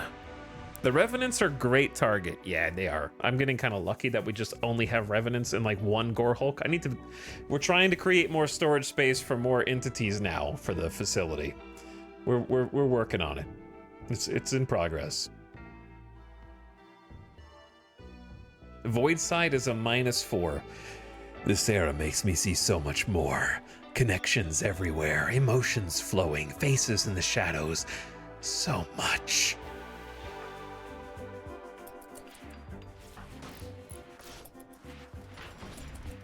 Thank you, Fester. Maybe we should just go ahead and do another pleasure pulse and just work more slowly, just to keep moods up. I mean, pleasure pulse has been kind of goated, in my opinion.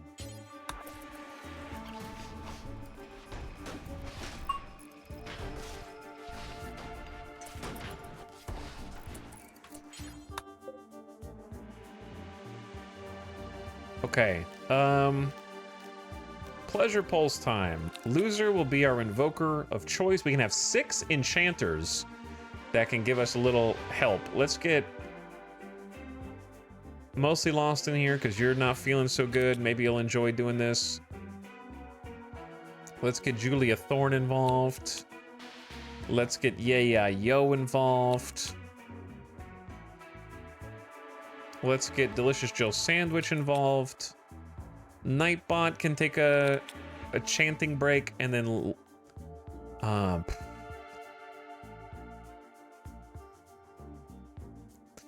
Epic Cat. Actually, I think Epic Cat just worked in one. Dragobot just worked in one. Operator Chan, how about you? All right, loser, fetch the bioferrite. And we will try and ensure that our people, our colonists, are happy. The pleasure pulse is wearing off in a mere 2 hours. However, the pleasure pulse will take longer to begin. Critical alert, insufficient containment. What? Who said that?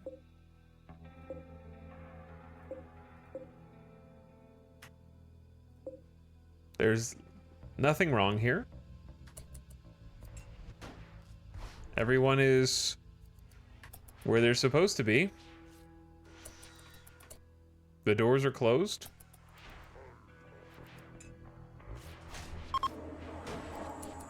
All right, loser. Get us started. I think Mostly Lost might ruin the ritual, though.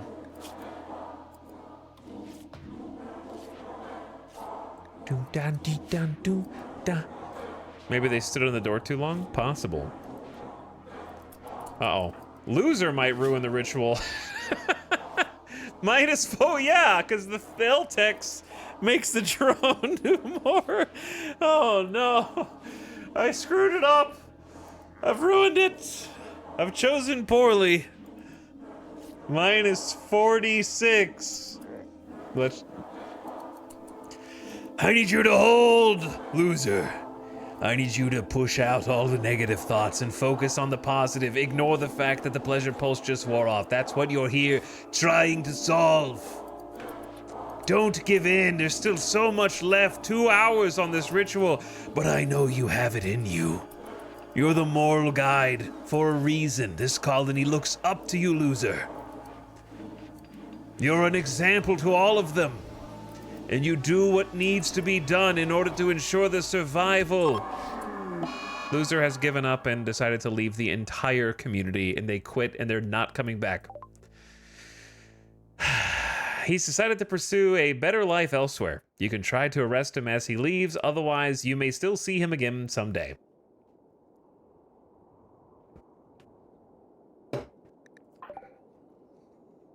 You picked the worst one. You honestly picked the worst one.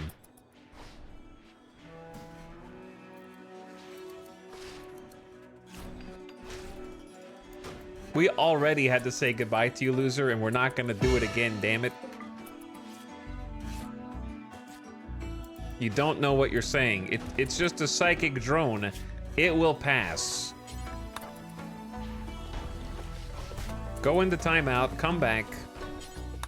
Think about what you just said and did.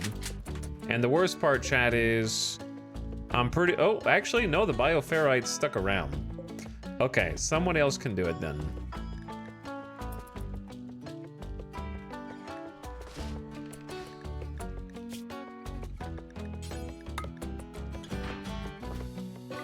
Let's be a little smarter about this then.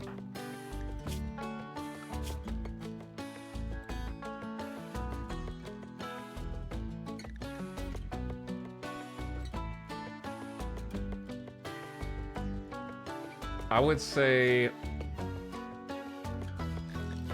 Honestly, Dragobot, why don't you do it? You're the leader. Don the LTEX.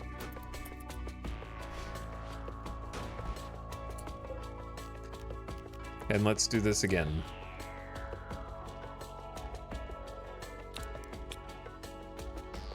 Only happy people invited. And Gutma, Umbra Moon, this is gonna be a ladies' chant. Operator Chan. Giso.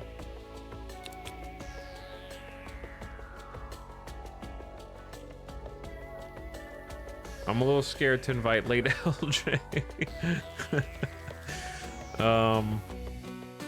Cucumber can do it. They're not that hurt. All right, late LJ, it's a little risky, but...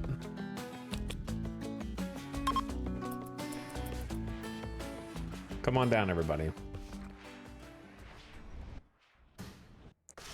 Here we go again.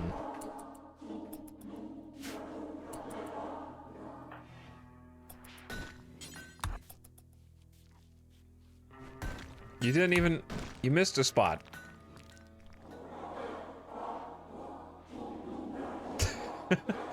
As you can see, the downside of Pleasure Pulse is it's a lengthy ritual.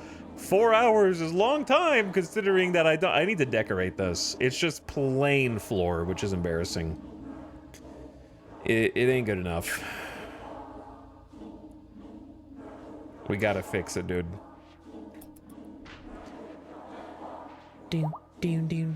Cucumber is fully healed. You can help out everybody before they even wake up.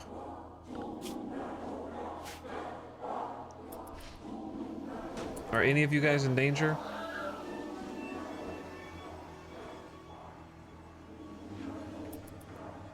Maybe if I just confine everyone into the Psychic Emanator awesome room.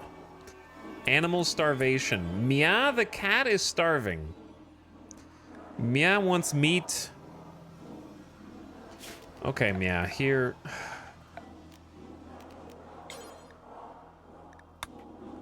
You guys can go in the fridge. Okay, eat the meals. There's carnivore meals in there. Have a little bite. That might be one of them, actually. Just do what you gotta do. Come on! I need you to make everyone feel happy again. Using a dark ritual.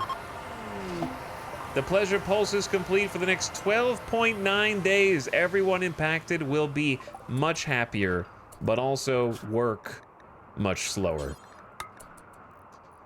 All right, there you go. Fixed. 12.9 days is a long time, dude. But it is a nice plus 12 for us. They're gonna need to do some catch-up sleep on that one. Actually, I'll just do this.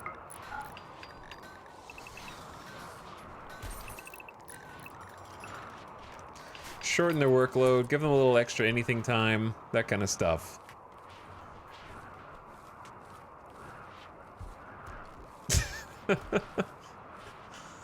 Winter Rose, thank you for 31 months. Howdy, Winter Rose. Thanks for the tier 1 sub. Welcome back for one more. Mad Dog Mac gifting a sub to Ionic Naga. Thanks for the gift sub. And welcome back, Ionic, who's back for 40 months. Long time. Lashley getting into tier 3, 33-month 3 sub.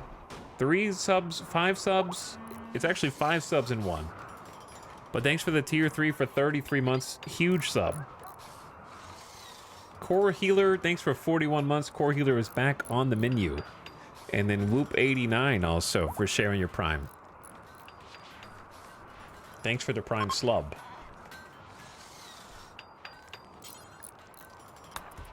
All right, let's build some of these lamps.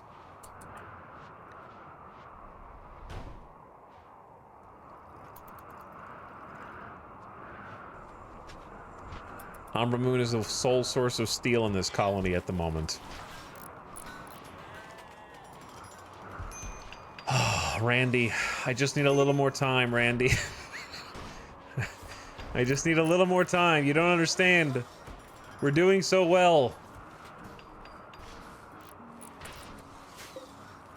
I need a bioferrite harvester in here.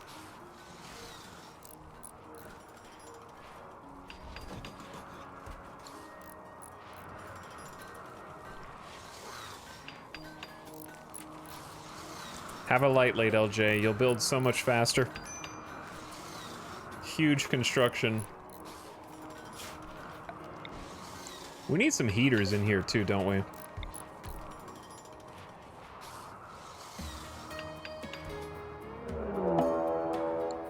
Classic. Vibrations from your deep drills have angered some underground insects. Now they're tunneling upward to seek revenge.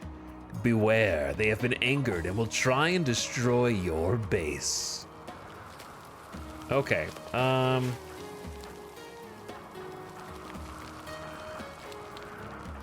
this shouldn't be too bad. It's usually not too bad. We're gonna have to hold that door open so that they don't hopefully destroy the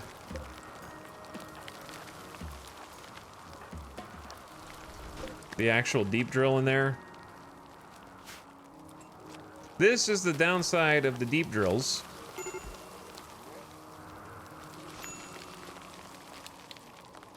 Yeah, it's like 30. Oh, that's 3 mega spiders.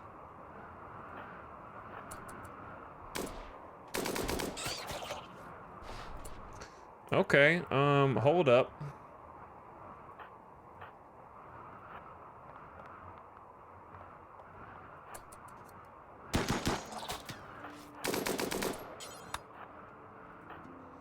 All right, you guys group up.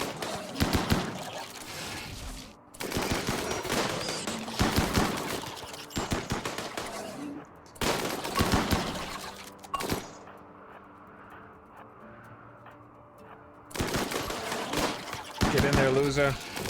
Get in there. We got this, boys. We got this. Well done.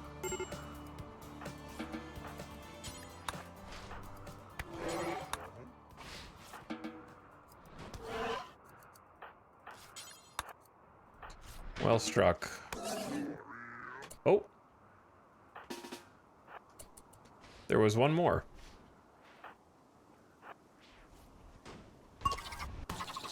Oh, 53 damage. That was the Masterwork Uranium Warhammer. Crushed their mouth. Ow! You're not allowed to do that after we crush your mouth? You should be stunned a little longer than that. Okay, one little cut. We'll allow the door to be shut behind them. The bugs can seek revenge. They can indeed, yes. Deep drills carry with them the risk of insect infestations near the drills to try and like kind of balance the fact that you're getting resources from underground, which is cheating, obviously. Chat, what other rituals can we do? Draw animals, flesh beasts, shamblers. Draw experience from the victim's mind and transfer to the invoker.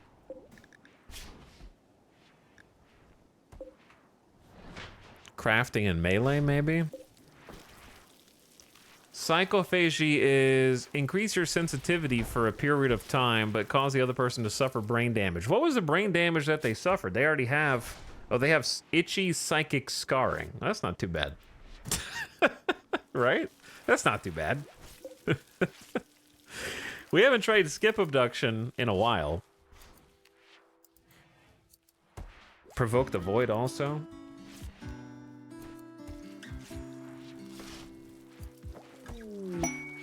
A masterwork gas mask.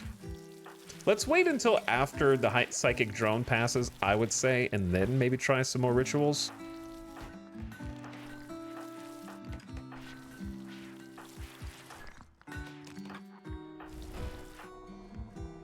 All right, you guys are doing pretty good. Nobody's come to heal you, though. And Gutma's on their way. All right, Cucumber's working on some art. Fester's helping clean the colony. Don't ask how they know where the dirt is. They can feel it, chat. They can feel it. It's just that dirty. And then Stevens has another 14 days of paralytic abasia. But perhaps one of the largest undertakings in the entire colony is this marble billiards table. This thing is going to be extremely valuable.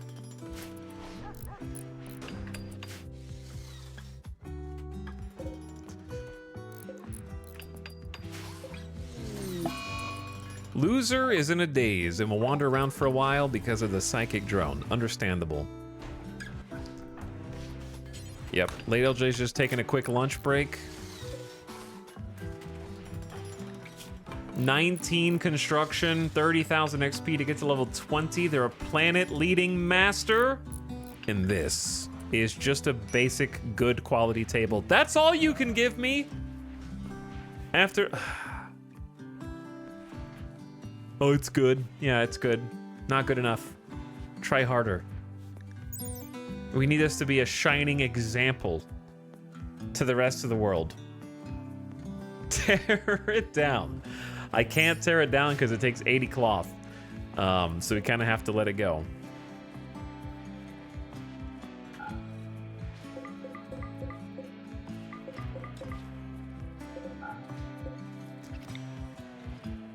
We need lights in here.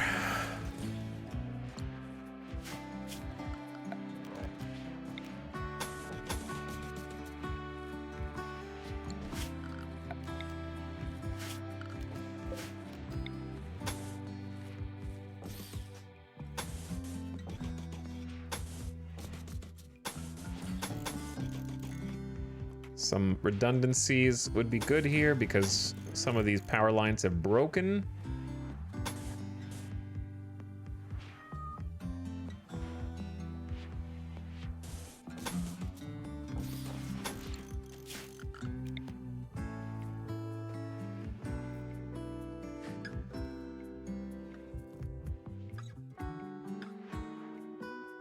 Should use Gutma for the +2 quality level. It's not +2 quality. It's +1, chat. You know what else raises quality level? Having a high level pawn. Did you know that?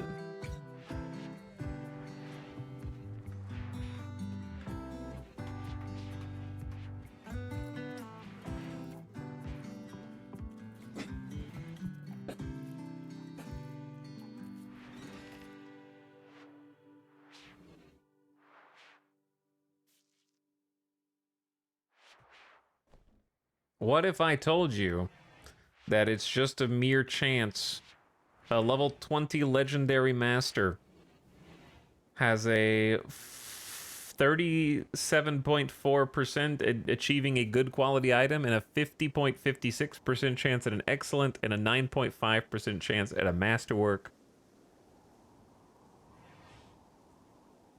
What if I told you that?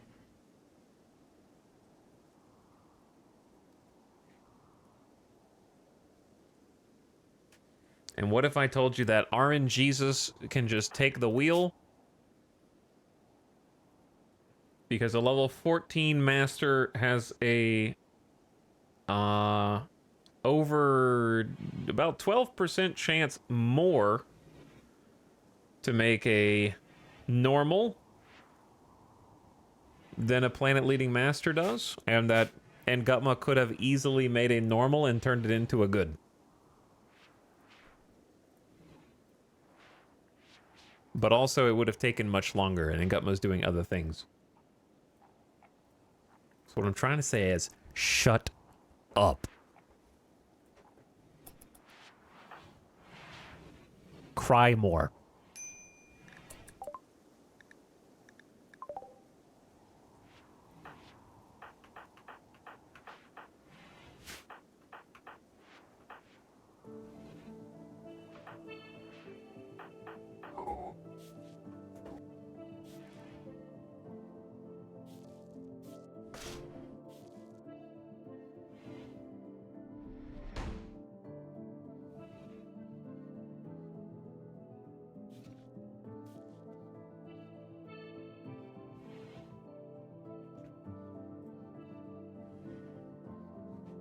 Oh, okay.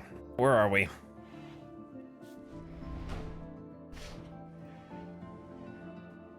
There we are.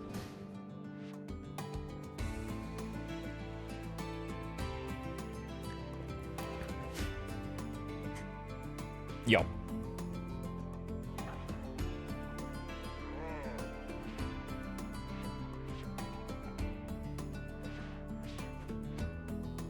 Slay the Spire 2? No.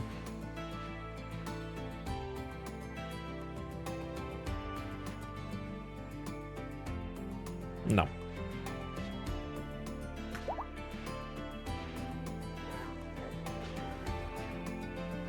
I have to imagine... Hold on, music's a little too loud.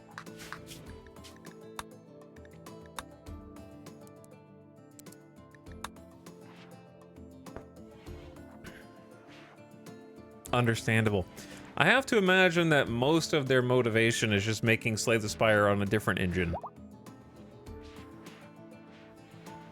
That would be my guess.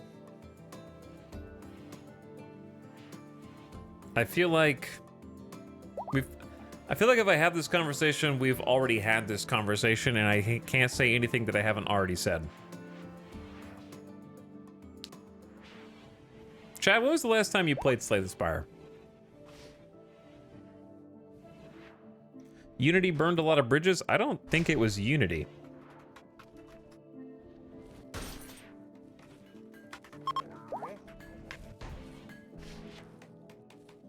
Slay the Spire was created in Java.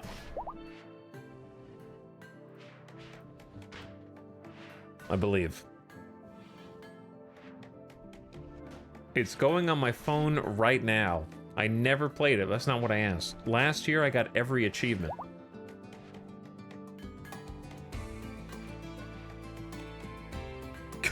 Cards are icky.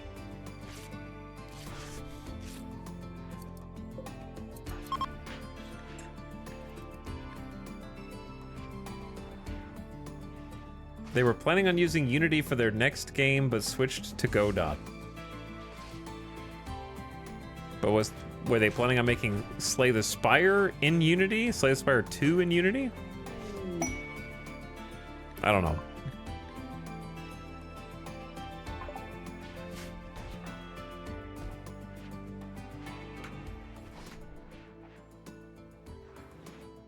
Godot? All right, Homer.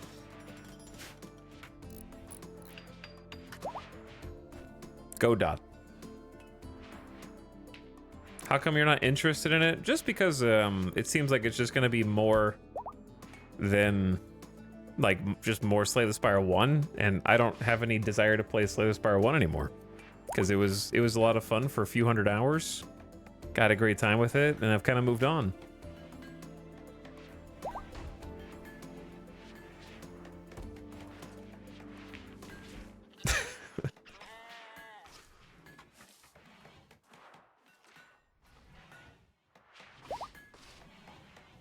I don't know that I'm like still craving to go back to it. Marvel Snap 2. If they made a Marvel Snap 2, that'd be good. Just have completely different developers. Preferably. I can't believe how quickly there was a DC card game that came out that failed immediately. And we never heard from it again, which is crazy. I think they were trying to compete in like the same sphere. And most of you probably haven't even heard of it, which is understandable. What are my builders doing out of curiosity?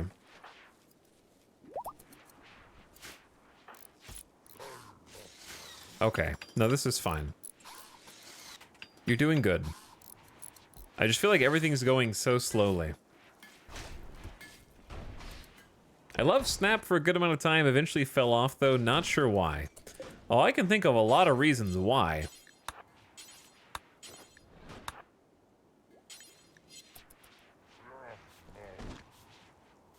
I can think of a many reasons.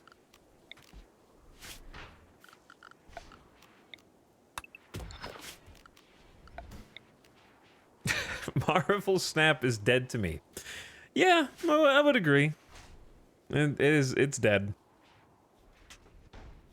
The best parts of Snap were sort of not knowing the meta.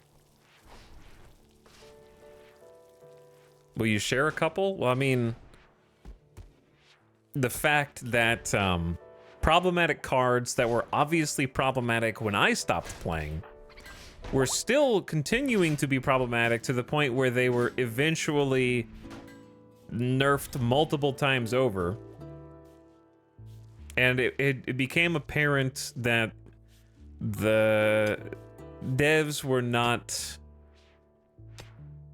willing or able to be responsive to cards that were so overperforming in the meta that you would face them in 60% of matches. Number one. And number two, their monetization system is just unsustainable. Because trying to keep up with the latest card releases was like the most expensive card game I've ever played. By money to card ratio.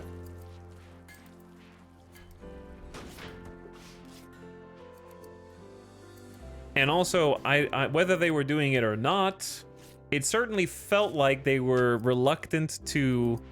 it seemed like there was a common theme, which people who still play Snap would disagree with me, but I'm just saying how it felt, and what one of the big reasons why I quit was that it was apparent to me that they were releasing cards that were too powerful, that were also happening to be... They knew that they were too powerful, make them very difficult to acquire, and then don't nerf them until everyone has already paid as much money as they're going to acquire them. Then you can nerf them and bring them back in line with the rest of the cards.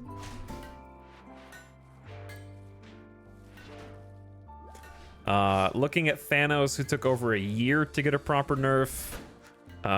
Looking at Galactus, who took way too long to get a nerf.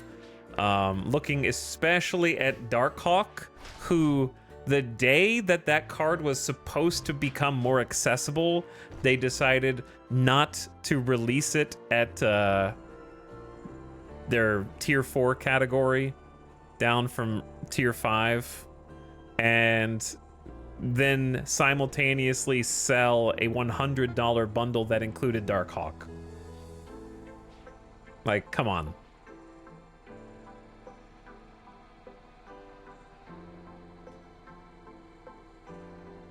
That one was the most... That one was when I knew. I was like, it's over. Right? That was one of the things... And I had Darkhawk. I bought that card with my like in-game currency as soon as it came out.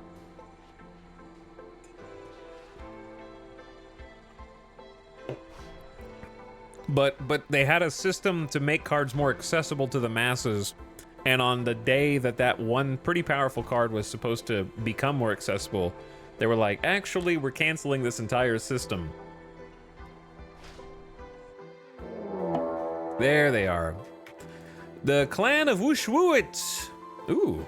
Oh god, a group of Edakin from the clan of Wooshwooit have dropped in right on top of you. They are attacking immediately. There are people who have relationships with your colonists. Wife of colonist Kaskanek. That's not a colonist. Okay, Giso, you hide. Okay, Giso, you hide. Everyone else safe zone. We have to gear up. Like, we can't just not gear up. I think they might be dropping outside.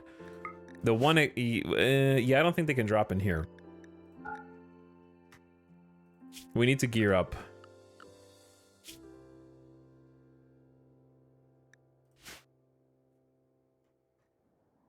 Actually, like, you might be able to just sprint down here, to be honest.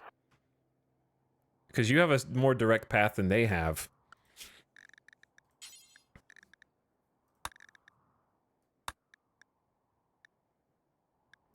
Okay, we'll give Icy Elite, which basically just means they're clear to wear legendary gear. But I need to make sure, yeah, that they can wear it with, like, reduced hit points even. Because I want these guys to have legendary gear for the most part, and then everybody else. Sambani. Operator chain, like, we just, you know, they're still gonna wear, like, good stuff. Icy Soldier, Soldier. Yeah, yo is a knight. Cucumber is a soldier, but needs a gun. Fester shouldn't be fighting, basically. And then Delicious Jill Sandwich. Gear up. Okay. So. We might also have an issue, this reminds me, where the save zone is larger now. Because in theory, this is all safe. For now.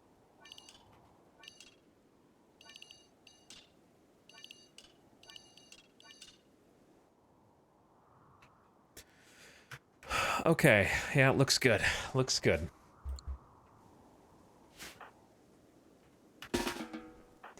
Let's try and toggle them to go handle the armory stuff. What were you using? You probably... Cucumber was probably using an assault rifle. You have a 14. I wouldn't mind getting somebody with a minigun.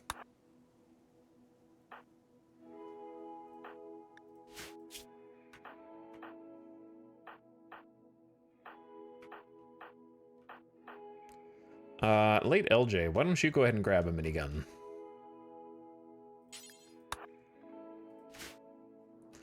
Alright, Giso, come on down, dude.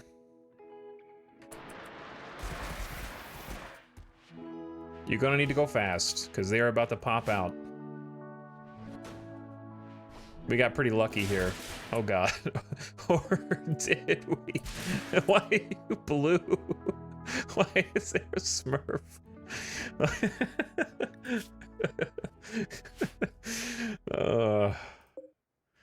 They got a triple rocket launcher and like 4 snipers, and they've got drugs, and I see some marine armor, normal marine armor here.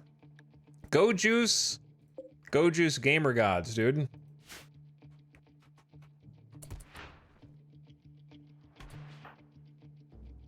Removing cloth toque. The question is, where the heck are you guys putting it? Down here? I wish you would stop doing that, dude. No. None of these shelves are where cloth toques or armor go, to be honest. If there's nowhere to put it, then just drop it on the damn ground. They want to all put it down there. It's crazy. All right, Giso's coming in, but so are they. They all are trying to take their stupid hats off. What should I do with the hat situation where they try and cross the colony to take their hat off? They keep doing that. Oh, they have war animals. Wargs and 5 wild boars? Like, I have a hat shelf in here, but clearly I guess we need another hat shelf somewhere, just like in here. I don't know. It's kind of silly.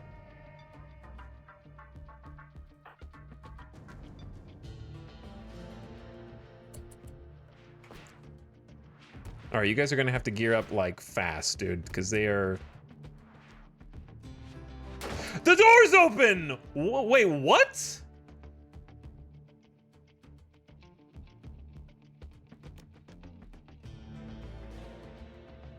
It's not on hold open. I was the imposter all along. What? It's connected to the power. Is there something in there? There's a 1.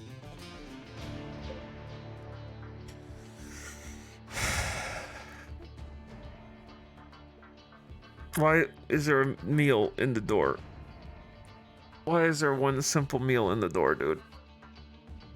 Huh?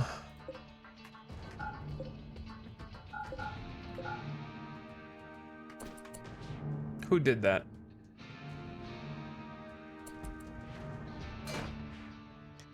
Chat, we're in danger now.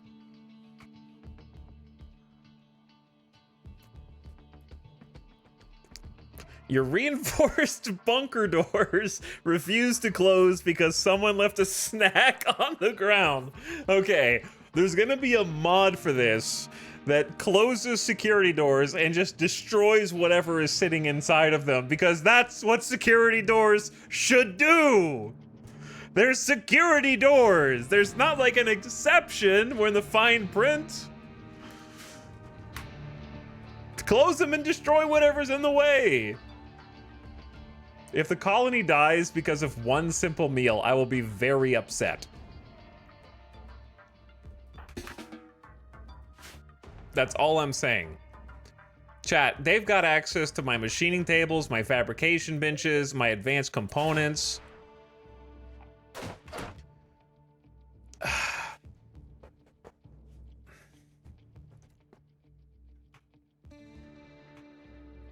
Well, the timetables have changed here as to what we have time for. So, Fester, you go hide in the hospital, bro.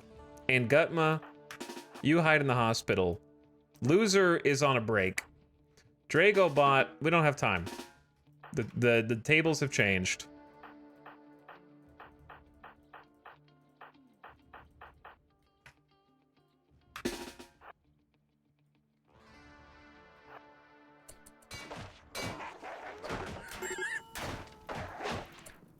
All right, a table's on fire. It's chat. There is a small possibility that we might actually fool them into just turning around and leaving.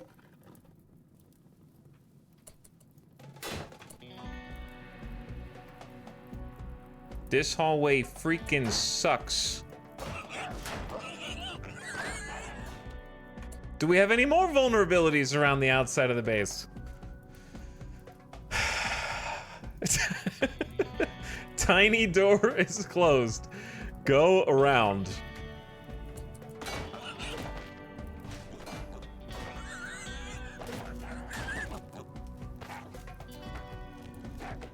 Okay, you know what?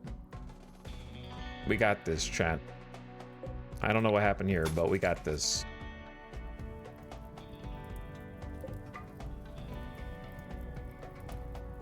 Melee, melee, melee. Melee, melee. My goal is very simple. Get the door closed.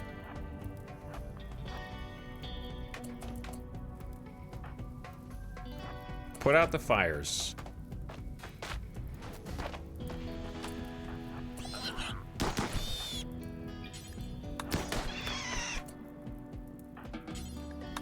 Consume the meal. Though the power's out anyways, but it should still close. Because of course, when their brief stint in here, they managed to do that. All right, look. Or we could simply go out and fight. That would probably be the best.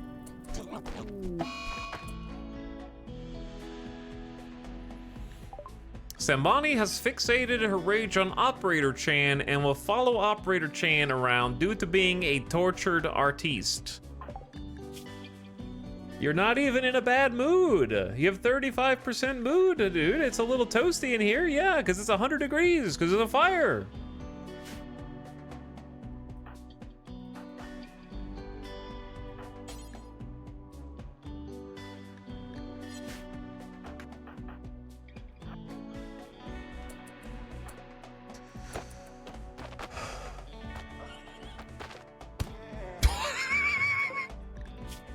Yayo struck Idya in the leg savagely.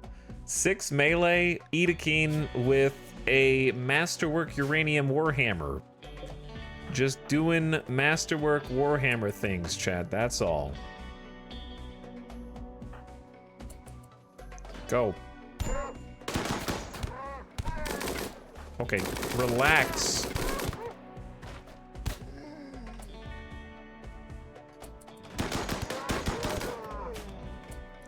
Yeah, you guys screwed up a little bit by not pressing your advantage over there, let me tell you.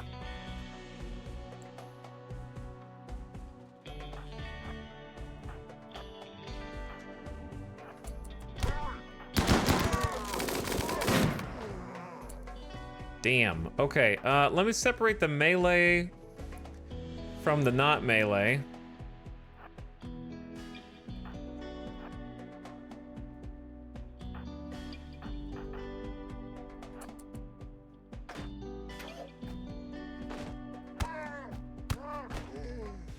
We can bully some people now, chat. We can bully some people. We're getting to use the Masterwork Plasteel Longsword and all of our uranium stuff. Here's the trick. We need to somehow cut across to these guys. So I think we go back through the base. Maybe having Gutma go eat the meal.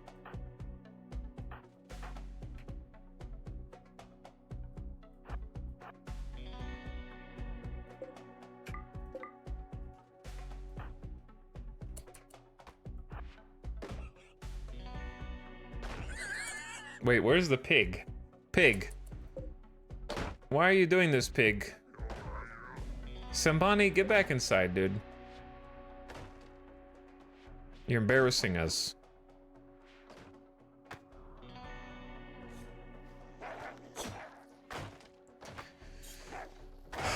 Guys. Why do they always hit diagonals? I can't stop the... And then rebuilding the diagonals is such a pain. Also, I'm coming to you.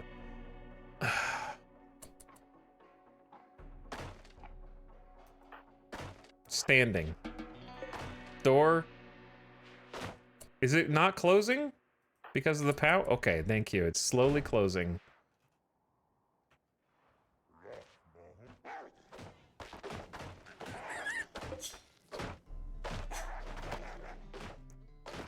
All right, gamers. Who do they got over here? Sniper rifle, chain shotty. Where is the dude with the rocket launcher?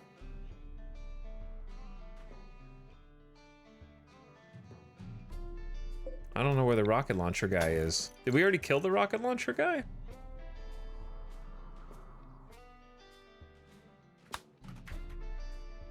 No, that's my doomsday. There's not really somebody that I want to not know where they are. That's the LMG. That's a sniper. That's a chain shotty.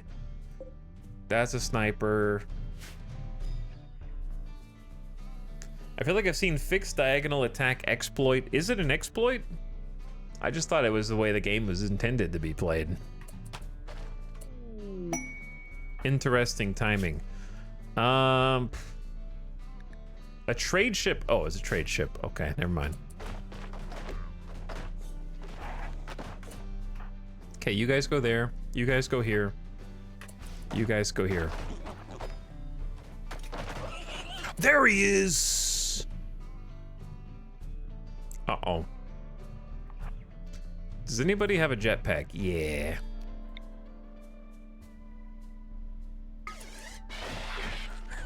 That, chat, is what jetpacks were made for, dude.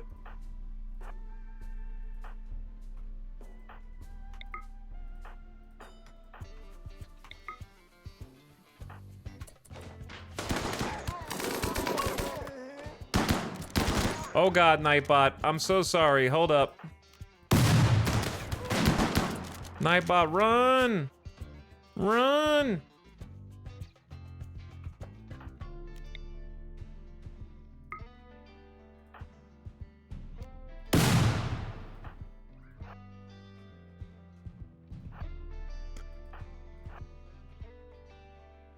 All right, we're gonna give you some covering fire around the corner.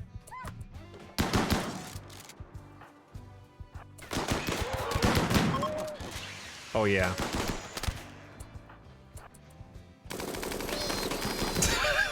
Okay, relax. Relax. The flying smash. Yeah, a Warhammer dude with a jetpack is one of my favorite things. For sure. And somebody was downed. 7 hours to live, 19 melee, and 15 shooting. We're lucky they didn't do more damage with that. Industrious Pyromaniac. Probably not worth rescuing except to release. Which I'm fine with. Let's let you go. You go. You go. Did anybody else survive who's wounded on the ground? I don't think so. It'd be great if we could kill that guy, but I just don't think that's going to be possible.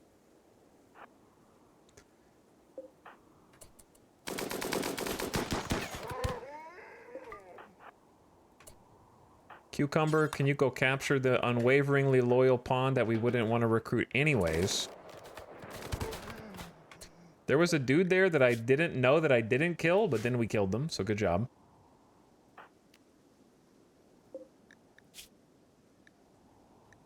I don't know if it's worth 3 backpack jumps just to try and catch up to this dude, just to smite him for fun.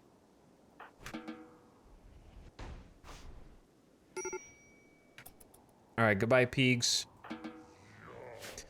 Ooh, well, that had the potential to be much more spicy than it was.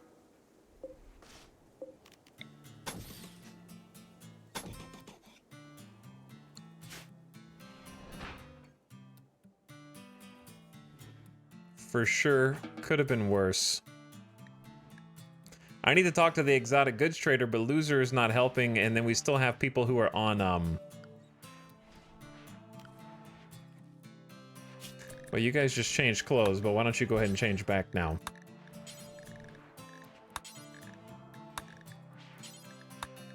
We gotta fast track that. I gotta figure out how to make that go faster.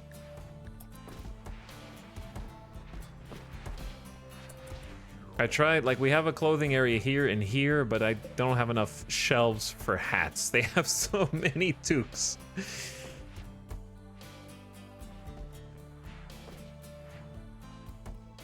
I guess we could consolidate the parkas. And maybe, like, unlink this one. Link those.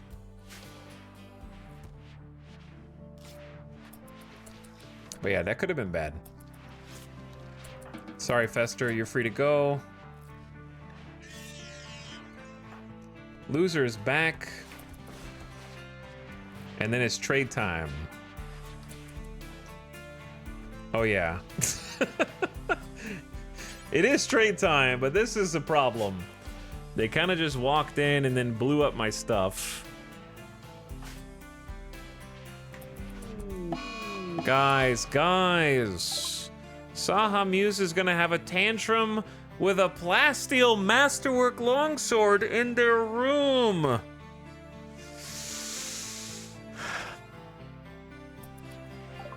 That's not good. That's bad. That's really bad, yeah.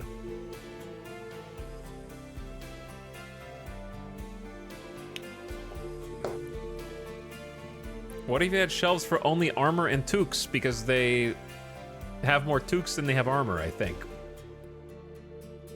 But the overflow would be difficult. You'd have to be perfectly balanced, and it's just not possible. I think. It'd be nice if they, to be honest, I think that the AI behavior should just be different, and their behavior should be as follows. Drop all clothes on the floor, and then just put on new clothes, and let haulers take care of it. Would be better. Or at the very least, prioritize putting on the new clothes and only do hauling if it's within so many cells. Because right now they'll kind of go across the map to put up their existing clothes in where it's proper storage place. Or there could just be a way to equip combat gear faster. The problem is most people,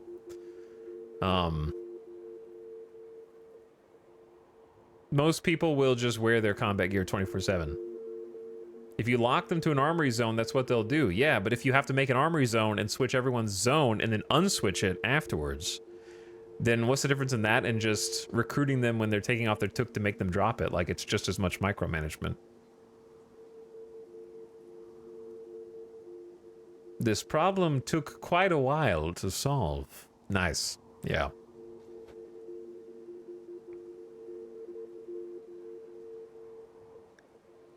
$3,500 silver from the exotic goods trader.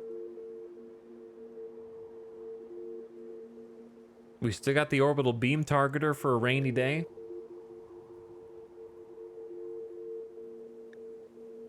There won't be too much I can actually sell to them that they'll want. We just got a psychic shock lance. We could get another one.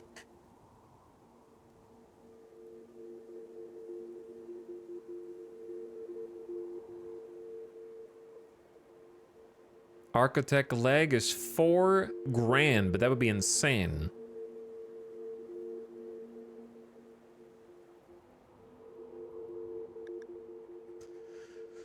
What about animals? We have 2 baby lambs. Let's go ahead and say get rid of both of those for now.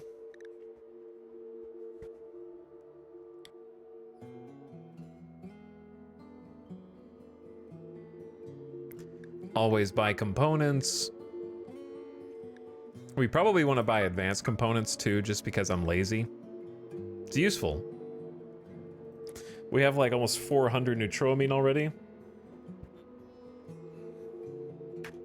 So I'll just buy a little bit. We have 12 Glitter World meds. Let's make it around 15.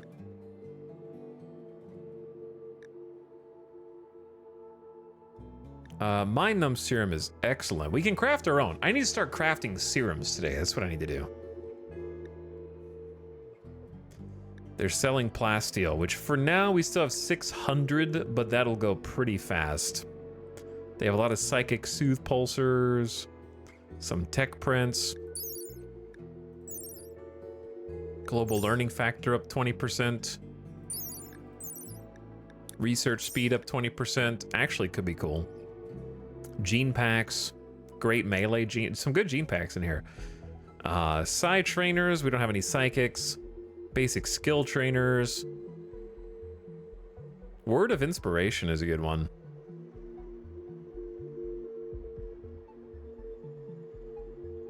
A random inspiration you can just proc. How about books? Drunkard by the Warehouse, recreation game. Plants and social up to level 8. Tox gen research, mining XP up to level 10, ghoul enhancements, or we can get a bionic ear. Probably not worth. We still have a thrombo horn. I'm gonna sell that now. And that's pretty much all we got. I need to put a bunch of statues in like a stockpile so we can sell to exotic goods traders. Bro has 12 shards. I have a lot of shards, yeah. All right, I think I'm gonna just keep the rest of my silver for now. They love sending stuff up here.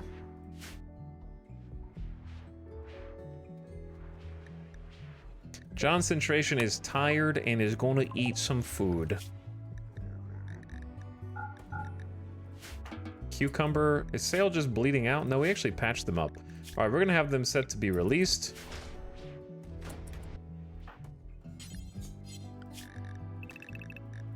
Unrestrict. All those components. The Neutromine. The Glitter World.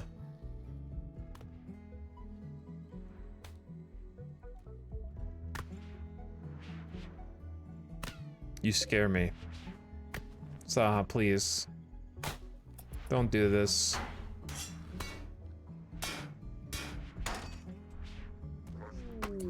Now my room, this my room too.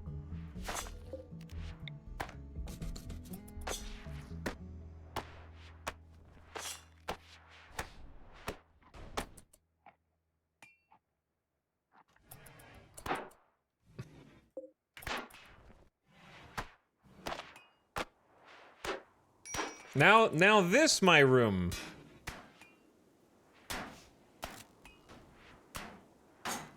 Every room. Oh, come on, dude.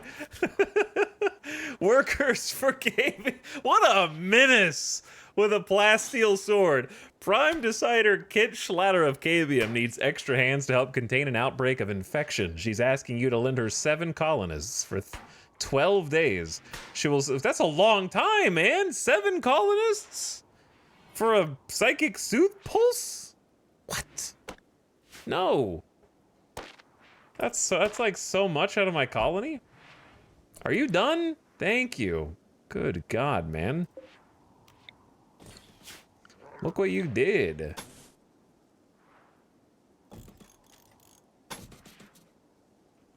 This area, they're gonna be cold in here.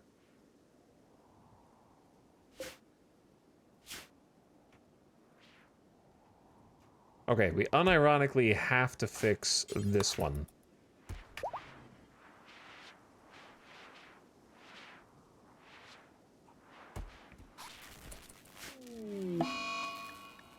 Okay, prisoner's got an infection. Probably fine. We're just gonna release them anyways. I love how much AI attacking prioritizes power conduits. It is uncanny. Yeah, they go straight for the conduit. Like every time, it feels like.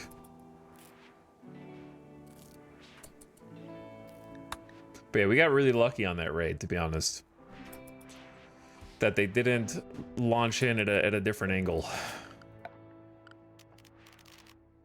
All right, let's unforbid everything on the map. Boom.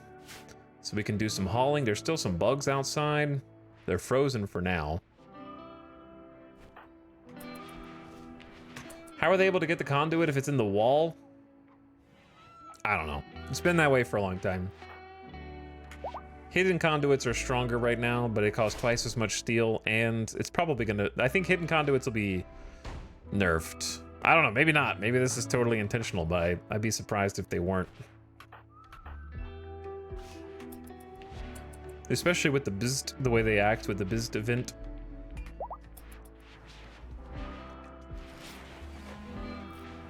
But you would think that building conduits in a wall would give them more protection, and that would be the benefit of going around the wall. What's up, Angutma? Welcome back. We were just talking about you.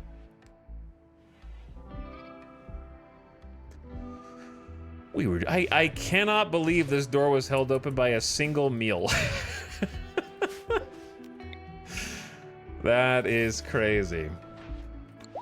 Also, RIP proximity detector again.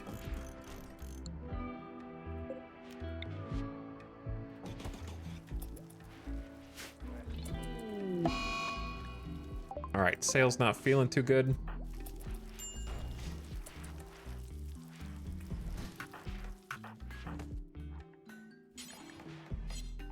Missing corpse?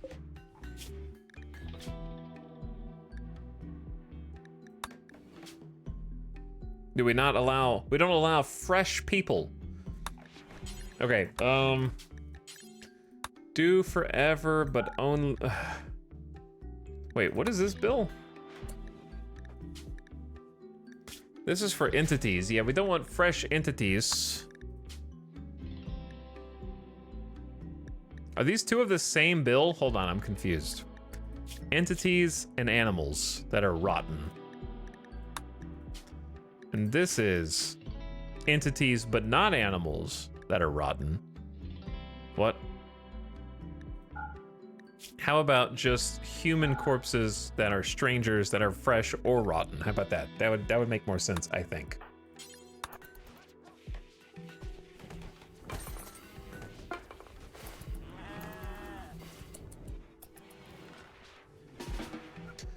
There we go. Step in the right direction. So we're back to... We only have... Where did all my components go? Why do we only have 23 components? I just bought 10 components. And we had like 40.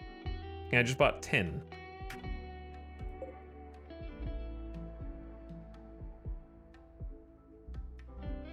Okay, well I haven't hauled the 10. There we go. That explains it. I thought I told someone to haul it, but maybe not.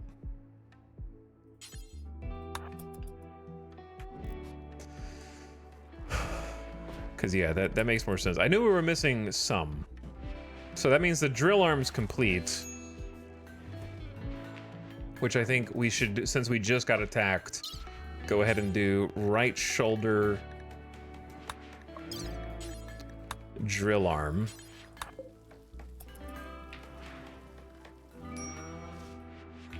Go ahead and handle that. The raid went really well.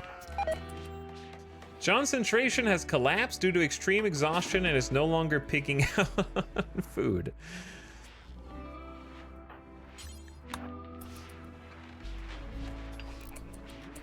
Left shoulder? Did I pick the wrong one? It says install prosthetic arm. Wait, install prosthetic arm. Okay, sorry, I clicked the wrong thing. Install drill arm left shoulder. You should have gotten a different arm.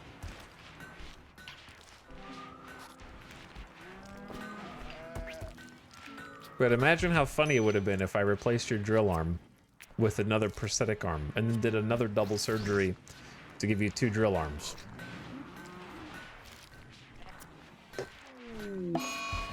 Surgery failed. So, no drill arm for you anyway.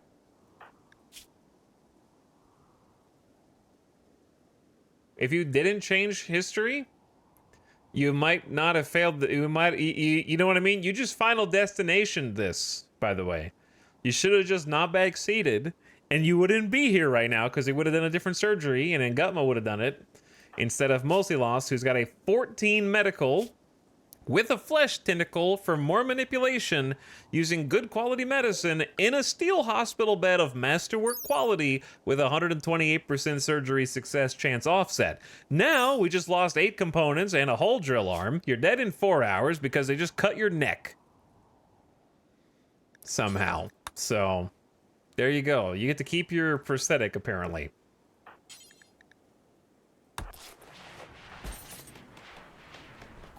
That's what happens when you backseat, chat.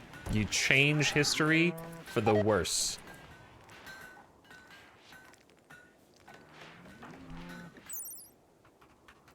There's a 108% medical surgery success chance for Mostly Lost. We have sterile tile in here. You got XCOM'd. Huge XCOM'd. He must have accidentally turned on the new drill during surgery. Because, yeah, I'm not going to be making another one right now. That's too many components. Huge waste of resources and time, unfortunately. Yeah, the drill arm got destroyed. Yep. It is gone.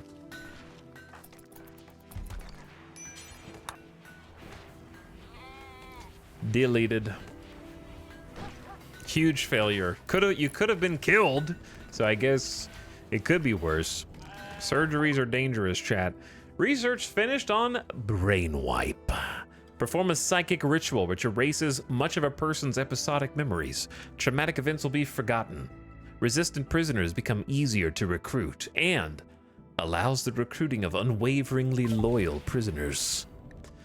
Yes. Yes. Quite. All right, let's just do ghoul enhancements, even though we don't even have a ghoul yet. Bing, bing, bing, bing. Bing, bing, bing, bing, bing.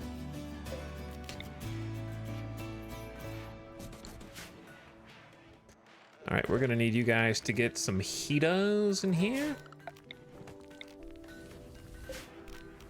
This room will need at least one. This room might need two.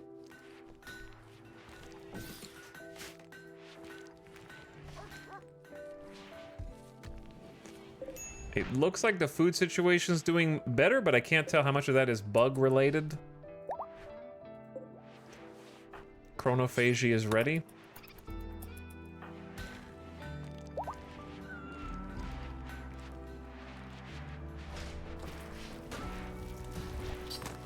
Okay, you do that for a little bit. Dragobot's on the cooking. Loser needs to make some more space for bugs. And Gutma's making a wall lamp. Umbra Moon's recovering from a near-death experience. Mostly lost having a bite to eat. Late LJ is fixing the now you're just regular broken security door, not held open with a single simple meal. Nightbot took some big shots in the last battle. Lucky to still have an arm. Oh yeah. Epic Cat, getting ready for the workday. Sambani's already asleep.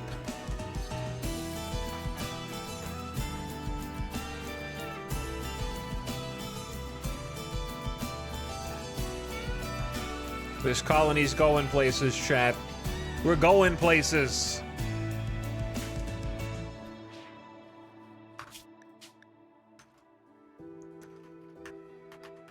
We're going places, dude. I'm going places. I will be right back. I'm gonna take a GDB. Quick gamer death bot break. Take a bathroom break. Get a snack. All that good stuff. And I'll be right back. You guys keep watching the colony, okay? I just made a save. But thanks, Gutma, for the 5 months as any primers. Found one. Thanks for prime subbing. Mousetrap also with the 21 months. Hi, Mousetrap. Thanks for sharing the sub again. Mad Dog Mac gifting a sub to Def2. Appreciate the gift sub. Thanks for sharing that. Phoebnes, thank you for priming.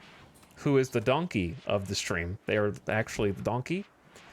And then Coob says bug burgers, baby. Yeah, I could go for a cheeseburger.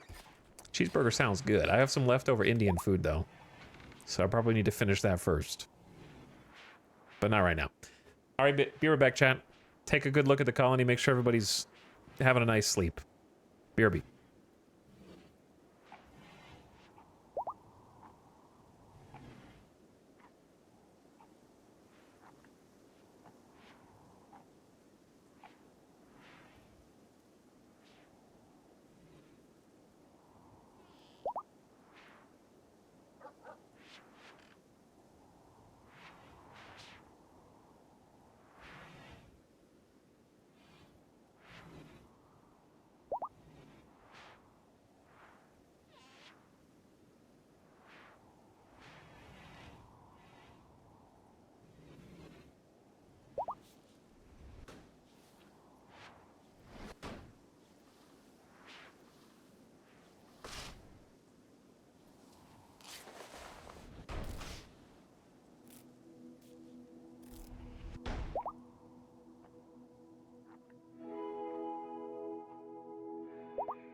Are we okay? Are we good?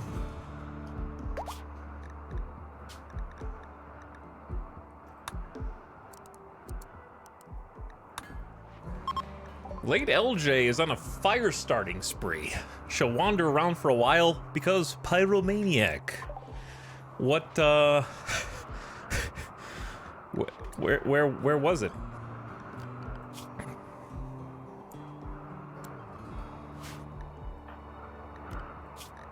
All right, Fester, you sit inside.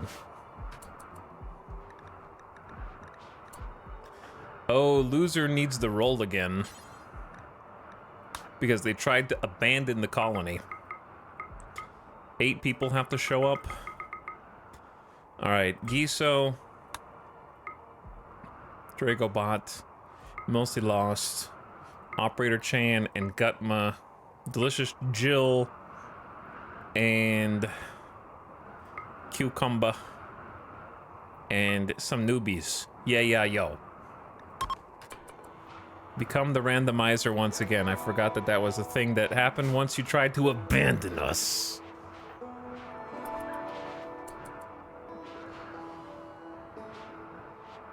Loser, you need to apologize to everyone for letting them down and giving up on them in their time of need. You were almost done with a pleasure pulse ritual, and we had to come in and clean up the mess after you to try to make everybody happy again. We need your ability to convert people convincingly, because we have too much bigotry to allow people like Fester to walk through with submanism and whatever else they're big believers in. All right, enjoy receiving your roll back.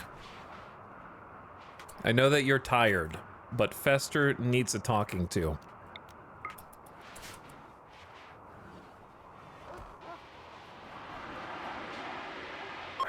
Fester, you've been able to personally witness firsthand the usefulness of the powers that we wield. Oh, you instantly rivaled like 4 raiders, and you're riding the high of all of them dying. Like 5 raiders?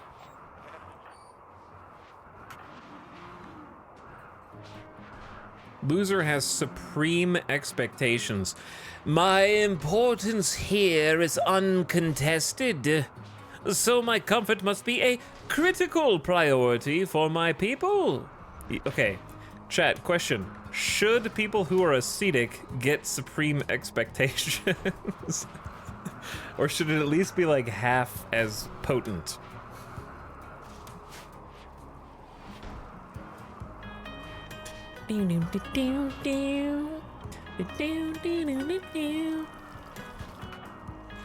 Alright, what did they do while I was gone, chat?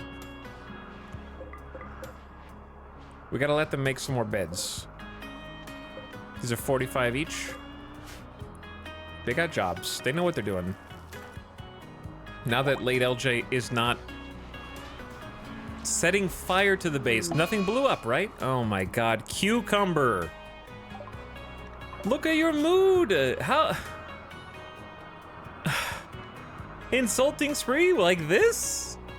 Attended party, extremely impressive dining room, spacious interior, underground, 8 fungus.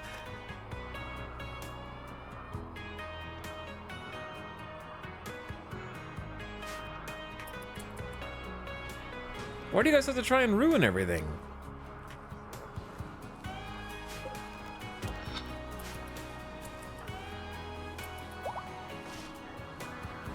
I don't want to keep arresting people and releasing them, but I'm just gonna let them play it out. We're having diverse thoughts. Fix it.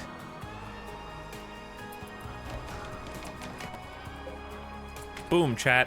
Good quality bed from Angutma. I rest my case. Okay? See? See? It's just a chance that things happen.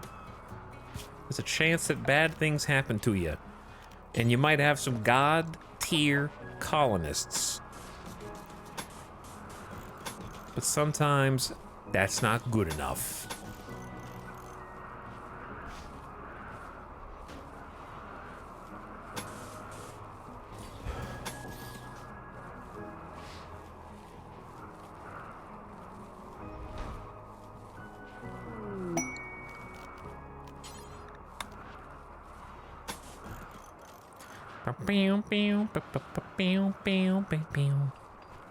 Okay,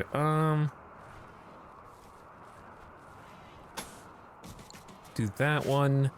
Get a couple of steel tiles in there. A caravan from KBM is approaching. Our allies. They are an exotic goods trader. I don't know if they'll leave the map due to temperatures. I'm gonna start kind of going out there to say hi just in case, because we should have a lot of things to trade with actual physical traders. Ooh. Mostly Lost has found a lump of buried steel and... Is it in... Wait.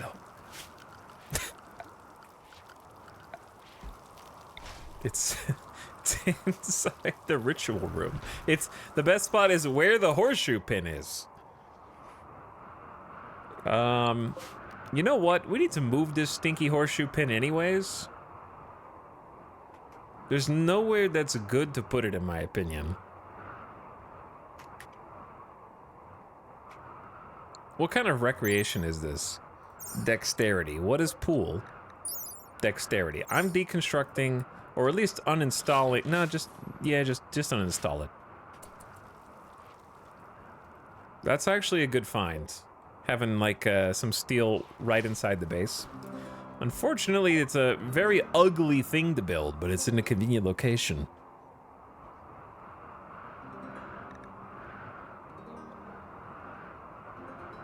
Okay, so this is another exotic goods trader. They have a few, not very many components, but some. They don't really have a lot of anything, actually. They got some plasteel. I feel like should I just go all in on plasteel? Let's sell our sculptures. They don't have much that we can sell them. That you can sell exotic goods traders, Wait, is the 76% kidney... Doesn't matter if it goes in the person, right?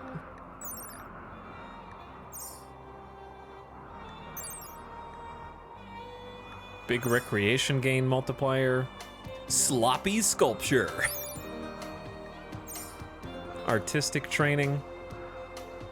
So what if I just sold them both of our like extra kidneys and keep the 76%? We're not even on psychite now.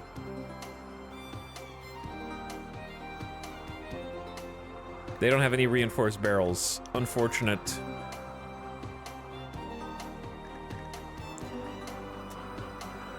Okay, well.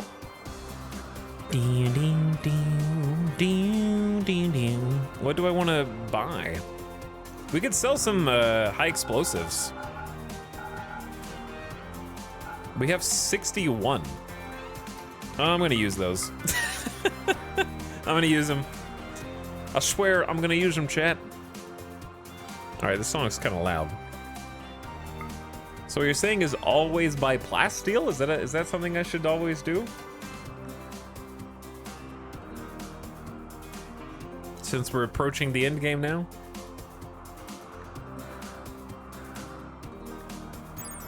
The Way of Breeding and Fountain. An intro to miniguns and cocoa. A lack of imagination about crafting multi-barrel weapons has limited this product's specification. However, experts will notice the flaws. I'm thinking about it. We don't know how to do either. Not that I'm gonna make cocoa, but you know, what if we could use extra books? Armor skin gland.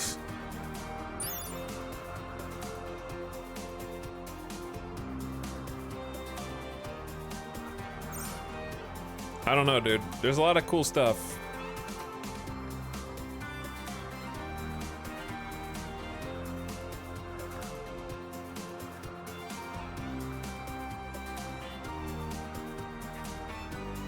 All right, I feel like we're running out of money.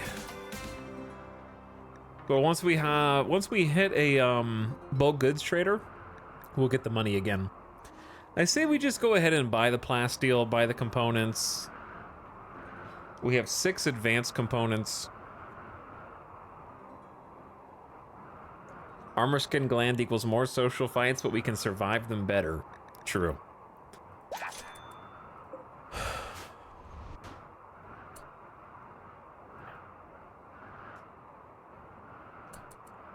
Oh, there's my stuff. Somebody bring that book inside, Guichot. We bought an intro to miniguns and cocoa. Ooh, some beds. Excellent, good, and excellent. Late LJ's made 2 excellent, and Gutma made 1 good. But we're gonna get some people in here. I would actually like you to drop...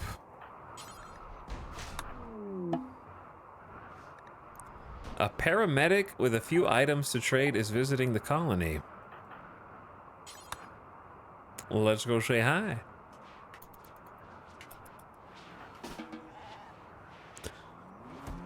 But yeah, the minigun makes you walk slow, I think, right? Yeah, slower move speed. Not a lot. Minus 0.25. It's not a lot, but it is some.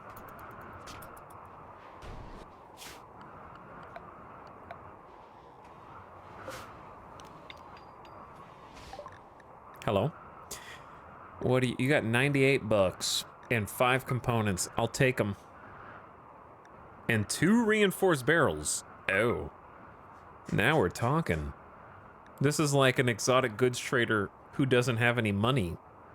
So they'll buy clothes. And we have some clothes. We have human dusters. Don't ask where the human part came from. Actually, it was monsters that were just malformed humans.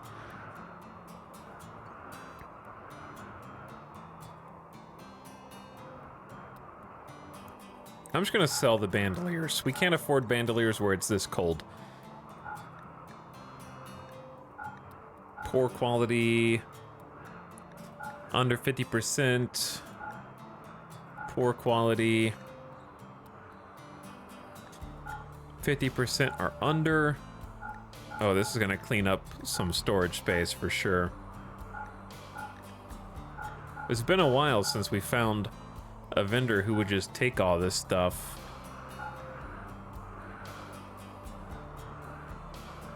I think the only helmets I want to give up are good, because we just need better than good. It's about time to start making flak clothes as well.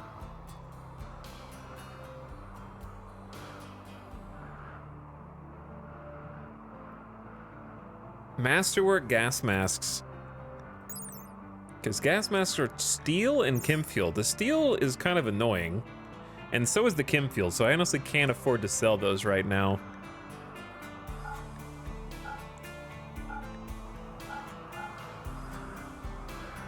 We're a little strapped on those resources, I think.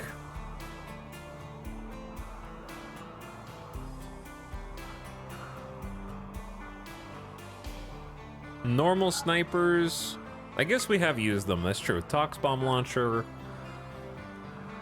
I think we're beyond normal heavy SMGs and normal chain shotguns. It can't hurt to hold a few things in reserve just in case, but I don't know. I think we can clear up some space here. Poor quality assault. Hellcat's okay.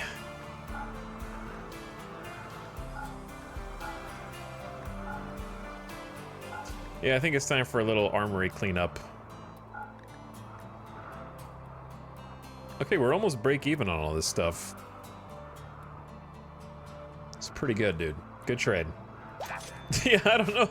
I don't know how you're gonna carry all these things.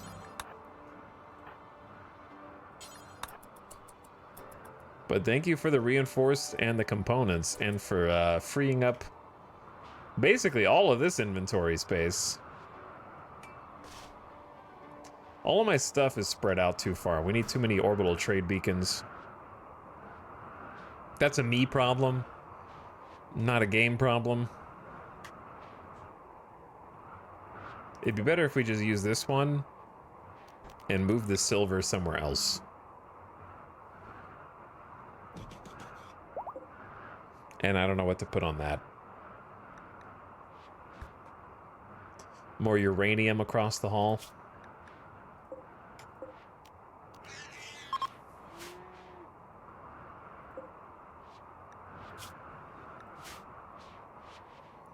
And then put the silver...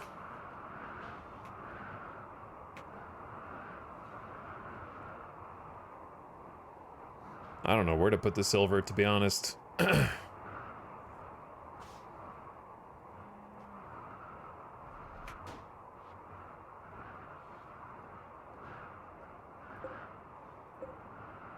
And this doesn't quite reach everything.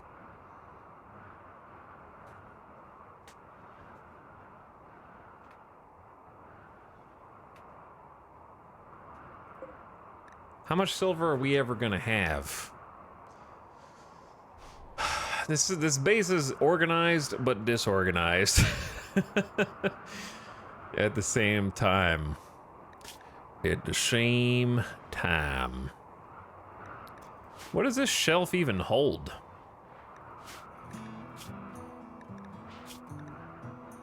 Archotech and bionic body parts? We could put it in here.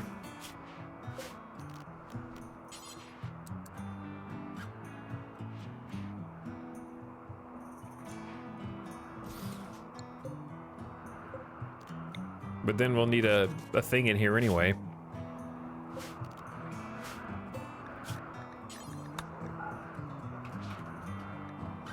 It is kind of a safe.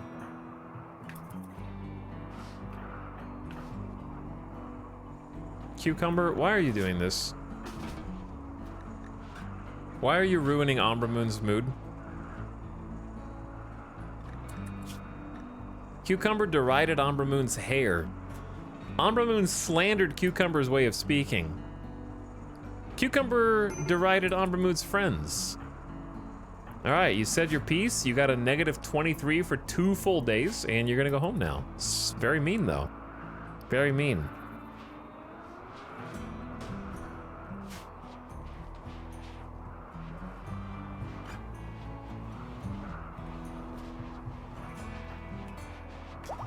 Late LJ waking up late today. Oh. Late LJ is rivaled with a lot. I don't even know who some of these people are. Who's Schmitty? Oh, like, are you just rivaling everyone from our ally Cabium while they're on the map? You haven't even talked to them, and you just hate all of them, I guess. Okay.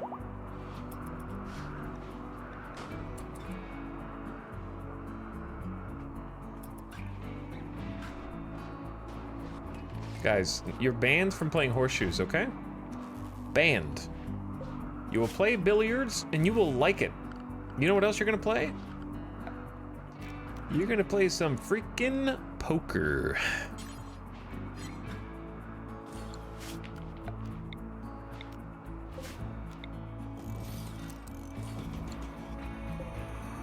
And you're gonna have so much fun.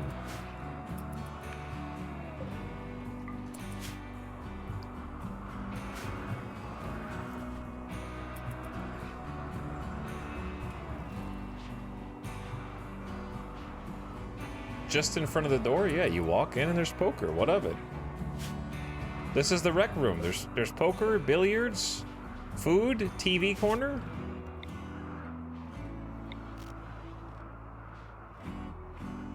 What's wrong with it?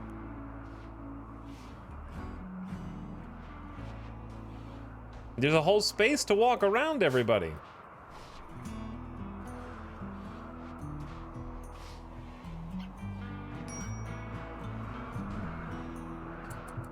I was gonna do something in this top right corner, but now I don't remember what it was.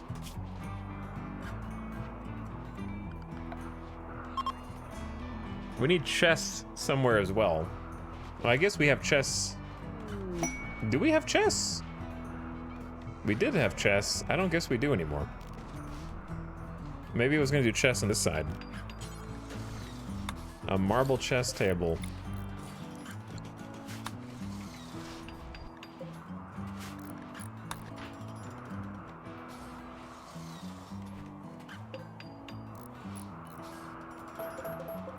All right, is this what you want, you picky chatters?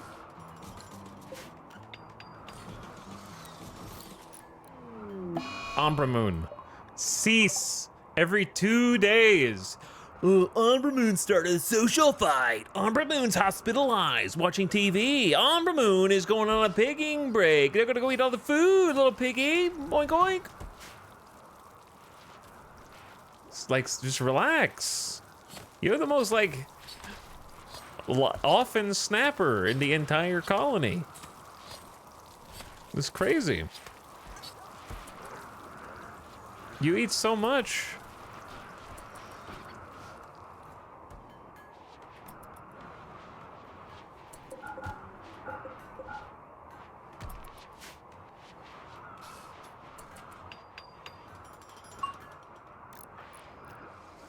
Operator Chan level 17 super cook with the superfoods.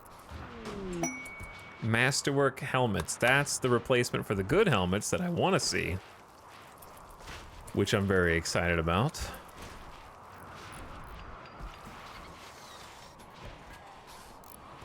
But yeah, we desperately need this to start working.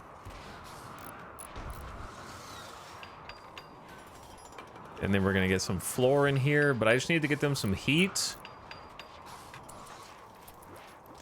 Late LJ is hauling the trade beacon, which doesn't have any power. Chad, what is it?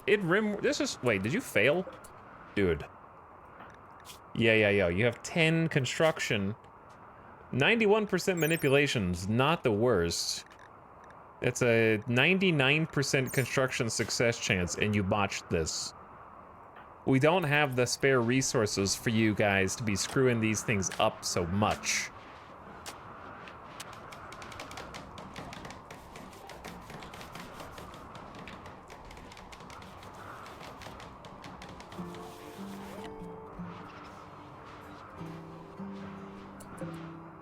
Nice chair.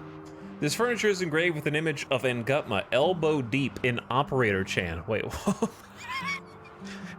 during surgery. Okay, during surgery with improvised but effective tools.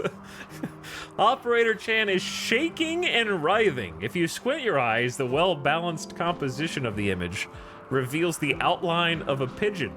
This illustration refers to Operator Chan's medical operation on the 11th of April, May, 5510. No sedatives. I guess not.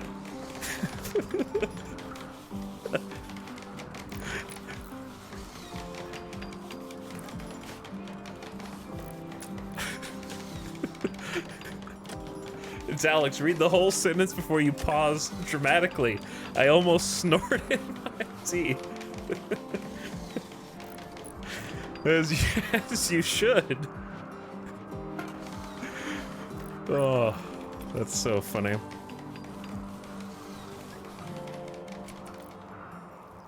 Hey chat, remember how we made a drill arm and then Mostly Lost failed the surgery? I remember.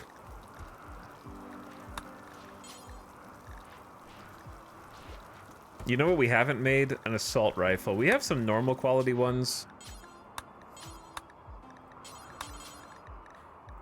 But we should have Angutma make one. How much does it cost? 7 components and 60 steel? We should turn on the other fabrication bench. And then they're allowed to build the other Chemfield generator. I think steel is what they're short on right now, but we got them a TV. We're working on heaters. We're doing everything that we can do. Steel does seem to be a bit of a shortage. I'm gonna put this deep drill down right here. Ugly, but it has to be done. It's gonna help a lot. We are in the deep drill phase.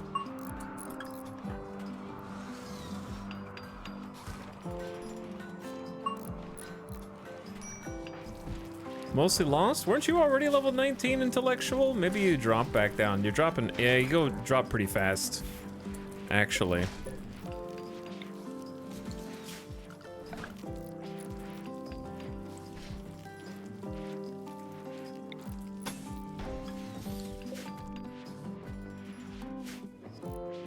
This is our safe.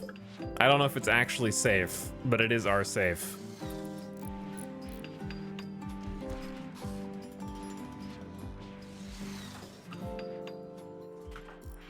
It may or may not be safe.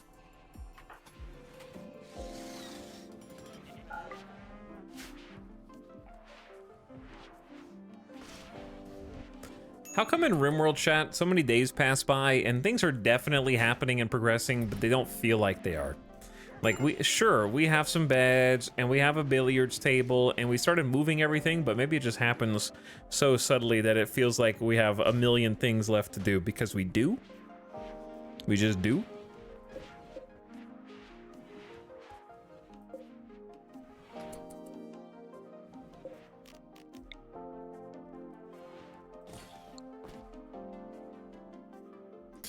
RimWorld do be like that.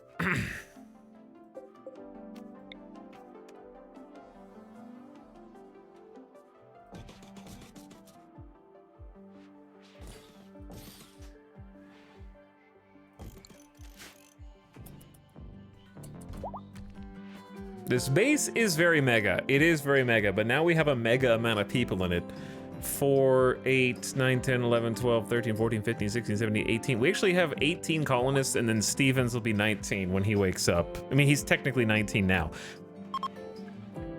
Why does it think Kaskanek is a colonist? Because I guess they are.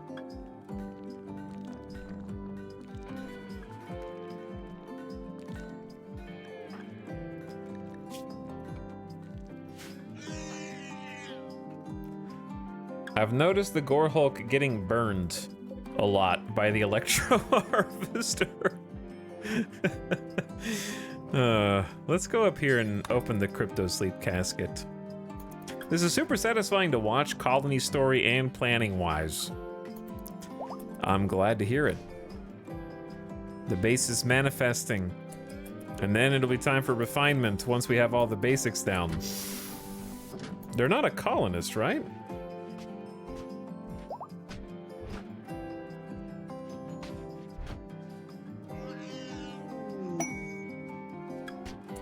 their prisoner.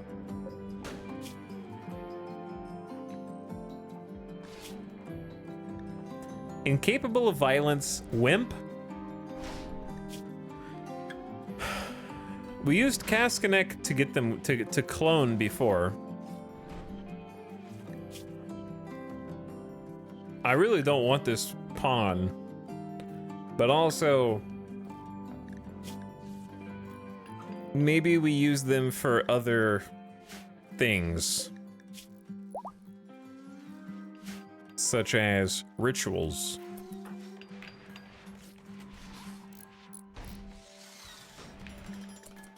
Thanks to a high mood, Saha Muse has experienced an inspiration. The next item, art, or furniture he creates will be 2 quality levels higher than it would otherwise be.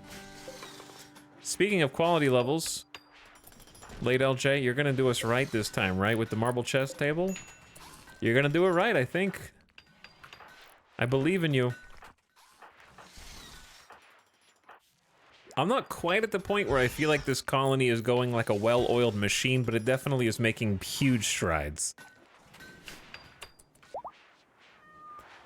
Avik says, I definitely felt like my colonists maybe weren't the good guys in the story when I could hear the screams from my Gore Hulk batteries as the generator burned permanent scars in their brains to power the Art Deco lamp next to my book nook.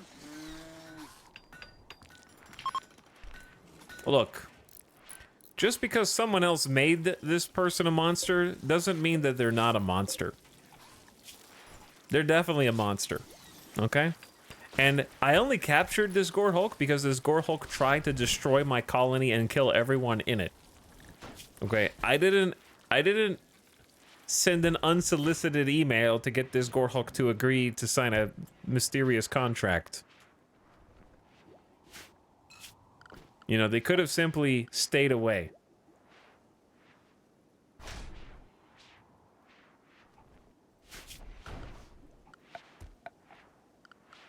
Whoa there, Dr. Frankenstein. Whoa.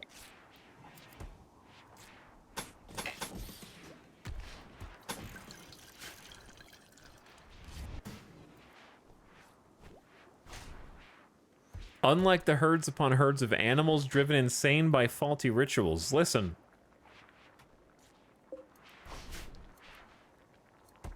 We'd shoot them and eat them if they were on my map, so I mean... My survival's more important than their survival. The end.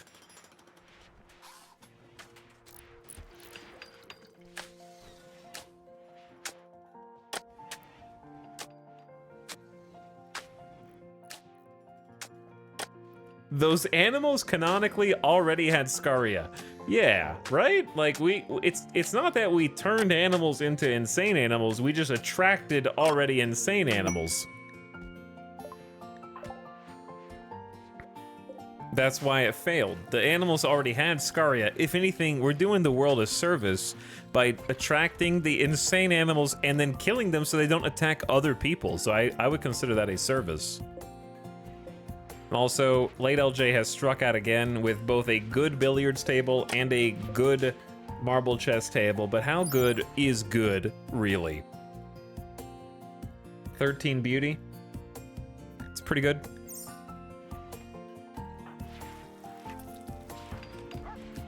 Stevens, how much more time do you have? I don't, like, Paralytic Obey is just 9 days.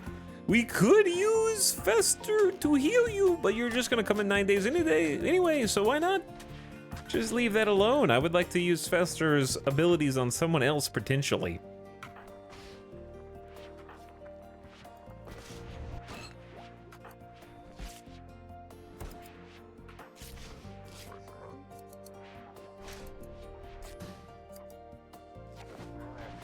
But I'm not sure. I might pick Operator Chan. They're missing a little toe, an index finger, an ear. Actually, I don't know if those things will heal necessarily. Or we could just save it.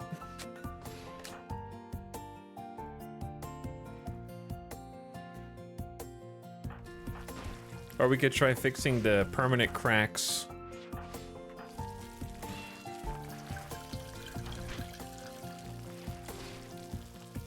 That are on Dracobot.